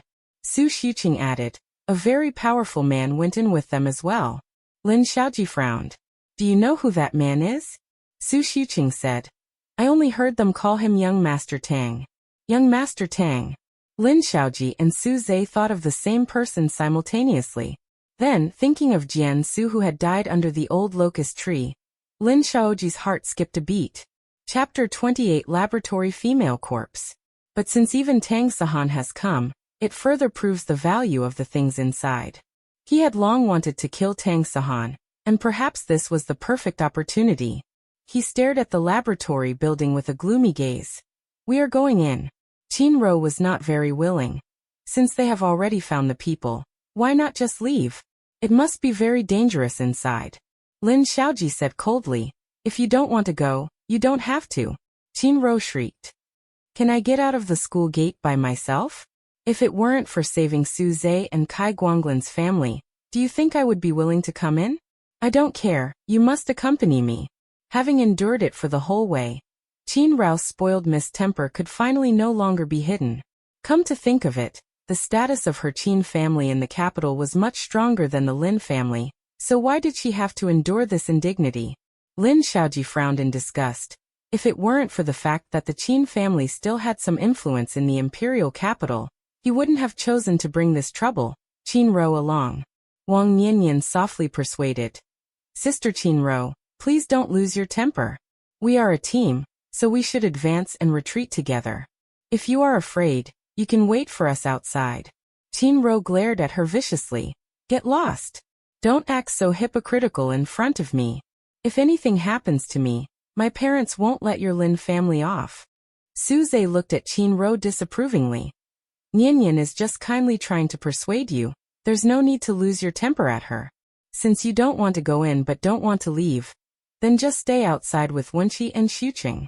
Qin Ro looked at Su Zhe with grievance and dissatisfaction. "You are helping her talk again." Su Zhe did not argue with her anymore. "Let's go in." But Qin Ro grabbed his arm again and said bitterly, "I'm going with you." Jian Su, who was hiding on the side watching the show, shook her head. A love-struck brain is truly unbearable. Qin Ro isn't going to pursue love. She is rushing to be cannon fodder for the female lead. After they all went in, Jiansu and Zhao Lin sneaked into the main gate. Zhao Lin asked her, "Miss Jian, which floor are we going to?" Jiansu tried hard to think. In the book, the male and female leads seemed to have encountered a zombie covered in rotting flesh. It was said that the zombie broke out from the glass, pus flowing all over the ground, looking eerie and terrifying under the dim light. Later, that zombie briefly regained its sanity for a few minutes, and the female lead got the location of the secret documents out of her mouth. Judging by the description, it should be in the basement, so she said decisively, "Let's go to the basement." Due to the power outage, the basement was pitch black. Tang Sahan and Duan Ruffing checked room by room along the corridor. From time to time, one or two zombies would attack. Judging by their attire, they were former researchers. Until they pushed open the last door. A faint blue light emitted from inside. It was a separate experimental lamp that hadn't been affected by the power outage and hadn't gone out, but it was already on its last legs. Duan Ruffing opened his mouth wide as he looked at the laboratory before him. Inside were dozens of huge glass jars containing all kinds of organs. And even entire corpses. If he didn't know this was a biomedical laboratory, he would have thought it was some illegal base for trafficking human organs. Tang Sahan cast his gaze on the office area on the other side, where there were a few cabinets, desks and several computers. He asked Duan Ruffing to search those files while he walked over to open one of the more hidden computers. Easily breaking through the firewall settings and password, he quickly hacked into it, but all the files had clearly been manually deleted. It was an empty computer. Opening the other few computers using the same method yielded the same result. Tang Sahan's gaze was cold and condensed. Duan Ruffing ran over to report the situation. The cabinets only contain ordinary documents. This was not surprising. How could confidential documents be placed in such an obvious place? Tang Sahan turned his gaze to the organs in the laboratory. The computer data has also been deleted and cannot be recovered. Duan Ruffing's face fell. "Ah? Then what should we do? If it were you, would you be willing to destroy all the results you have researched for so long?" "Boss, are you saying the things are still hidden here?" The last location of these researchers before they lost contact was the laboratory building. Given the situation at C University, they couldn't get out and could only stay in place. Then they didn't have time to send the data out, but were afraid that someone would come to snatch it, so they cleared the computers. Duan Ruffing continued. Tang Sahan scanned the laboratory. They couldn't bear to part with their research results. "There must be a backup, and it's right here." Duan Ruffing shouted. "There's a secret room." Tang Sahan had already walked over to look for possible mechanisms. When he passed by a glass cylinder, the female corpse inside seemed to open its eyes, but when he looked carefully, they were still closed. He stopped to look at this female corpse. In fact, he had noticed it as soon as he entered the door. This corpse was different from the others. She was wearing a researcher's white coat, and her facial features looked more like zombification rather than a normal death. But if it was a zombie, how could it be put in here? Unless it was intentionally put in by a living person. Duan Ruffing leaned over and saw him staring at the female corpse, getting goosebumps all over. "Boss, what are you staring at her for?" "TSK, it's creepy. Do you remember which direction she was facing when we came in?" "Ah, no. I don't remember." "What's wrong? You don't suspect that she's still alive, do you?" Duan Ruffing said in horror. Tang Sahan hooked the corners of his mouth and walked towards the wall that the female corpse's eyes were facing. There was nothing unusual about the wall, so he used a tool to smash it open. The wall collapsed with a roar, revealing a small room inside. The room was filled with various experimental instruments, and there was a man lying in front of the experimental bench. Tang Sahan walked over, and just as he crouched down to touch his body to see if he was dead or alive, a shattering sound rang out behind him. He quickly dodged to the side, and the female corpse that jumped out of the glass cylinder was already attacking him again. Duan Ruffing was stunned. "Holy crap! She's actually alive," Tang Sahan observed while fighting her. This was indeed a zombie, but for some reason, it seemed to have a little bit of consciousness left. Looking at her actions just now, was she trying to protect the man in the laboratory? A thought crossed his mind. He retreated to the side of the man lying on the ground, grabbed him, and gripped his neck.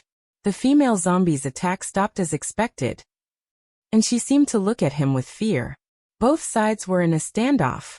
Duan Ruffing ran to Tang Sahan's side in disbelief. She actually understands what we mean. Is this thing dead or alive? Tang Sahan's gaze was gloomy. She is already dead. This man must have had a close relationship with her when she was alive, which is why her residual consciousness is protecting him. He said to Duan Ruffing, "You take this man over to see if he can be saved, and I will hold her off." Duan Ruffing took the man and brought him to the other side, while Tang Sahan dealt with the increasingly frantic zombie. He tried to use his mental power to calm her down, but felt another force resisting. This woman was actually also of the mental element. Because of the fight between the two sides, the room was smashed to pieces. Duan Ruffing cowered and checked the man's body in fear. The man had fainted from exhaustion, but his body functions had also decayed infinitely, and he wouldn't live long. Duan Ruffing could barely keep him alive for a few minutes, which was thanks to the set of acupuncture tools that Jiansu had sponsored him with earlier. That's right, this unreliable guy Duan Ruffing actually came from a serious traditional Chinese medicine family before the apocalypse. Jiansu had an expression of disbelief when she first found out. Tang Sahan could have killed the female zombie directly, but he wanted to ask her for some information, which was a constraint, and the two sides remained in a stalemate. Just as the female zombie was knocked down again, and was about to crawl up to attack, a weak male voice called out to her. Shall we? Chapter 29. Don't move, it's me. The female zombie actually stopped her movements and turned around to stare blankly at the man. Two lines of bloody tears flowing down her blurred face. The man was not frightened by this horrific sight at all. Instead, he gently beckoned to her. Come to my side. The woman walked over with stiff movements. Beside him, Duan Ruffing's body was tense, unsure whether to run or stay. Tang Sahan looked at the man. Are you a researcher here? The man coughed for a while and nodded. Yes. Holding on to his last breath, he continued. Before the apocalypse, several cases of zombie infection had already appeared. The authorities kept it quiet to avoid panic. But our research group was already secretly studying the zombie virus here. After the massive outbreak, some people fled and their whereabouts are unknown, while others were killed by invading zombies. His eyes were bloodshot as he painfully recounted the situation back then. Xiao Hui was bitten while trying to save me. I couldn't bear to see her turn into a monster, so before she fully mutated, I placed her in water mixed with chemicals to preserve her. Then I hurried to research an antidote. Xiao Hui is very strong. She has been guarding me here all this time. He looked at the woman with a longing gaze. I know why you are here. The reason I've held on to my last breath until now is that I didn't want the group's research results to be buried with us. I failed, but as long as humanity lives on, an antidote will be researched one day. I am giving the data to you. Please bring it to someone who can make the most of it. After saying this, he coughed up 2 more mouthfuls of blood.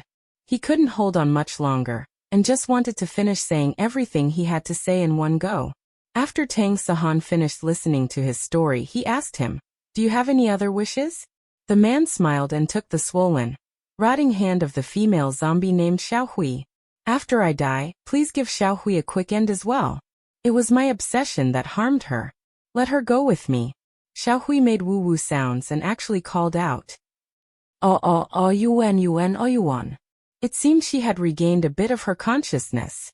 Tang Sahan and Duan Ruffing exchanged a glance and stepped out of the secret room, leaving the final moments of farewell to the two of them.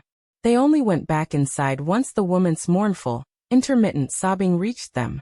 The man was no longer breathing. The woman lay over his body, looking at them with eyes full of gratitude. Thank you. After I die, my crystal core is for you. She pointed to her own head. After speaking, she buried her head in the man's chest. With a smile of relief on her lips, she peacefully closed her eyes. Leaving her alive would only mean she would be completely swallowed by her zombie instincts, until she became a monster that drank human blood. Tang Sahan followed their wishes and gave her release. Afterward, he placed the two bodies side by side and respectfully covered them with a white cloth. After handling their funeral arrangements, Tang Sahan and Duan Ruffing went to find the data in the place the man had mentioned. To prevent anyone with ill intentions from getting it, all electronic data had been destroyed at the start of the apocalypse. The only paper document had been secretly hidden by the man in his research toolbox. They quickly found a safe under the bookshelf. Before they could open it, thick smoke drifted in from outside the room. Duan Ruffing exclaimed in shock, "There's a fire!" Tang Sahan put away the box and said in a low voice, "Let's get out first." Just as they stepped out of the laboratory door, a powerful surge of fire attacked Tang Sahan's left hand, which was holding the box, followed by several other attacks. The ambushers had clearly been lying in wait for a long time, and had calculated their angles. If he let go, the box would be lost. If he didn't, the box would be destroyed. Tang Sahan decisively let go. If the item was lost, it could be recovered. If it was destroyed, he would be failing all the people who had died for it. He struck back without hesitation, causing Lin Xiaoji, who was hiding in the shadows, to feel a jolt of surprise. In just a few days, this man had become even more powerful than before. Knowing he was no match, Lin Xiaoji immediately pulled Wang Yanyan and retreated after the ambush, while Su Zhe, Kai Guanglin, and Qin Rou covered his rear. The smoke grew thicker until figures were almost invisible. Both sides fought through the choking smoke for a while before Kai Guanglin and Qin Rou dragged the injured Su Zhe toward the direction Lin Xiaoji had fled. Tang Sahan and Duan Ruffing followed closely behind. On the other side, Lin Xiaoji was running toward the exit with Wang Yanyan. The path that had been clear when they arrived was now blocked by an earthen wall.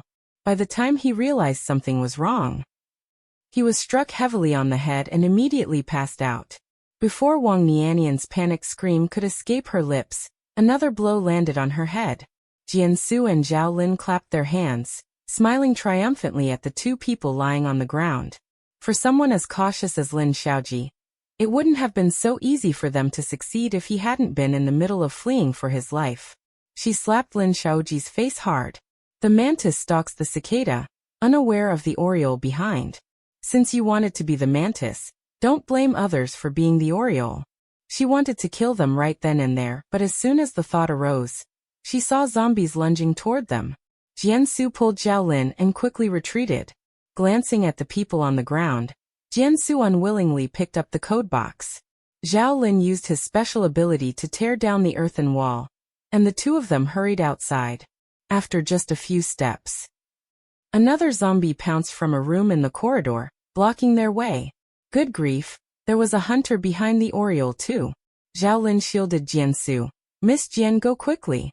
Jiansu held the box and tossed something to Zhao Lin. "Be careful." Zhao Lin was delighted when he saw it. Wasn't this the handgun young Master Tang had given Miss Jian that he had been eyeing for a long time? With special ability levels generally being weak right now, this was a great item. Jiansu ran outside quickly, but after Xiao Hu's death, ordinary zombies in the laboratory building had increased. It took her some effort to deal with them, and her heart sank when she heard footsteps behind her. They were this fast? Fortunately, she had put the box into her space. No matter what, she couldn't let a villain like Lin Xiaoji get it to pave his way. It would have been best if they had just stolen the documents and run away. But being seen by them would inevitably lead to conflict and suspicion. On second thought, she pretended she had just come in from outside and ran toward the sound of the footsteps. Even if they had suspicions, they wouldn't have evidence that she took it if they couldn't find the item.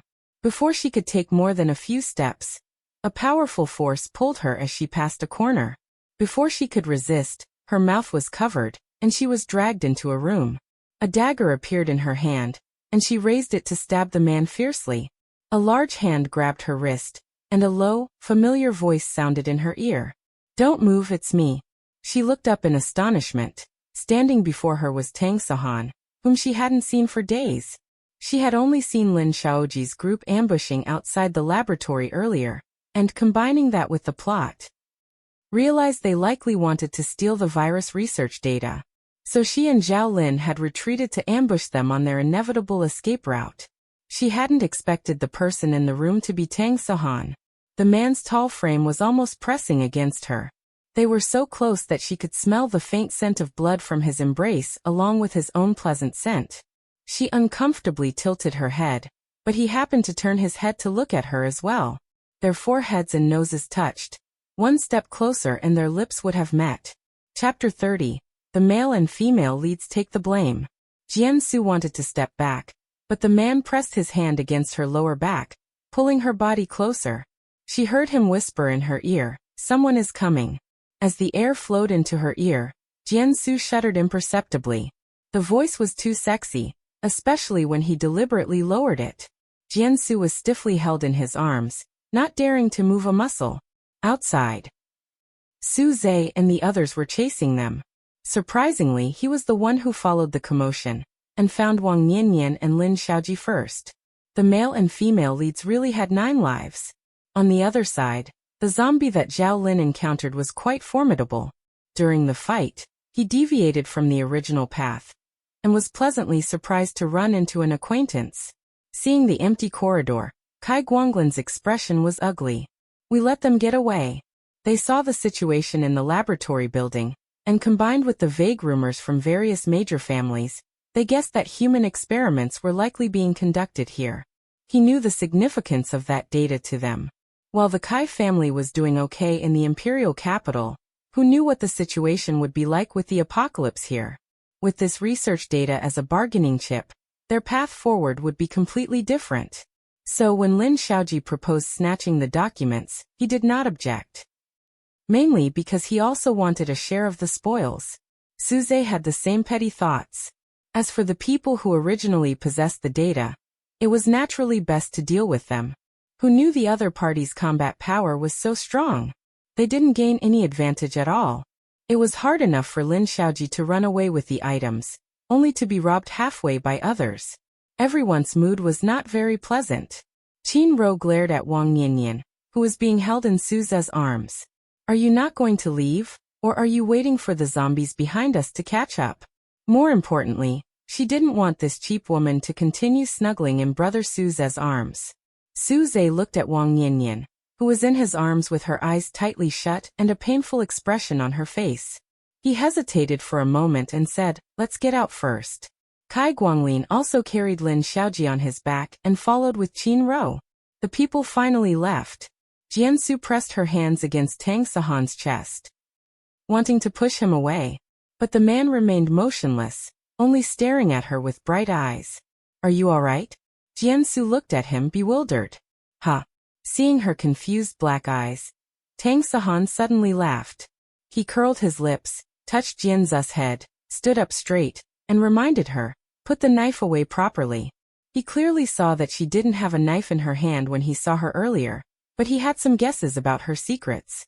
He didn't point it out directly but tactfully reminded her not to expose it easily. Jianzu's heart tightened. She put away the knife and asked him back, "Aren't you going to ask why I'm here?" Tang Sahan looked meaningfully at the hand where she hid the knife. "Let's get out first and talk later." He grabbed her wrist and walked out, while Jian-su followed closely behind. When they reached the outside, Su-zhe and the others had already met up with Kai Wenqi and Su Xiuqing and left. Before long, Lei Ting also rushed out with his men. Seeing the two standing side by side, he looked at Jian-su with surprise. "Miss Jian, you're all right. Jian-su not dead?" "Thank you for your care, Major General Lei." Lei Ting waved his hand and then said to Tang Sahan, "There was nothing unusual on the floors above ground.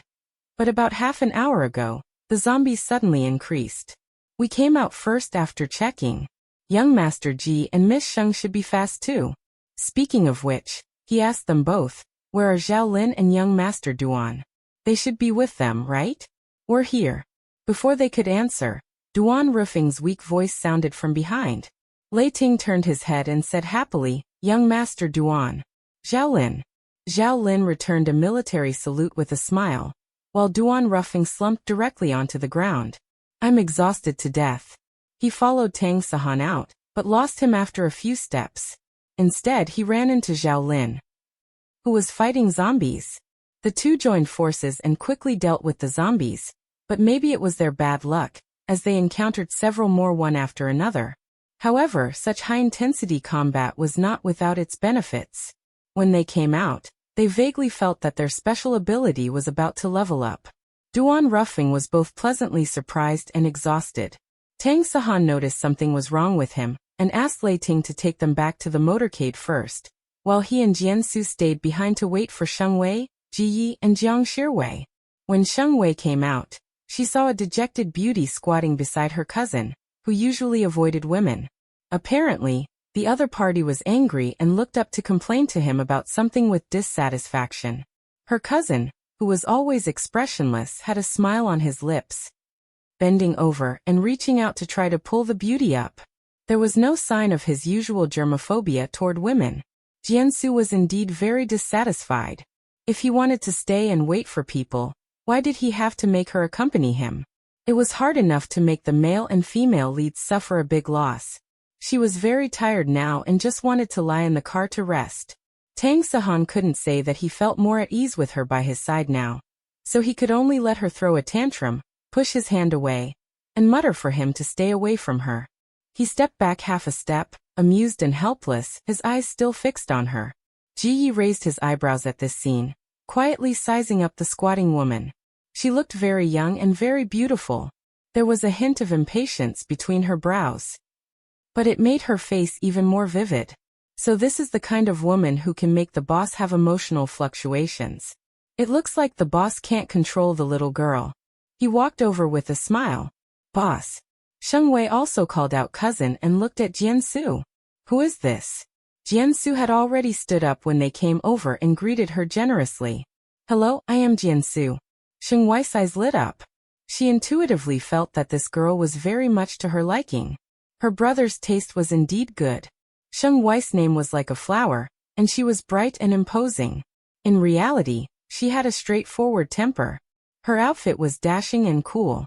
With a smile on her pretty face, she grabbed Jianzu's hand. Hello, I am Sheng Wei, Tang Sahan's cousin. Jiansu looked at the overly enthusiastic beauty, confused, with an awkward and polite smile on her face. Ji Yi laughed with a p sound, pulled Sheng Wei, who wanted to stick to her, and changed the subject, asking Tang Sahan. Did you find the things? Tang Sahan glanced at Jiansu unobtrusively and shook his head. Found it, but it was snatched by someone. Heroine. Who snatched it?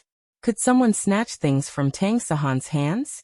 Tang Sahan said with a calm face. Lin Xiaoji. Jianzu's eyebrows moved.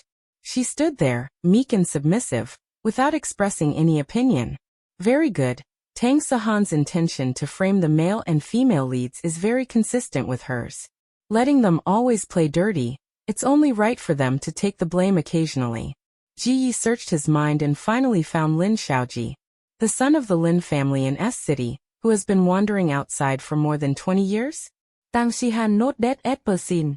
Sheng Wei said angrily. That dog thing. Let's go and snatch it back now. Tang Sahan said calmly.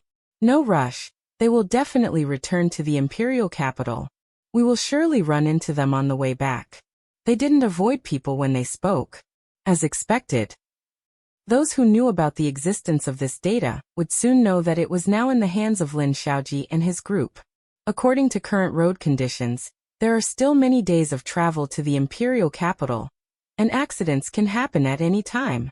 Moreover, no one knows that the real data has actually been in Tang Sahan's hands from the beginning.